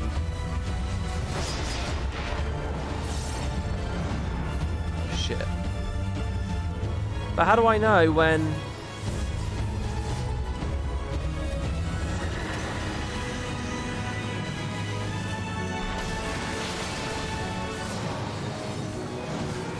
I'm going to turn stance off.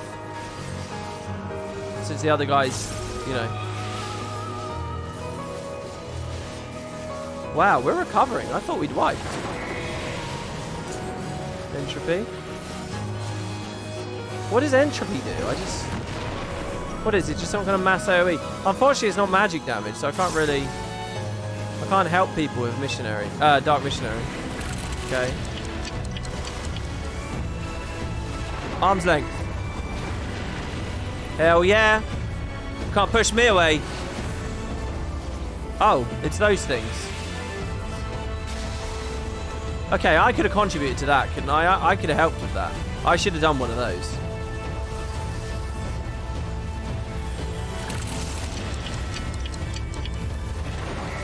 Oh, shit. Well, that's fine. I don't mind doing this. What is it exactly? Spell and waiting, dark fire.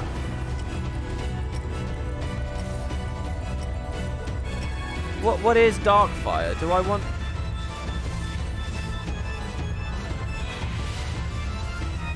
That's just surely dangerous, isn't it? Oh, is he on me? Is the tank's dead? Oh, I'll provoke it. I'll put stance back on and provoke it.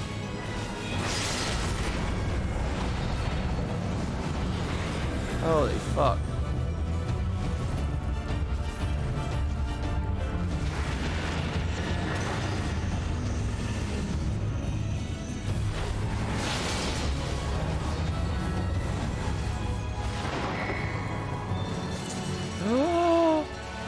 I didn't think of the one behind.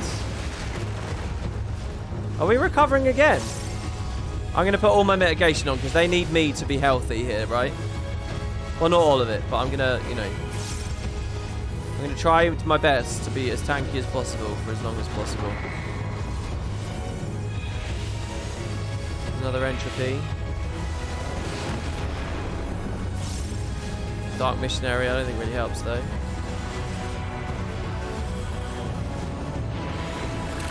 Okay, I still don't have arm's length back. So we're going to go over here. Soak that with everyone. Spell in waiting. Oh wow, they all got it. Well done. What is this though? Diabolic curse.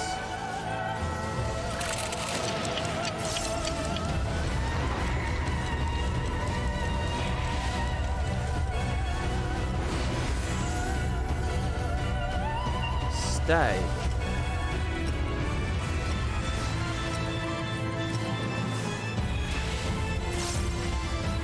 Oh my god, we're gonna hit enrage, surely. Holy fuck. I have to live and dead. Oh my god.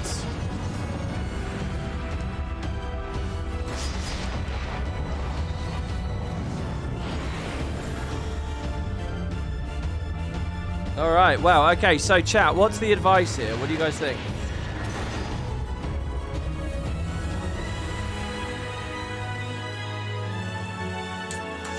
This boss shows the stack AoE marker when it does an attack. Okay, hold on, let's turn the game. Let's turn it down just a little bit so you guys can hear my silky voice. Right, silky voice. This boss shows the stack AoE marker when it casts the attack, then attaches a timer to it. You have to remember to stack or run away when the timer resolves, not when it's first cast.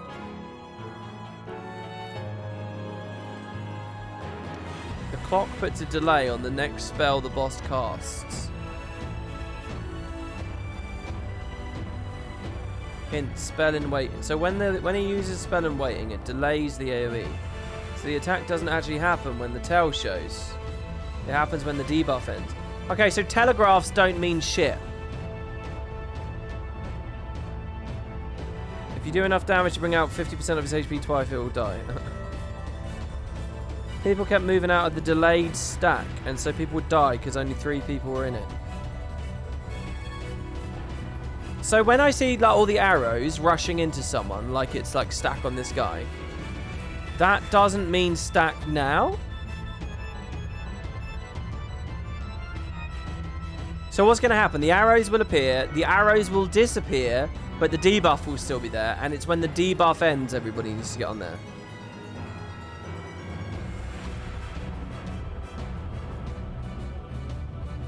It means stack after the clock is over. There's a little countdown over everyone's head.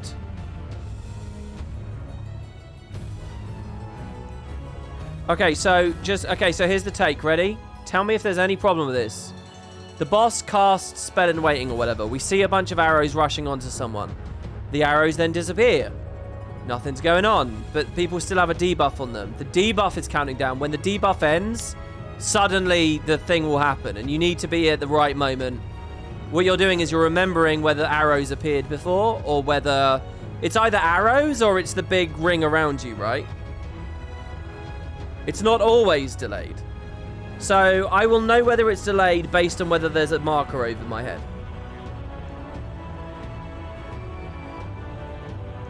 The last thing to remember is that he doesn't always use spell and waiting. Sometimes he'll just cast normally.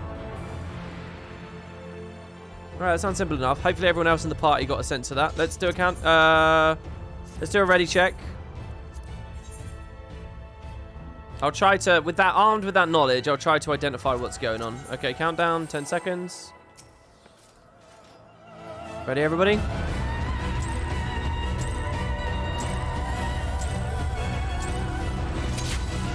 Those plunges aren't good, right? People don't like those plunges. Okay. I'm just amazed at how tanky this guy is. Oh, it's that thing again. Whoops. Okay, that wasn't too bad, though.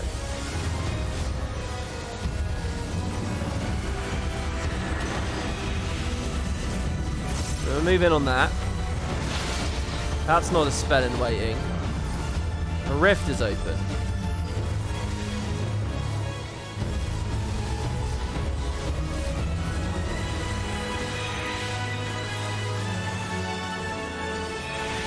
Shadow flame.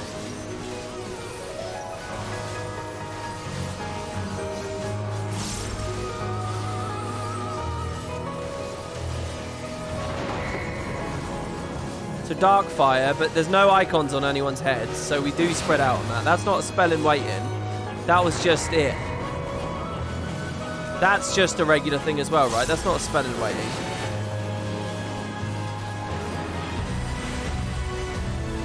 This one is, though. So there's clocks everywhere. Okay, so we can keep fighting here. You don't have to spread yet. Right, but you do have to spread once that's over. So I don't have to do anything yet. 3, 2, 1. Because I wasn't even targeted by it. Okay, that's a regular unholy darkness there. There's a clock, though. They're just going to stay spreading, right? Only one guy is the target of that, right? Oh, I see. So now they need to stack. I didn't need to move there, right? There it is. Oh, I could have moved afterwards, though. Do they want me to soak with them or not? Okay, so that's just regular. Oh, no. There's clocks there, right? So they all spread early, right? They didn't need to spread yet. This one's a spelling waiting as well. Okay, so soon I need to stack on Mjörn. Not yet, though. But later. Right? On this guy now. But I'm the I don't want him attacking. 5, 4, 3. I got to get on there, though, don't I? I'm going to... There we go. I think I did okay there. I didn't want the group to get cleaved, but... Right? I don't know what the fuck this entropy ability is. It's just some massive raid wide. I should reprisal it. I'm going to arm's length this.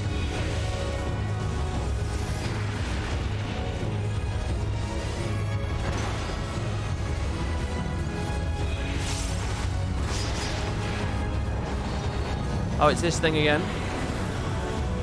Is arm's length still on? No. I ate some infirmity, which is a bit shitty. Oh, I should save reprisal for...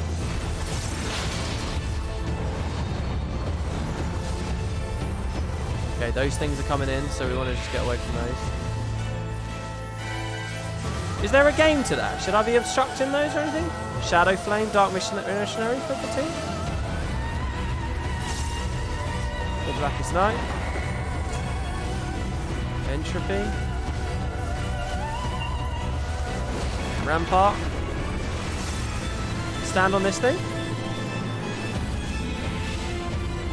Okay, this is a spell and waiting. We don't have to do it yet.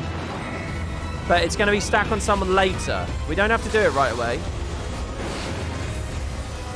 Okay, so I'll stack on them in a minute. 3, 2, 1. Oh, wait, no, it's still going. It's got ages before it's going. It's okay. You guys should stay stacked, right? 3, 2, 1. Yeah, so stay stacked. Yeah, they got it. They figured that shit out. And now spread. Yeah. That's sneaky. That's quite tricky, isn't it? That's a very sneaky little mechanic.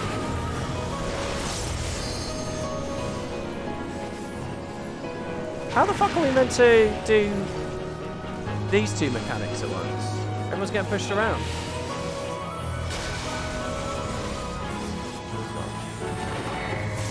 Entropy. I'll reprisal that. Oh, that felt good. I actually think my reprisal's good there, isn't it? So there's an eyeball on someone there. Shadow Eye. Face away from that guy. Maybe? I don't know. I stopped using abilities for a second. This is just a spell and waiting. Don't know what he's doing. Oh, that Shadow Eye is in waiting. That's not a real Shadow Eye. He doesn't have to run away, does he? Yeah, we have to look away from that now. Don't face the Hawk now. Oh, he's ran into us. That's bad, isn't it? I don't want to be near him.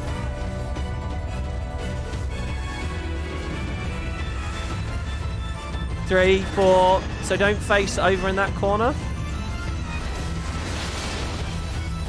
Oh, he had 20 seconds. Oh, I see. So he had ages. I didn't realise the timers could be that long. Okay. This is cool. This is a fun little fight. Entropy again. I did just put reprisal on. 3, 2. Yeah, I got it in time. I got it.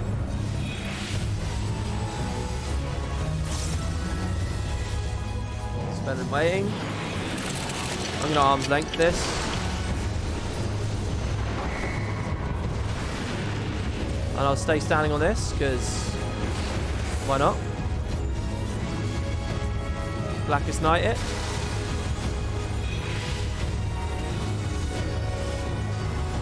Flipped a bit there. Oh, stand inside the golden ring.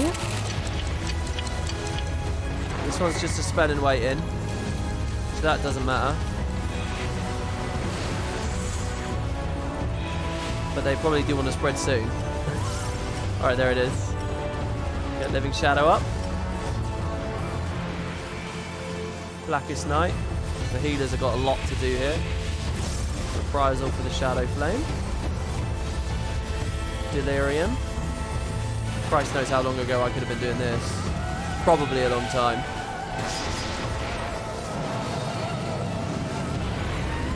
Okay, I've got to get moving on that one.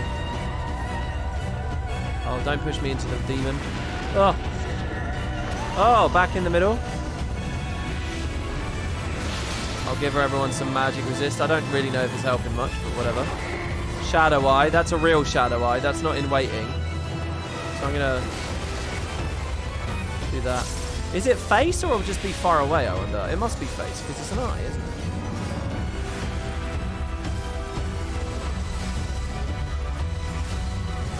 Get the Blackest Night back up.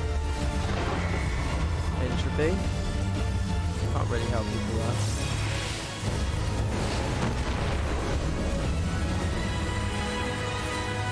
I'll save reprisal here. Spell and waiting. We got this, guys. We got this. Go team. I'll stand on one of these.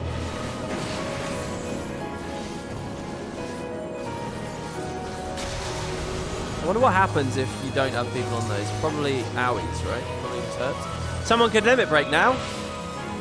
Who wants to limit break? Reprisal on him. Oh, that was just in waiting. Of course it was. They soaked.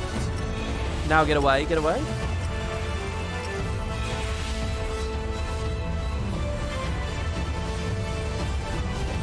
Oh, no, nobody, the DPS don't like limit break, you know?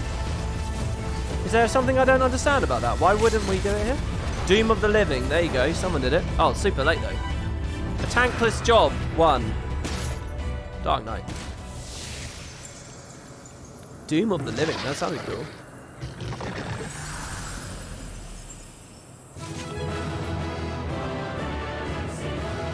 It's greedy because it doesn't count as your damage. Oh! They're just trying to log well, are they? That doesn't matter, does it? Good job, everyone. That was cool. So, again, are these voids sent? It's also a cool place to be fighting, isn't it? Did you see where its mouth was? No. Was it between its legs or something?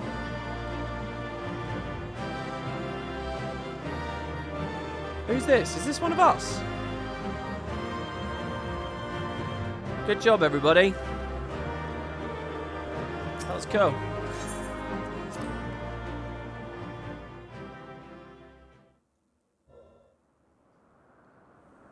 Oh, it's who I was fighting.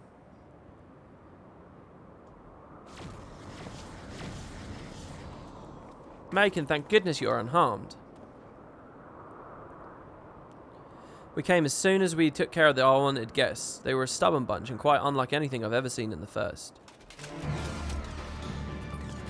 No, I won't let you.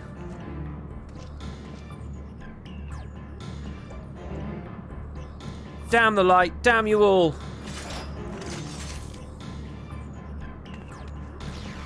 Who is this? Who are you? What do you want? I like how much agency Reen has. Why am I here? What's happening?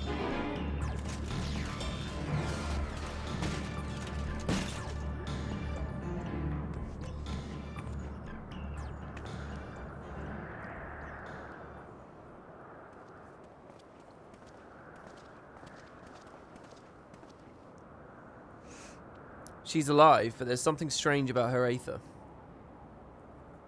She didn't seem too pleased with Reen taking control of Eden, which may be what caused her to appear out of the blue. Beyond that, it's anyone's guess. 'Tis plain she is not a Cinia. It's not even in part as Vorthri was. Yet this knowledge does little to assuage my fears, for she is nonetheless possessed of a power most terrible. Yeah, indeed.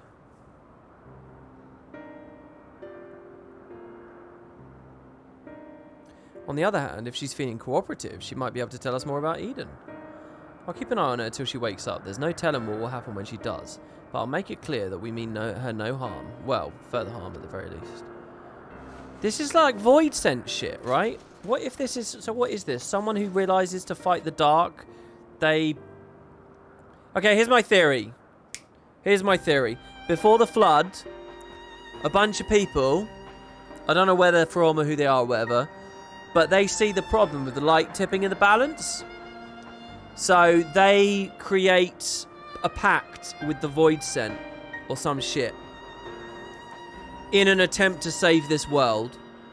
And they're fighting the good fight or whatever. And they were here at Eden trying to stop the flood, but they failed or something. So I think this is a good person who opened a pact with Void Scent or something. It's either that, yeah, or it's Sid's mum, or it's Gabu. I like how you guys can just put Gabu emotes in chat now. Yeah, it's a good theory too, yeah. It's just, it's Gabu. That's such a good emote. Is Gear29 still in chat? Honestly, that's such a good emote.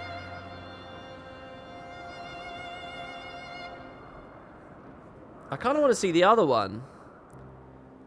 Because I think the other one looks really good small as well. What is the code I gave? Tato Gabu? I think it's Tato Gabu 2. No, I don't know. I don't know what I called the other one. It is on the server, but it's like a bit reward. It's like this, Teo Nod. It's like that. Anyway. It's like the reaching the core where it's aimed from the outset.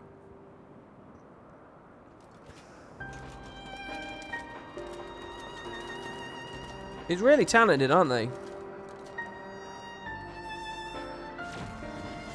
I think, I don't know, you'd have to ask them, but if you guys want to commission Gear 2 Gnomes for anything, please, I mean, I feel bad, because these have just been gifts up to now. Now that things have settled down, I should go back inside and try strengthening my link to Eden. WP playing 14 now, huh? I haven't seen you since I dropped Guild Wars 2 years ago. Hope you're having fun, dude. Thanks, man. Yeah, I'm trying other MMOs, basically. I don't know if you want to follow and keep an eye on me now, but I'm trying to maybe start branching out and do sort of variety MMO stuff. It's not that I'm leaving Guild Wars or anything, or I'm any less of a fan of Guild Wars. But Final Fantasy was a brilliant first step because I'm a big fan of Final Fantasy. It was either going to be this or ESO. And let's just say certain community members encouraged me to put FF first. I've yet to discover the means by which the exterior is breached. I want to do a tier list of Final Fantasy music now. Because this song would be up there. The Warrior of Light theme would be up there. You might pick Iso back up again when I try it. That could be cool, dude. Yeah, we could get a bunch of spuds in to do it. There's so many tracks. Yeah, I know. Well, you just pick a selection, wouldn't you? Oh, yeah. How would you do it, actually? I don't know. Maybe.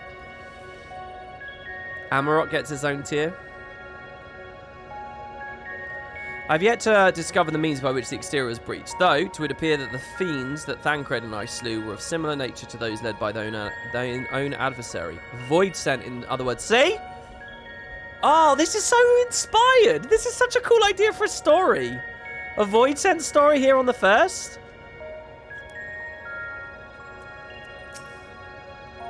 Although I had my hands full trying to control Eden, I caught a glimpse of your battle. That power, I've never seen anything like it.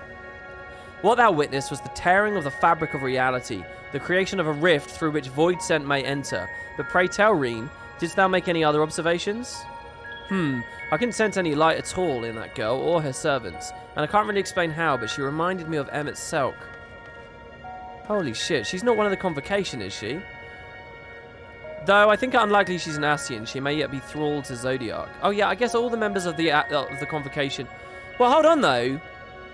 They take one fragment and uplift it to fill the seat, right? So what about all the other fragments that are lingering around? You know, I happen to be, it seems, the fragment of some badass Amarotian. What if you're one of the as yet unuplifted Ascian fragments, just trying to live your fucking life? That would be such a cool idea for a story. If this girl turns out to be, like, an untampered with Ascian fragment, like one of the old members of the Convocation. Like, what if it's like a La Habrea fragment? No, there is no La Habrea fragment. What if it's like an Igiorim fragment? Let's do that. In the meantime, I'll try to improve my control over Eden. It seems to be listening more than before, instead of screaming at me like it was in the beginning. And that's not all. I've made an exciting discovery.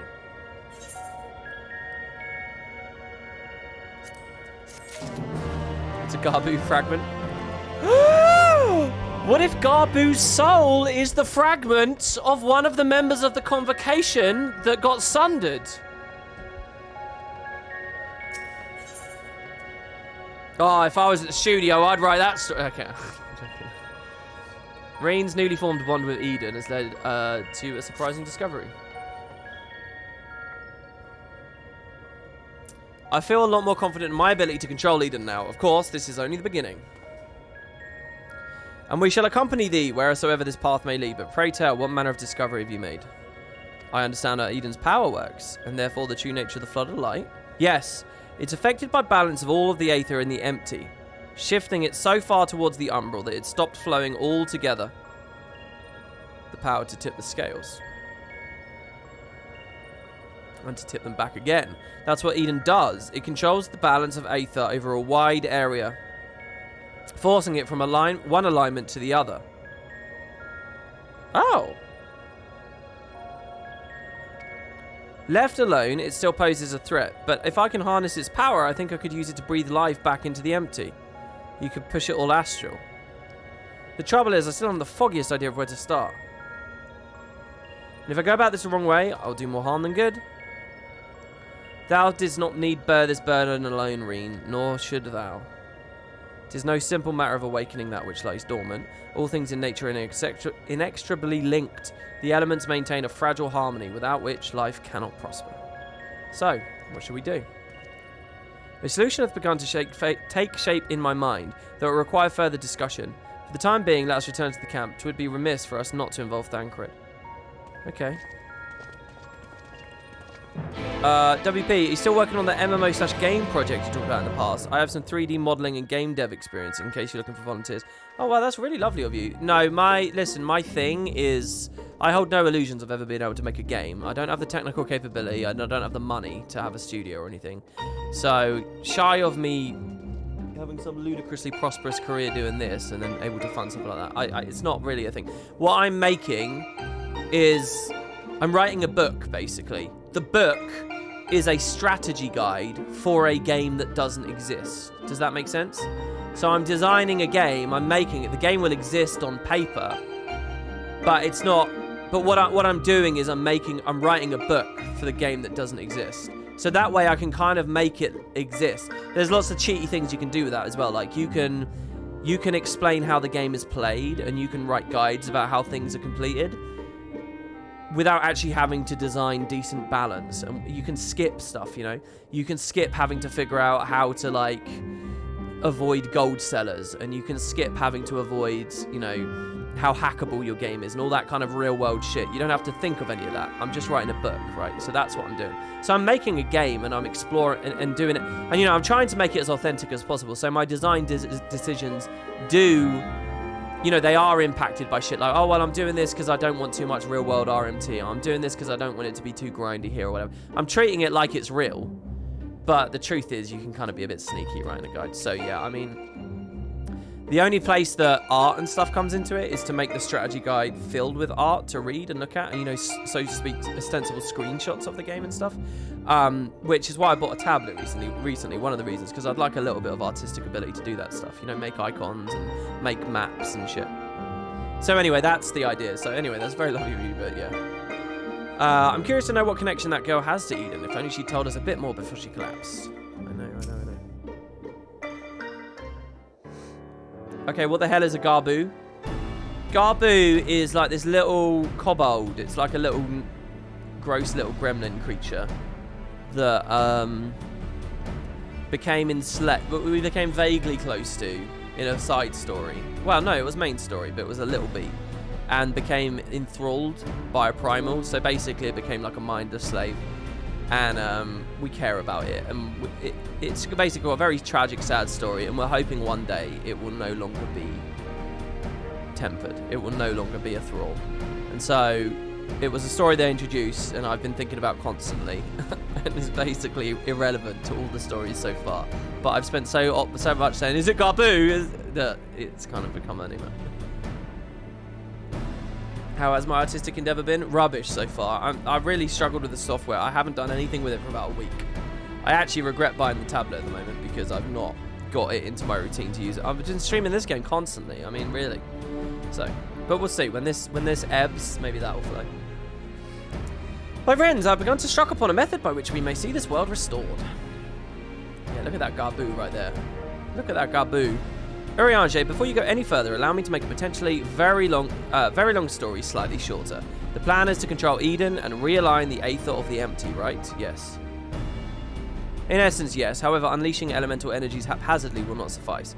In addition, the Empty is unfathomably vast. Were we only able to effect change over one small region at a time, it would take many lifetimes to complete even a fraction of our task. Instead, our energies would be better spent revitalizing each element in order, that we might set in motion a more widespread transformation.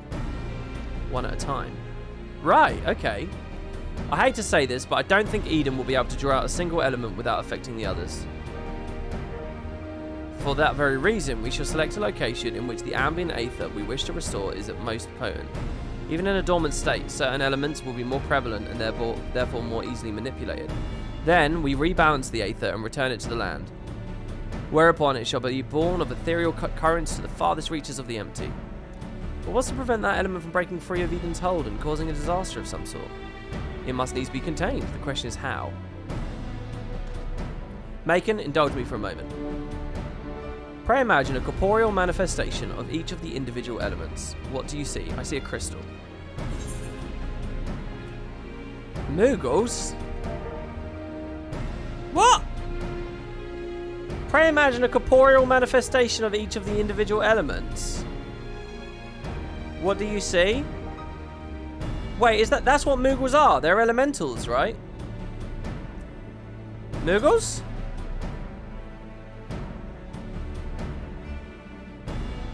Mayhap thou art afeard to the art of the faithful word, for even to speak the name primal is to invite misfortune. Right, okay. He just glosses over my joke instantly.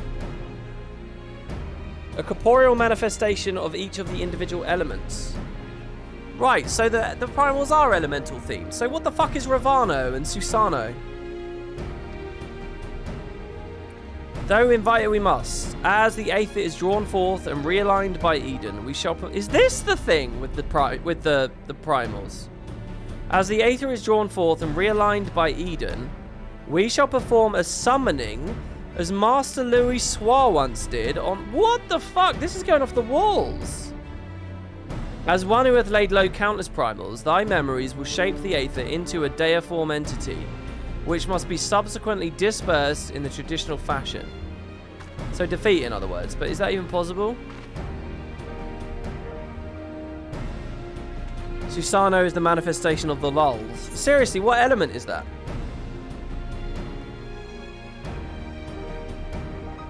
I break my fast on primals. You breakfast on primals. To be honest, I'm not sure I can. Lest thou forget, 'twill be no more than an approximation of a foe thou hast previously bested. I have every confidence in thine abilities, Macon. Okay, fine. Oh, he fucking nodded. Well, that's it. It's lost then. I can't say no. He just nodded, didn't he? As do I. Though I might have to help, it might help to have some idea of what you will be up against. Have you decided which element to tackle first? The almighty nod, yeah. I propose water, the source of all life. As for the location, an area to the west of Northrant was once home to the world's deepest ocean. Alas, the flood of light reduced it to a yawning chasm. Water, yeah, that seems like a good choice. I'll see if Eden can take us where we need to go. And I'll prepare for the summoning. Thancred, thou keep watch. I've got a lot of questions for you, chat, so get ready. I really want some clarification in a second. Can you keep a watch over this antagonist? She may have vital information. Someone's got to do, I suppose. Right, so we're going to fly the airship Eden over the water to summon a primal, to kill the primal. We're doing what the Ascians have been doing. Still, I must say, I don't envy you being caught up in yet another one of Uriange's madcap schemes. Though come to think of it, if the creature you must fight is born of your own memories and your imagination, why don't you try thinking something perhaps a bit tamer than the primals you fought in the past? Perhaps that's not how it works. Anyway, best of luck.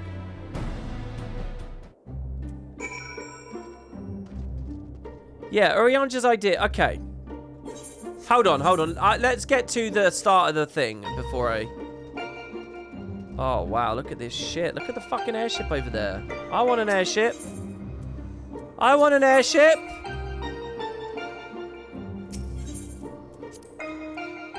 We lost a tank, apparently. Yeah, if you guys want... We have one slot. Tank. Eden seems to be responding well to my instructions, so we should reach our destination in no time at all. There you go, we got a tank. Oh, sorry, I'm in a cutscene. Oh, no, I can... Oh, I can't, apparently. Alright, this is the place. I'll see if I can draw the water aspect either. I can't click you for some reason. The rest is up to you, Macon.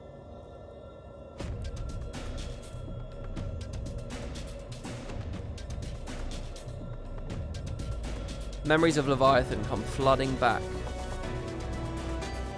What the fuck? Eden's Gate. Inundation now accessible. Yeah, Ajul says, wow, I guess you never get an airship in this game. I guess it wouldn't really work the same because of other FF games because of the zoning. Well, they kind of do a story. In ARR, you sort of end up helping Sid build an airship, right? And you kind of do get one, kind of. But yeah, like, you never get autonomous control of it or anything like that. And then it sort of stops being so relevant in the story as time goes on. Right. Okay. Chat.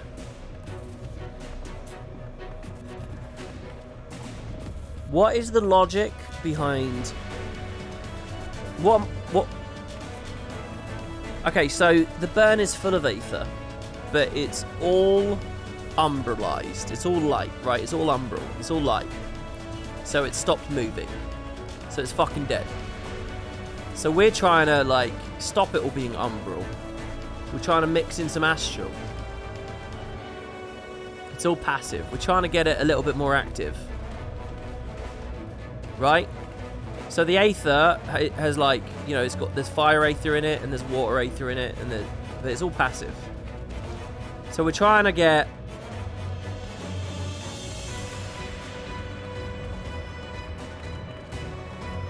So we're summoning a primal. They will convert aether that they eat into their own element. Okay, so we're going to summon a primal here. And the primal is going to look at all of that aether. And it's going to say, nom nom nom. Fuck yeah, baby, I'll eat it. And when it eats it, it, like, converts it. It kind of, like, it's now fire. It's like, they'll activate the fire.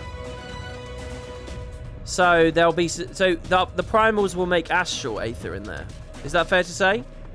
They'll astralize it. So that's what primals always do. They make shit astral.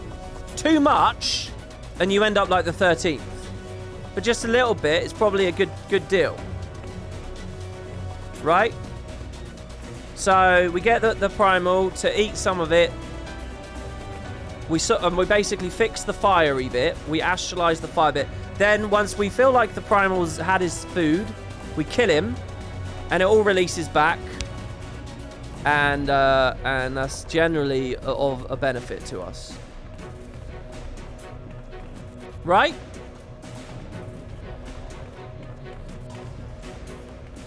Okay, so what's wrong with what I said there? It's kind of like similar to Spencer, the Chak Organ in Guild Wars. The primals filter out raw aether into individual elements. So I guess what I don't understand is aether the name of a super container? Is aether like light? Oh, I shouldn't use the word light. Is aether lots of colours within it? Or is aether specifically coloured?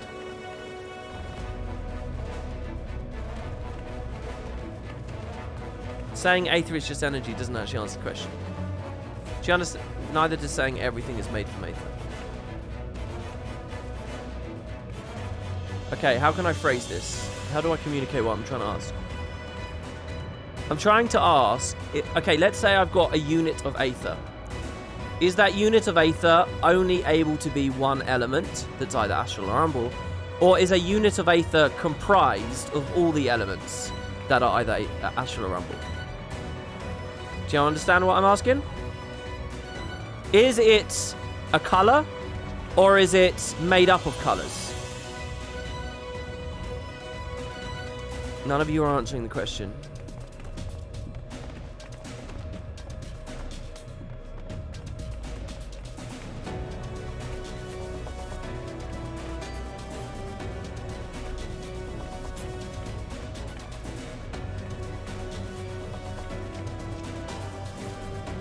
A single unit would be a specific color, I think. Not certain we have specifics on this. Well, see, you see why it's... So basically, when I summon this water primal here, what I'm asking is does it collect up all the aether and just, like, make the watery bits within the aether astral? Or is it just picking out individual units of watery shit there and astralizing that? Does that make sense? Like, is there such a thing as fire aether and water aether? Or is there only aether and every bit of aether has, you know, all the elements jingling within it?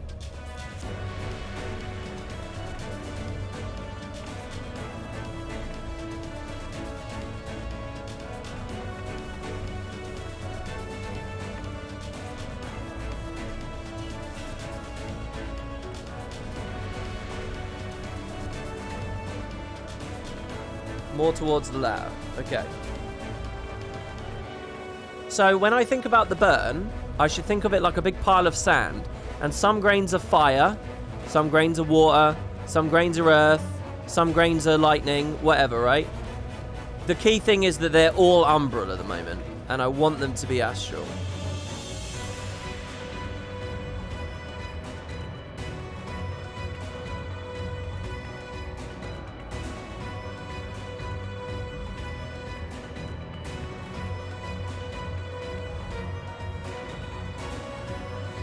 Yeah, so how is this...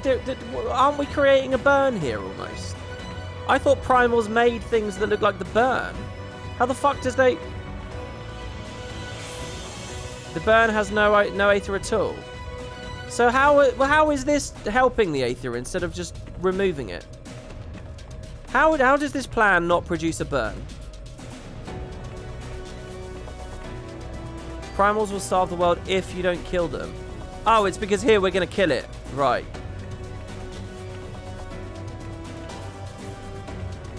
Oh, yeah, and yeah, you're right. Primals didn't even do that to the burn. It got damned, didn't it? The aether got damned.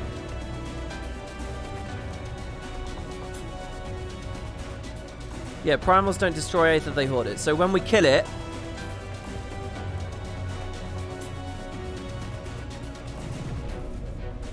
It's really weird seeing the chat. Look, I really appreciate all the responses from chat. I really do. I don't mean to be rude or anything. But it's really interesting seeing the kind of information people are trying to give me. Because, like, 99% of this is information that, like, I already know and I'm very clear about and isn't really related to the question. But I get what you guys mean. And it's nice to see points be reinforced. Okay, so we're just trying to energize the fiery umbral stuff. I love this idle cam in the background. We're just trying to energize. We're trying to make move. We're trying to astralize the currently umbral fire. Water. It's obviously not fire right now. It's water. Yeah.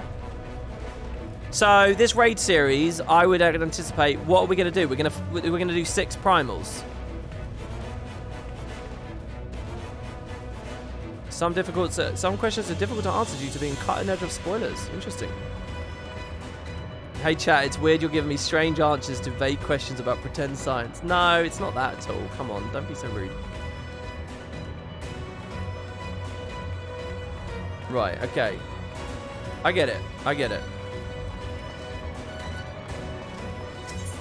Alright, inundation.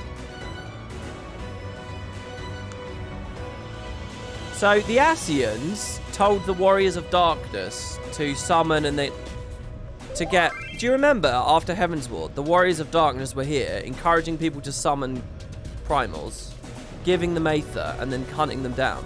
And they haven't really explained that yet, right? But here I am doing the same thing. The thing is, the source wasn't like this. The source wasn't surrounded by empty.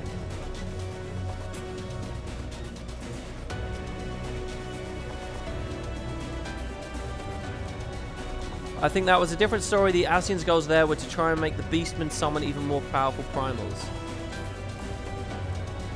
That was an escalation tactic to get the Beast Tribes to summon more powerful primals. And to what extent did they do that? Why were they trying to get more powerful primals on the source? How does that help the rejoining? What does summoning primals on the source have to do with the rejoining?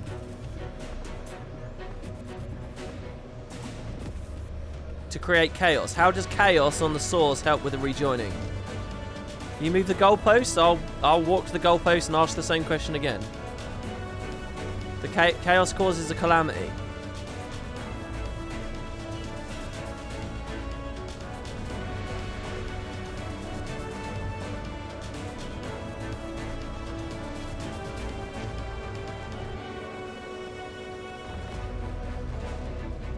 I like that idea that they wanted the Beast Tribes eventually to fall on Zodiac.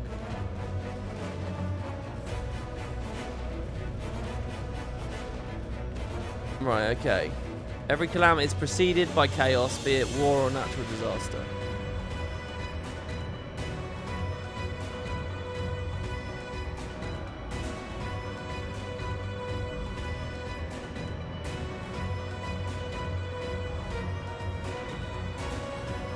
More powerful summons on the source open up that stream of energy from the shard back to the source, facilitating a rejoin. I like that. They haven't said that to me yet, though, right? But I like that. That's cool.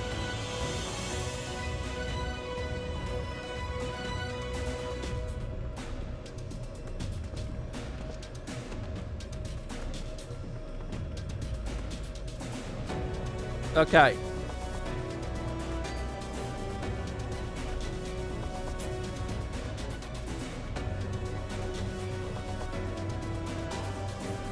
Imagine the fourth calamity. Allergan versus Mericidian War ultimately caused the calamity. And the Mericidians were summoning primals to defend themselves. Yeah, that's all true.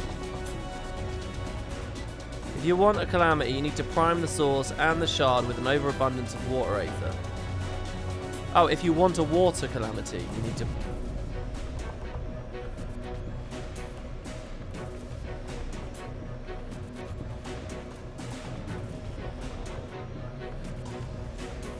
Right.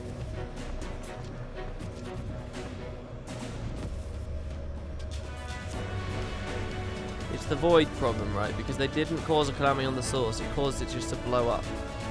So that's why they caused chaos. Think about Eden. You're creating an element to balance things out. What if you made more light aether? You'd make a rejoining. That's I don't really understand that. Okay, right. This has been long enough. Let's try inundation. The narrative discussed that in order to join the shard to the source has to have a crack represented by calamity on the source in order to join the two, else the shard does not join and the Asian plan fails. Okay. I don't remember them talking about that at any point. But okay. Inundation.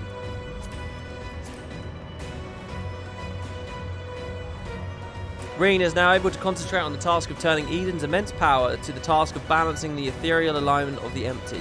Such a delicate task must be approached, one element at a time. And Urianger suggests that the first should be water, essential to all life. However, for the aether to be restored, it must be first given shape through a process akin to summoning. As you call upon your memories of the dread Leviathan, the raging fury of the deluge begins to take form. What about all the prayer and shit? I thought you needed a bunch of prayer to be able to summon. How's that work? Why am I allowed to just summon? I thought there needed to be like loads of prayer involved. What, I'm just an Amarot, am I now? Oh, Eden is helping? Eden's doing it. Eden's facilitating it. Okay. I was going to say, can't I just at any point wander out onto... Alright. Eden will do it. Okay. You're also 8 times rejoined now. How am I 8 times rejoined? Aren't I once rejoined? How am I 8 times rejoined? Alright, will WP fall off the platform? There's a potato prediction up. Oh, right, because there were 7 calamities before. Okay, yeah, good point. Yeah. Okay, yeah, that's a good point. Inundation. So what do all those worlds look like that have rejoined already? Are they just gone? How many worlds are left then? Not many.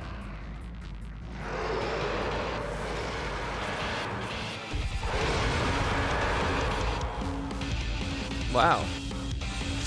Oh shit, this music. Wow. Leviathan looks very different now. So this is the Warrior of Light's imagination of what the Leviathan was like. Okay, ready everyone? I'll do it. I shouldn't have done this. Obviously, everyone's ready. Sorry about the wait in there, guys. Okay.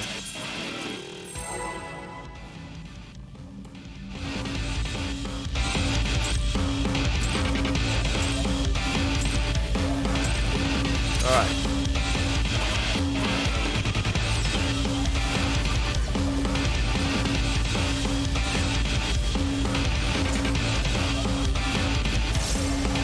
Tidal roar.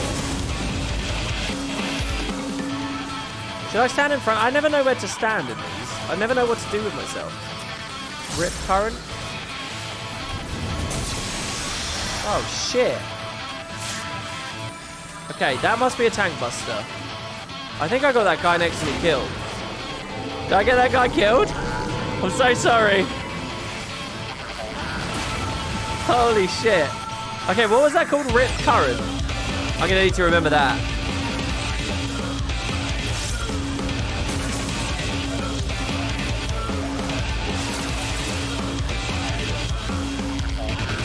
Oh shit.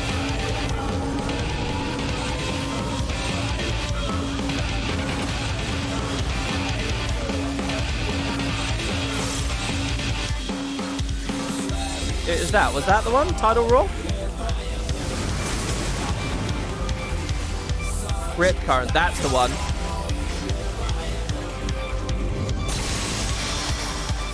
Dude, I had no mitigation there. I should have ramparted. Blackest Night landed at the exact worst time. Thank you for the heals, because I have not done that very well.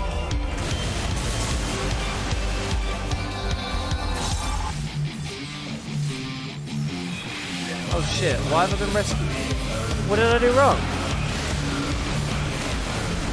Wait, what did I do wrong? Shit. Oh shit! Oh my god! Okay. Oh, this is trickier.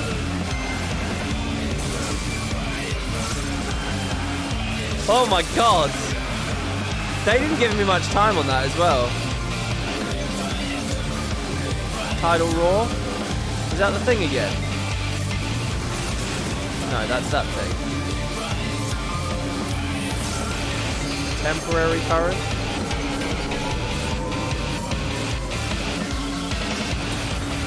I feel like I should just watch where everyone else is standing a lot closer. Shit, I should have... Oh, the stuff's back. Tsunami? Oh, fuck. What? I don't like this. Oh god. Oh god.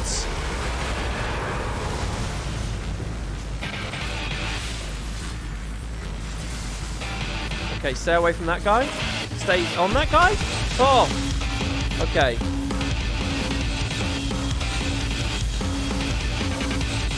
He's not doing that giant beam attack. Oh fuck. What the fuck does that mean? Does that mean I'm going to drop flat? Oh, I've got to stand with this. Arm's length.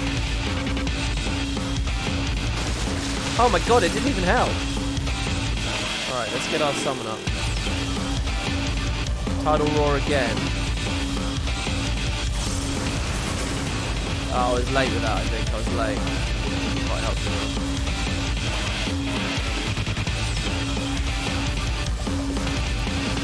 Maelstrom.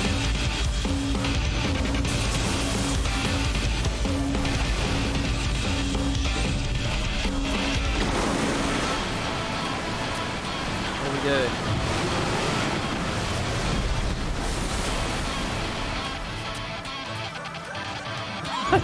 I don't know what I'm doing. Oh, okay, I see. So there's like portals appearing. I don't want to be in the portals, right? Tidal Roar. Blackest Night.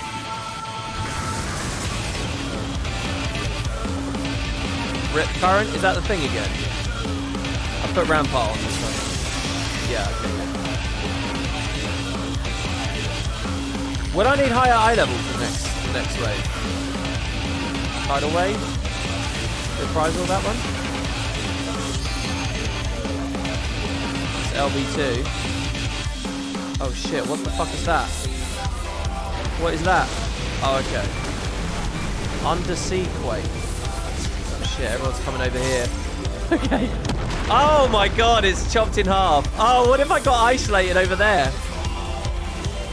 Drenching Pulse. Oh fuck, maybe I should have split out. Oh no, this is really bad, isn't it? Careful, friends. Whoa, this is cool. I like this fight. This is a really good fight. I'm really scared to plunge. Whoa, oh, oh, oh, oh. Should I go back in? I think I'm scared to walk back towards it. That's it, Eden. So Eden is like Tidal Roar. Oh Oh, I should have reprisal. Oh, I'll do it again then. That'll help everyone out a bit.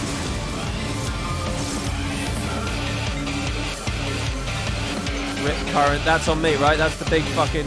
No, not on me. That's not on me.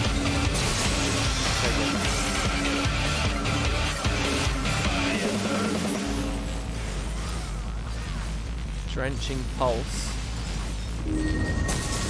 Oh, thank you for the sub! I can't read your name right now, but know that I love you. Thank you. I'll read it in a second. Shit. Tsunami. Wait, is it even speaking to me and saying I'll try and remove it? It must be Reen actually, right? Oh shit. Oh, I don't like this. Oh god. Okay, wait. Is it gonna oh, it's on me. Is everyone okay? On me. Oh yeah, that's good. Oh, nice. I stood correctly there, didn't I? By backing up a little bit right at the end. Oh, is that on me? No? So I'll stay with... no? Oh, everybody's doing brilliant, aren't they? Okay, so I want to be a little bit in front of the guy. Oh, I could have moved a lot back. Actually, I put everyone in jeopardy, didn't I? I could have moved a lot back. Oh!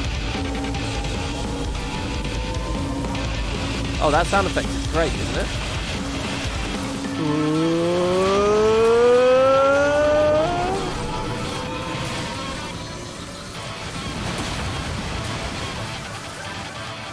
Who will sacrifice their incredible pass? Okay, rip current, that's on me. Careful. Okay.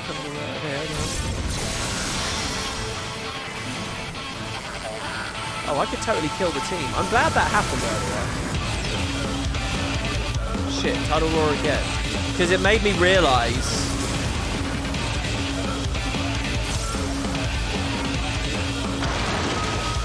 Okay, good. The floor's back. Nice.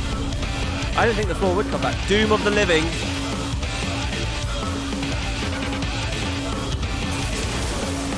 Wow. That didn't even do that much damage. Okay, don't stand near those portals, right? The portals are going to show where he's... Okay, so we're safe here because he's going to go across there, right? So we're fine. Shit, these are expanding.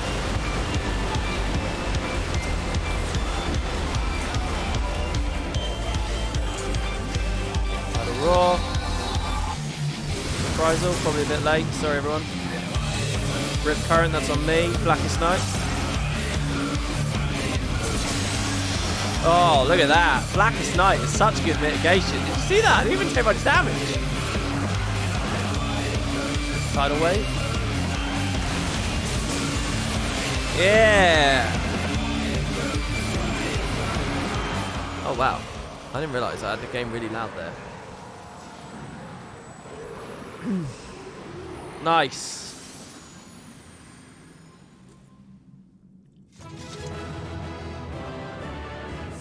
The Blackest Night is the only reason a lot of people play these jobs. I'm glad the believers get some potatoes. Thank you for the rescue. Yeah, look, RCS Sabin, thank you so much for the sub there. Much appreciated. Welcome. That wasn't a gift, that wasn't Prime, that was just a straight up someone came in and subbed, so thank you very much.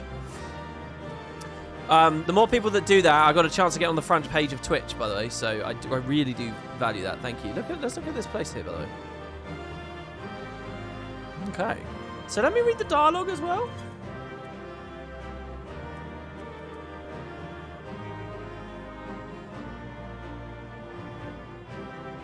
Too stubborn to accept your fate, too blind to see you're doomed. It's weird seeing these primals be sentient and speaking and so on. Surge, tides, crush, waves, let none be spared. Okay. Thanks very much, guys. Got to run now, but this was awesome. Thanks for letting you come. Thank you very much for coming. That's awesome.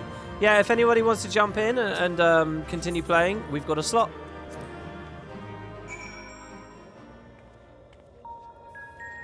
Your compass shows the name of the location you went to on the first. Oh, I didn't realise that. I didn't see that. There you go. We got an invite. Had you realised you had the opportunity to kick the entire raid off the edge earlier, would you have cheekily done it? No, I wouldn't have. I wouldn't have. Not at all. Maybe if it was early in the fight, but not like 3/4 of the way in. Not with my honor on the line. You know, then I would have to do the whole thing again and not get knocked off again, you know? I got to satisfy the believers. That's incredible. Is that what a primal looks like? Indeed. Oh, not quite the same then, but why is that? The Leviathan of the Swords was summoned by the Sahagin, to whom he was no less than a god. Without their faith, the deiform entity that we brought into existence differed on a fundamental level, though it was no less formidable. The manifestation relied on Macon's experiences of Leviathan, and may have been influenced by recollections of other water-aspected beings, leading to further discrepancies. Memories brought to life. But I still can't tell if our plan actually worked. What's she thinking of there when she said that? Something about Minfilia? We'll just have to wait and see, I guess. Basically, your character's an idiot. How goes it? I thought that was a pretty badass. His version of Leviathan was better than the original Leviathan. Not that the original Leviathan was bad, it was cool as well. If you finish laying your primal, or whatever it is, I suggest you get back here on the double. There's something you want to see. Oh shit, our mysterious stranger? Too many tank busters to the head. What could that be? Evidently, our only recourse is to return to our base of operations forthwith.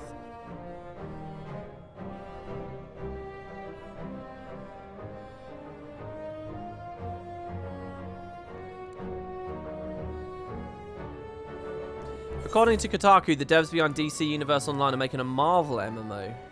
Really? I would be interested in trying that out.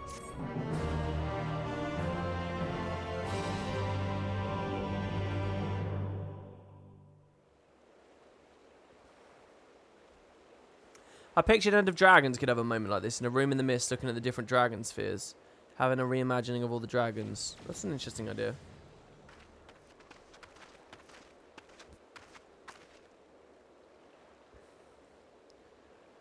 Macon, look!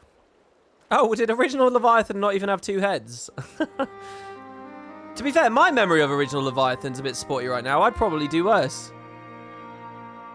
Wow.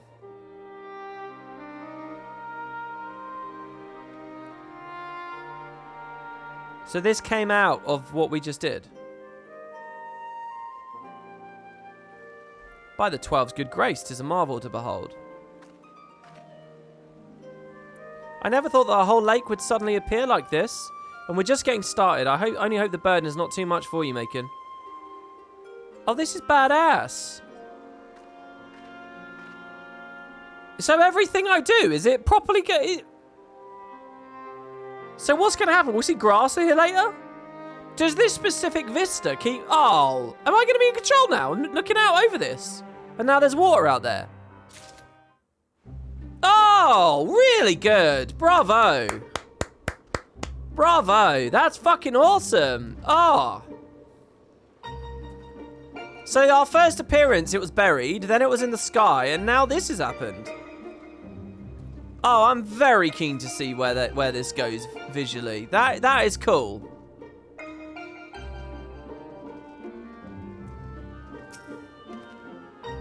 Such a profound transformation. Though the change appears to be limited to an area no more than a few malms in diameter. You know, when I first heard Urianger's plan, I didn't know what to expect, but then that enormous crystal appeared and water came gushing forth. Reen and Urianger are considering the next step in the plan to reclaim the empty. I think this proves that the water-aspected Aether is no longer lying dormant. So, which element should we realign next? So who the fuck built Eden? I propose Earth. Should we succeed in returning the soil's life-giving energy, the empty shall become capable of supporting the growth of flora. Imagine that, forests in the empty. But before we begin, I'd like to know how that girl's doing. Still sound asleep. So Earth, so this will be Titan. Titan 2, Electric Boogaloo. The crystal in the middle will keep changing. Oh, I was expecting new crystals to appear, but... Still sound asleep. She didn't so much as stir, even when I took her helmet off. I thought it might be getting a bit stuffy in there, and I was curious to know what sort of a person we're dealing with. She seems surprisingly normal, not at all like your usual void scent. I'd say she's around the same age as you, Reen, perhaps a little older. Well, whoever she is, we should let her rest while we concentrate on the task at hand. As much as I'd love to go with you, I'd best stay here in case she wakes up and is feeling less than cooperative. And while I wait here, wishing I had something to read, my thoughts will be with you as you fly off to face your next opponent. It must be a strange feeling to bring something immediately into existence through your own willpower, only to slay it immediately after. I almost still feel sorry for the poor things. All the same, I wish you luck. Yeah, it's weird how they like have a sort of half sentience. If all goes well, he won't be waiting for too long. The sooner we get this over with, the sooner we can see the results. They could take the story into a lot of really weird places with some of this. Titan's gonna roll over you. So this is the last boss, right, of the first tier. Yeah, that's the word. Once more unto the empty, dear friend. Thou art prepared, I presume?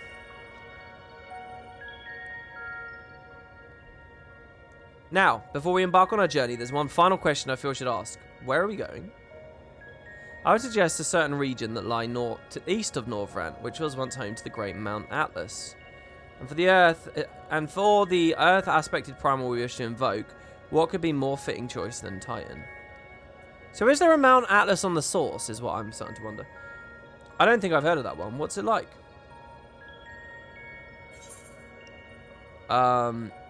Oh! He's worshipped by the Gaboos of the world. The landslides. Yeah, just a wall of Gaboos is how I would respond to him now.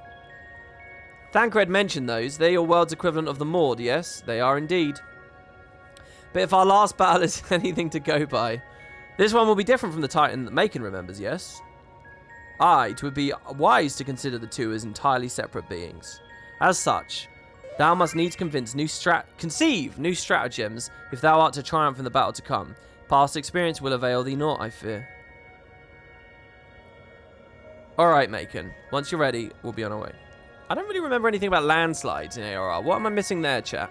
I don't remember any mechanics about landslides. And I don't really... I mean, maybe there was a story about landslides? It took a while, but we finally arrived. Ready, Macon? No, I didn't do Extreme Titan. I only did Extreme Garuda. Memories of Titan come tumbling back. Dun, dun. Ah, I was going to turn it up right as the music was kicking in.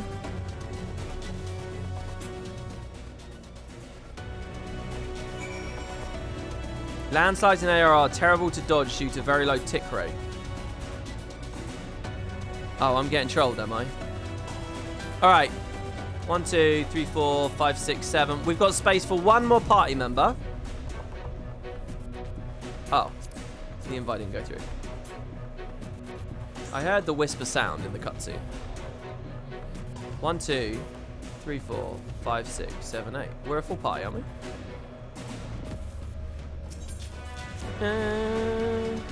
Sepulture. What's this word mean? Sepulture? Save me, Google. Sepulture. Burial.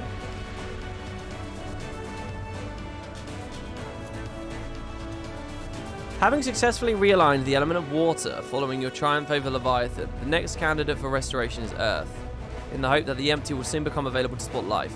As before, you draw upon your experience of primals, fought on the source to shape the Aether, this time recalling your fateful encounter with the Lord of Crags, Titan. This story is going to be really weird. So they've got to explain how this ends up expanding over everywhere, and what Eden is, and who the mysterious character is. Not to mention the fact 4 more primals after this, at least. Right. Min-eye level. Alright, we're setting up a prediction, so you might want to look at chat if you want to win some potatoes. Potatoes. Do you remember the Sepulchre of Dragomir? I do, yeah. I've seen the word several places, but I don't think I've ever really properly looked into it. The Heritor of Crags, Titan. What the fuck? Macon, this is not how Titan looked. What the fuck? Macon. Whoa, what is this music? Wow. Countdown. There you go. Will WP get run over, guys? Holy shit.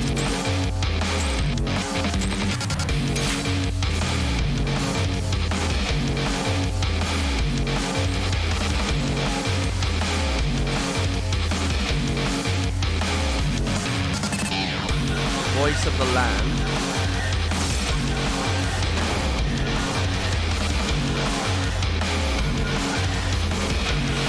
Evil Earth.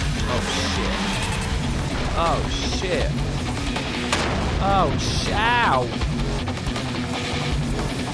Wait, how do I...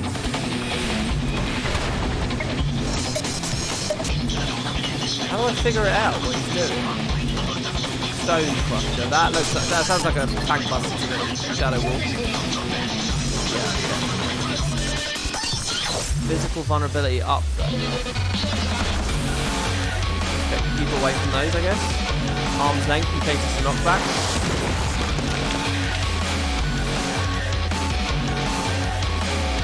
Stop stepping on me, bro. Oh god. Seismic wave. I probably need to hide it, don't I? Are we good? Okay, we're good.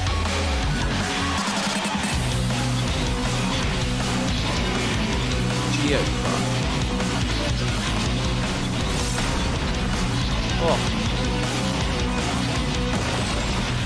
Have I noticed it?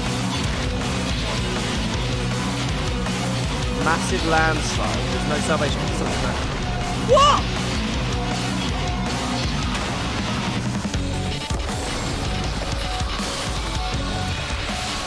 How was I supposed to know? How was I supposed to know? Ah. How was I supposed to know? By the big arms. Oh, I hate these people in chat who are like, I could have known instantly. Fuck off. Oh god, these things are exploding.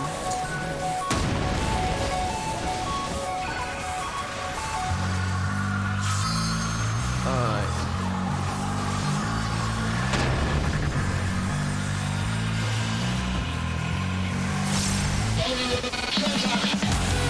Whoa, the music there. So we go in, right? But not too close, maybe? Oh wow, we're getting knocked all over the place. I'll turn stance off and let the other guy turn. Oh my god, he's a car! What is he doing? Oh my god, I almost got knocked off again.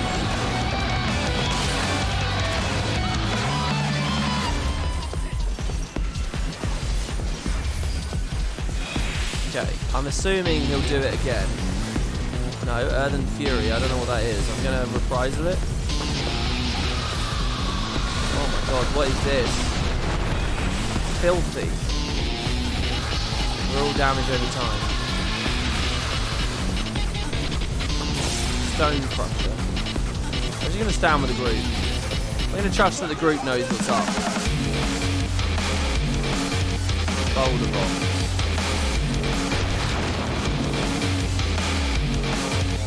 Cobalt Bomb.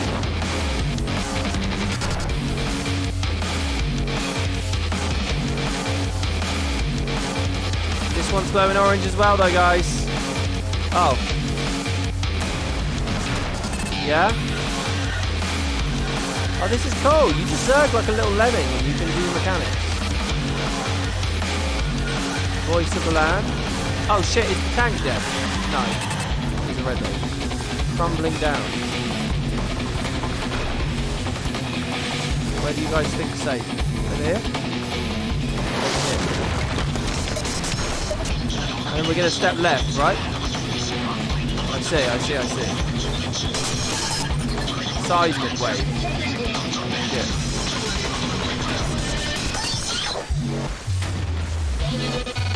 Yeah? I think I moved a bit quick with that. Oh god, being off tank is great. I get all the tank privilege, none of the pressure. Okay, I'm going to just arms length that.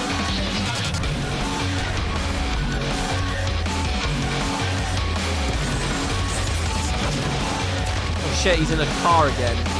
Oh, this was really fucked up last time, wasn't it? Reprisal? Oh, don't walk into that too quick. Now onto it. Yeah, that's all good. Oh god. No! No! I didn't know it was a one shot. I also didn't know he was doing it again. Magnitude 5. Oh, get in, guys. Go, go, go. Alright, they made it. Wow.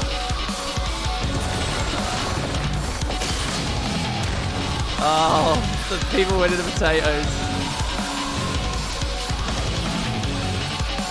Okay. Oh, I ripped my immunity off for the sake of sprint run. Probably not the smartest thing to do.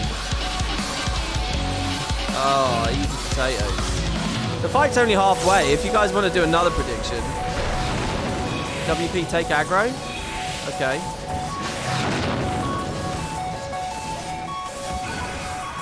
Oh, sorry. Is there like a stack mechanic? Like a debuff kind of stack mechanic?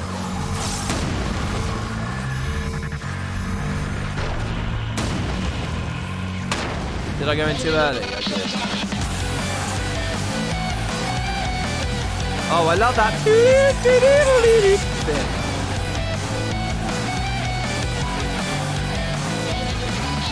What's that over there? What's that? Or is that just the same animation every time?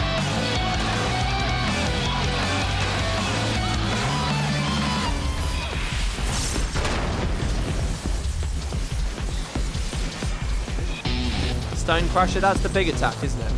So our Blackest Knight that. Let's see what we've got. Do I need to walk away from it? Okay, I'm just going to arm's length again.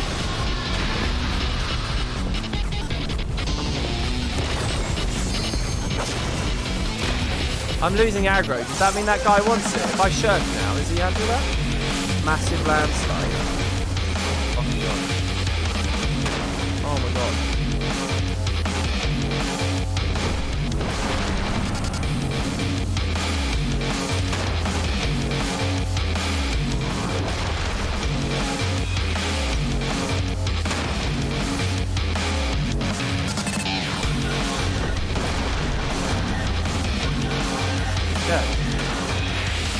I'm getting the sense of it, except when he motorbikes up.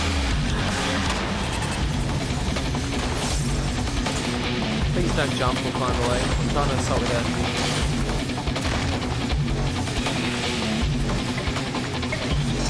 The Fury. What does this one do?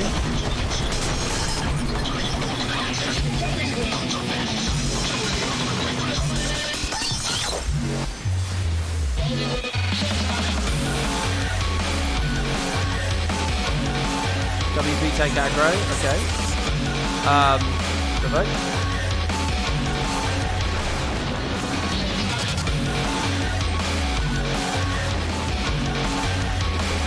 I'm guessing there's a tank swap thing, so I could just make it my focus target.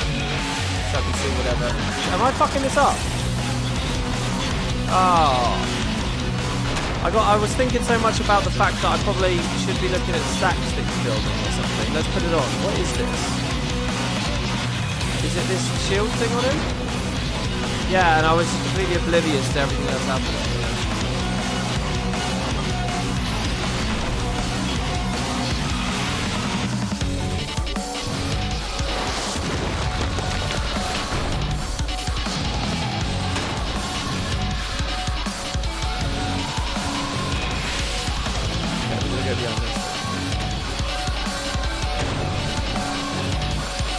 Fair, I didn't know the specific interactions about the bombs worked either. I didn't know whether you could sort of, with a bit of tank privilege, squeeze through it.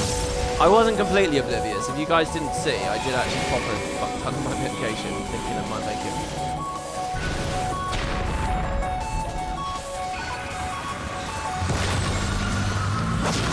Sorry. Oh shit, not in front of that. No! Okay. Okay, fault zone is the drive ability. Oh shit. That's scary, isn't it? So I want to be close, but not like too close. Mag 5 and then we get in.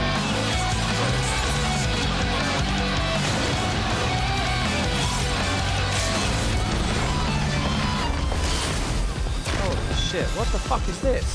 Is that a limit break? Was that someone limit breaking? That was a cool limit break. Stone Crusher. That's Astro. That's a healer thing. WP take aggro, okay.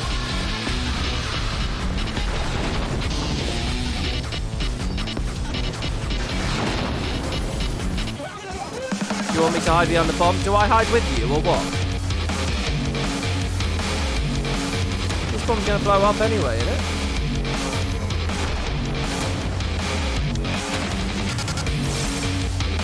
Alright, that was okay.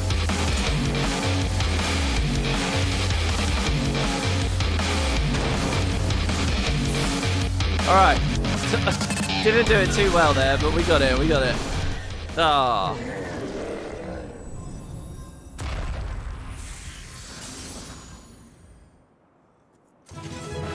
You're not hiding, you're going to the bomb that's going to blow last. So I get you, I get you.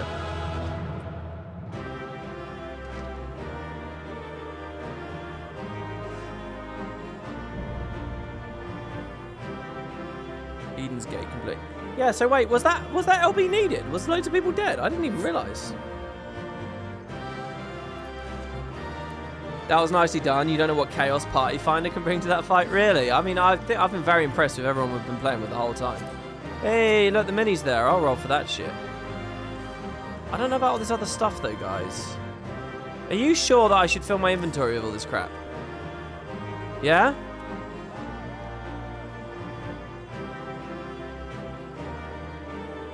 Just need it all? Okay.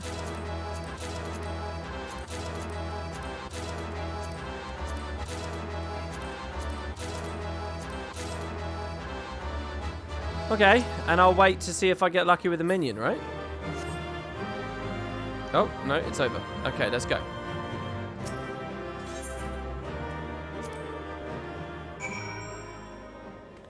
Go buy your gear now and throw away what's left. Dun, dun, dun, dun.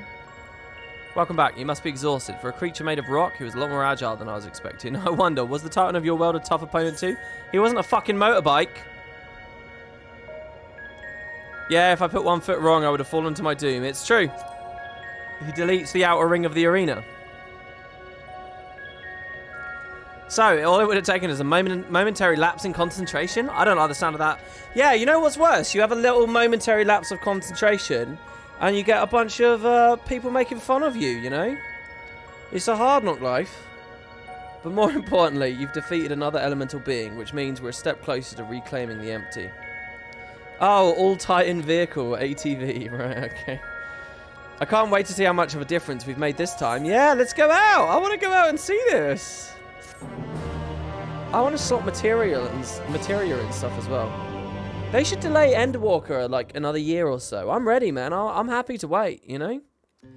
Look at all this content I've got to play. I'll wait a year. Everyone's perception of this is the same as mine, right?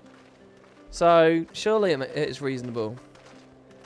Did we really do all this? Stop, please, talking. Stop talking, please. No. Oh, look. They've started to colour it in. Aye, it would appear that balance has returned to the element of Earth, and yet... The transformation hath affected only the immediate vicinity, whereas the lands beyond this lake doth remain unchanged. 'Tis passing strange indeed. Did we do something wrong?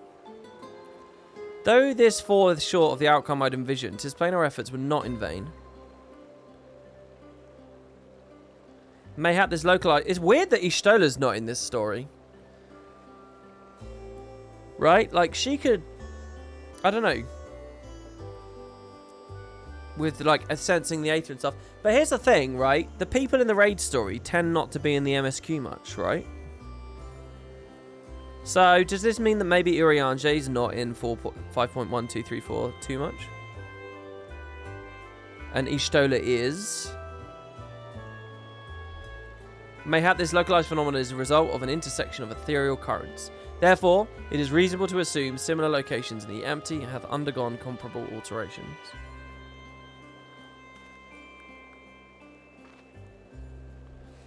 Then the aether will spread out from these parts to cover the rest of... Oh, are you okay? Oh. Reen? Reen! Says Thancred. One of those was me and one of those was Thancred.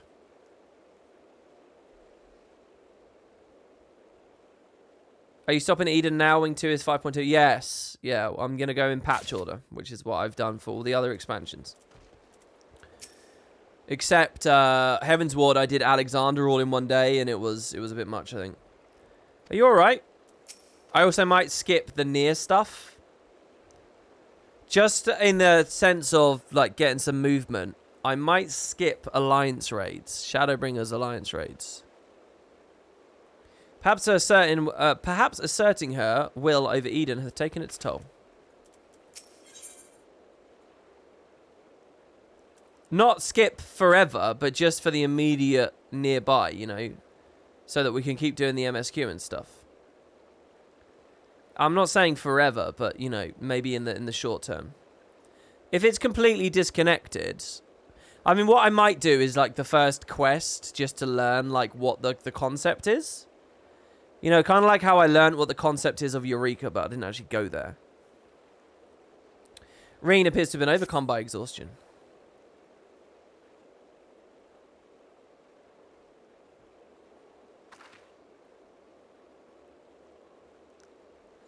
It's nothing. That didn't look like nothing to me. You better lie down for a while. No, really, I'm fine. Anyway, we've still got work to do. Nay, Thancred has the right of it. 'Twould be unwise to exert thyself overmuch. I appreciate your concern, but I wish you'd stop fussing. Reen, thou knowest not the strain thou dost place on thyself. Though the elements of water and earth hath been restored, continued exposure to the empty, stagnant aether may yet sap thee of thy remaining strength. Now that you mention it, I've been feeling a bit out of sorts ever since we got here.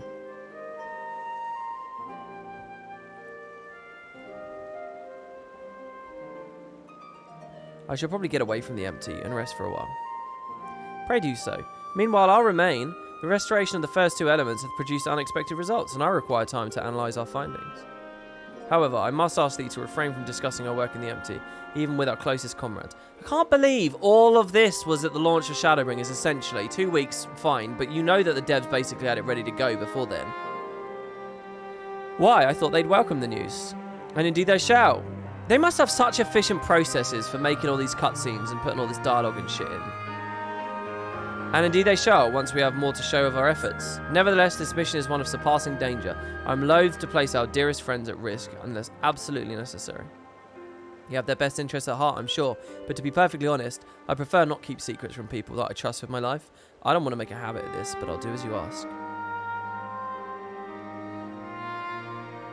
In Bosgia, you learn more about your brethren Hrothgar. Wait, Bosgia isn't Alliance raids, though, is it? That's something else. It seems to me that Reen isn't the only one who would benefit from a change of scenery. Our Sleeping Beauty would likely fare far better in more hospitable surroundings. We'll need to have our associates from the Crystarium organise a safe place for her to stay. If you and Macon could go on ahead and have a word with them in Mordsuk, we'll catch up with him once Urianger is finished. Whatever it is he needs to do. Bosgia has every storyline you have memed until now resolved.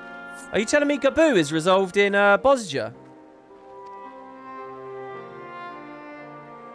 Perhaps thou too shouldst accompany her on her return journey. I dare say she would be glad of thy presence. Okay, not Gaboo. No, not this time. She's come such a long way since we first met, and I worry that relying on me too much will only hold her back. We wouldn't be staying in the First forever. There will come time for Reen and I to part ways, and for her to follow her own path. Oh, wow. I thought you might stay with her. Honestly, Thancred, I really did. I know you understand this too, Urianger. I see you trying to pass as much of your knowledge as possible while you still can. And to her credit, she's actually taken most of it in. Reen is possessed of a natural affinity for aetherology, unlike some who shall remain unnamed. A natural affinity for staying awake during your lectures, more like. Though, come to think of it, she doesn't really take like after me at all. However, like thee, she is predisposed to brooding in silence in lieu of voicing her concerns. This is quite sweet. She says the master of keeping his cards close to his chest. Anyway, Macon, you better take the sky slipper of Reen. It's true that she's been through a lot lately, but so have you. We'll need you ready for the challenges that lie ahead, so go on, get some rest. We shall await news of thy safe arrival in Amaring. You know, it's not just all of this. It's those 2 side dungeons as well. And the whole trust feature. And what was that other thing as well that they told me about right at the end of 5.0 earlier? It seems like you were all having quite a serious discussion. I hope I haven't given you any cause for concern. No. They're just talking about under what circumstance they were going to abandon you alone on this planet. Well, if you say so. I probably should stay in the empty art longer than necessary, though. So, you want to take first shift pilot in, or should I? I did the twinning this morning. The twinning was the first thing I did today. Whew. I'm glad I had you there to keep me company. I had no idea I would have passed the time otherwise. Now that we're here, I need to find our contact from the Crystarian.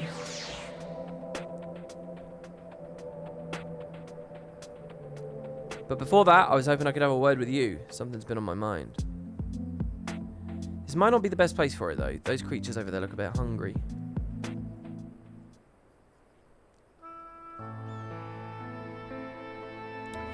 Sorry, what's this? On topic of studio size, by the way, I found this text. The main development staff is at 296 in-house, 23 outsourced members as of 5.0, including 11 market and publicity positions that have been moved from Community and Services Division to the main development staff section of the credits within 4.56. The boss design team has grown to 11 members. In total, there are 16 battle system content planners, and a few of the battle system planners do design content as well. God damn, man. When I first spoke to Thancred and Uriange about what I'd sensed in the empty, a part of me wished we could have just left it alone. I guess I was scared of what we'd find.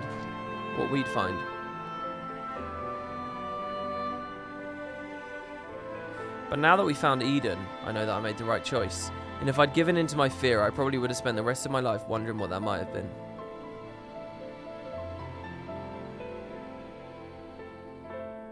From now on, whenever I hear that voice inside telling me to run away, to hide, I won't listen. That's not who I am. Even so, all the courage in the world is not going to help me decide what we should do with that girl when she wakes up. Do you remember what she said right before she passed out? Why am I here? What's happening? What if she's been controlled or forced to act against her will? What if she's from the 13th? Whatever the cause, it's clear she's not a monster. She's a person like you or me. Obviously, she knows something about Eden. And we need all the information we can get. But more than that, I just want to talk to her, to find out who she is and if there's anything we can do to help her. On the other hand, we mustn't forget that she's already attacked us once. What's to say she won't try it again when she wakes up? If she keeps us from reclaiming the empty, it will be all my fault. It's no good. I can't make up my mind. What do you think we should do, Macon?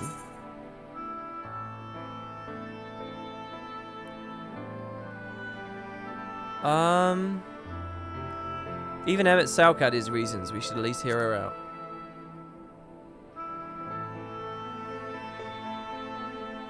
I see what you mean. Perhaps if we'd been able to come to an understanding, things wouldn't have ended the way that they did. I hope that she's nothing like Emmett Salk, but we won't know until we speak to her. Until then, I'll try to concentrate on the here and now. Speaking of which, I still need to see Uriange's errands.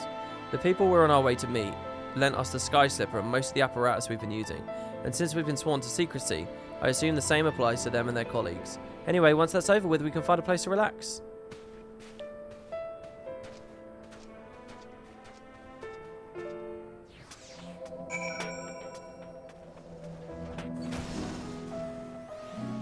The music's going all over the place. It just cycled through like 4 tracks right there.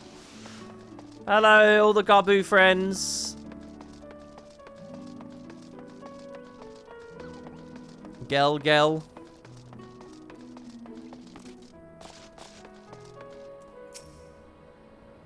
Oh, look, relic exchange over there I just saw. Now that we're here, allow me to introduce you to 2 members of our inner circle, or whatever you want to call it. So her associates. That's Google, who's interested in trading for any relics we find in the empty. Apparently, he deals mostly in exotic weapons and whatnot, but he's agreed to keep our supplies with whatever else we can't get from the Crystarium. I love the way he's dancing away there. Now, the ones we came to meet should be around here somewhere. Hi. Ah, Reen, what a relief it is to see you returned unharmed from your expedition. I'm sorry to keep you waiting. We were gone a bit longer than I expected. Macon, I'd like you to meet Luri. Hi. It's a pleasure to make your acquaintance. As representative of the Settlement Council, I'm here to oversee the delivery of equipment deemed necessary to your mission. I'll be on hand to provide any assistance you may require. Okay. Actually, there is something we'd like you to take care of. It's probably best not to talk about it in the middle of the market, though. I take it from here, Macon. You should get some rest. But before you go, I'd like to thank you for everything you've done. We still have a long road ahead of us. But if we give it our all, there's nothing we can't handle. Tenacity. I probably have way too much of that tenacity shit, right? Can't I tear it up or something?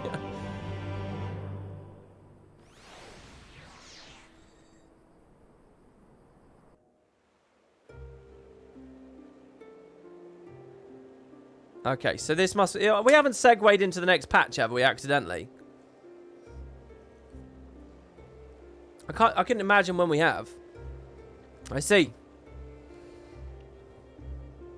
Though it mere supposition, it would behoove us to proceed with caution. Moreover, I would refrain from discussing the matter with Reen and Macon until we know more. What? Urianger! You've only just stopped lying to me! Well, I appreciate you telling me, even if it's too soon to be sure. I'm the one watching over her, after all.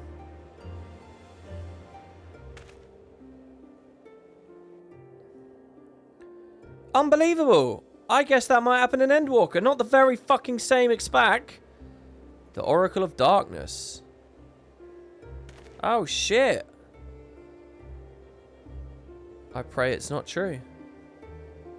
Oh, God, the person in the tent is an Oracle of Darkness. It's a lie of omission, guys. It still counts as a lie. Alright, there you go. That's it. Wow. So, like a mini Philia equivalent. How does that work, though?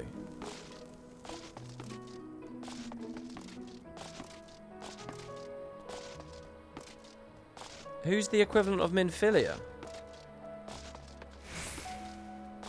Oh, wow, that's quite fascinating, isn't it? Yeah, but what's the process that creates one? Surely there's characters around with that. Is there like an Oracle of Fire then and stuff? Or are there only oracles over aspecting rather than elements themselves? Alright.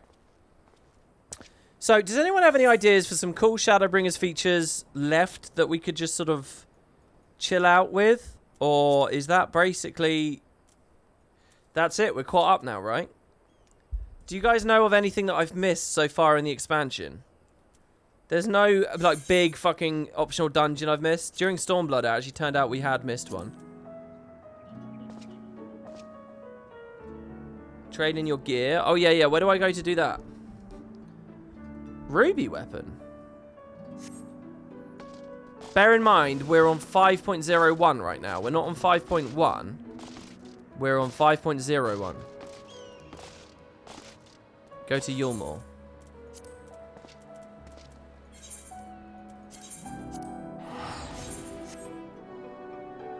Yeah, Ruby Weapons 5.2.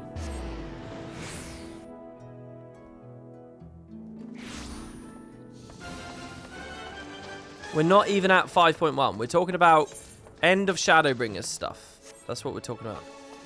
You can trade the gear from... oh, I could have done it at Garbuland as well. This guy, Hillisen. Rain exchange.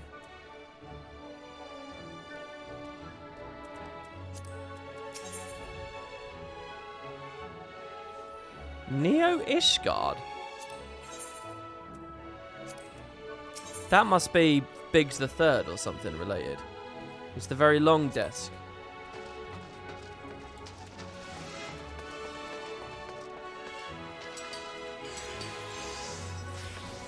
Collectible prizer.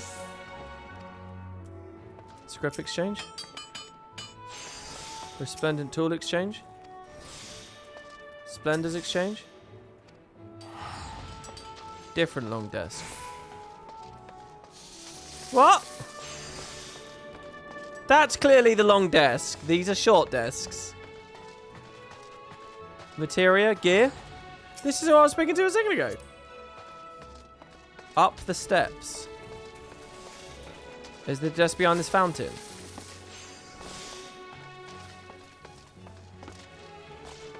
Oh, it's a circular desk around a fountain. Go west. Oh, up these steps. Well, look, I don't know who to blame, guys. I mean, honestly, you could just, you know... I think it's the directions, really. You know, I don't mean to be rude, but... Oh, here he is. It's definitely going to be him. Okay, so...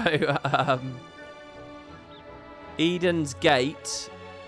Discipline of War, 1 or 2. Oh, I can afford some of this. Earrings? Earring?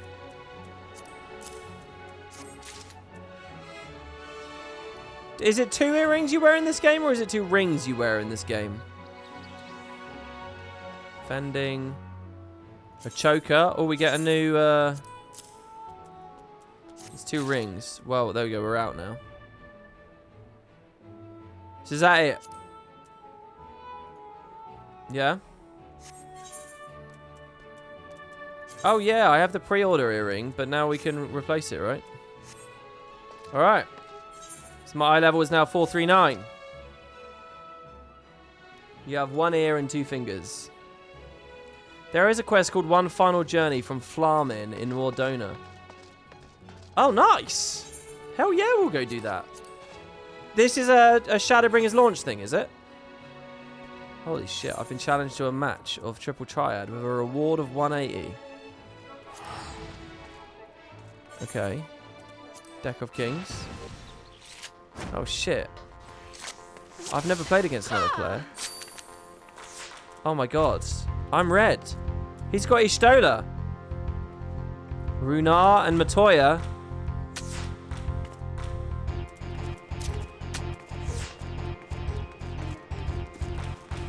Can you decide the rules?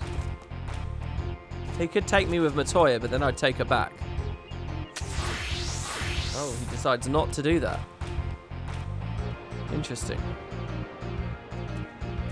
Okay, so I'm going to just play... I'm going to do the... I'm going to play...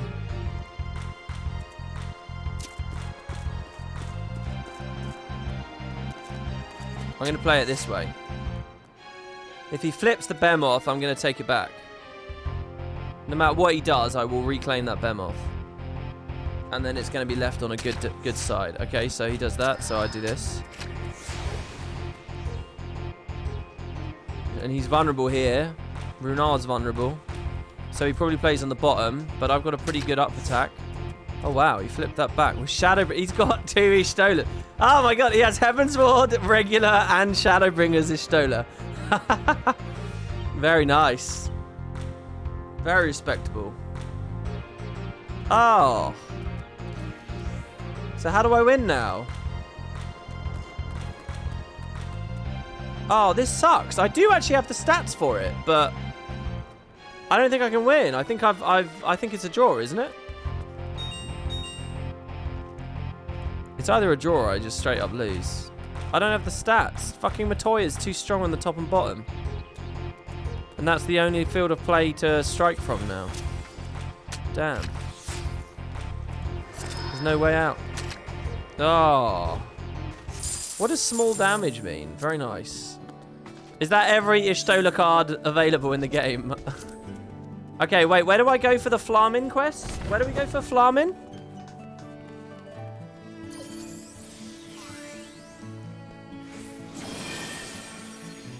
Too strong and top and bottom is not something I expected about old Matoya. Battle of the Ishtola Simps. WP ended up being spanked by Mummy Ishtola anyway. Alright, guys. Alright. Okay, it's just more donut. I just go to the bar, do I? What am I doing? I'm looking at the wrong world. Let's go to the Revenant stall. I'm going to spend a ticket on that. Didn't you guys say 1,000 spend a ticket?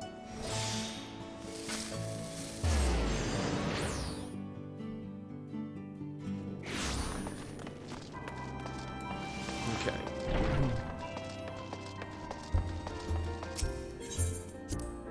All these minstrel quests. Do ultimate, weapon ultimate. All in due time. She ain't got no quest. Oh, it's outside. Hello, everyone, by the way. I'm back.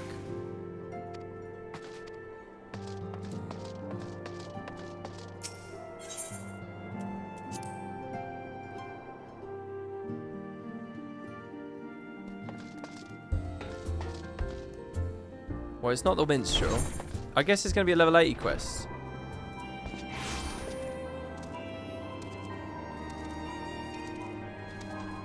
Or maybe it is at the minstrel. What do you guys think?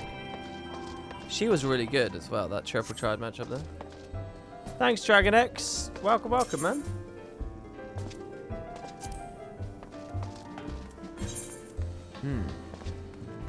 To take with a tons of salt. This is level 70. This guy, maybe? Oh, it's 5.1. Yeah, we're not at 5.1 yet. Oh, okay. Sorry. Alright, well, we can't do it then. We can't do it then. Right, any other thoughts? Man, every expansion really is going to start here at Mordona, isn't it? It's so weird, because this felt so, like, out of nowhere as, like, the B area back then.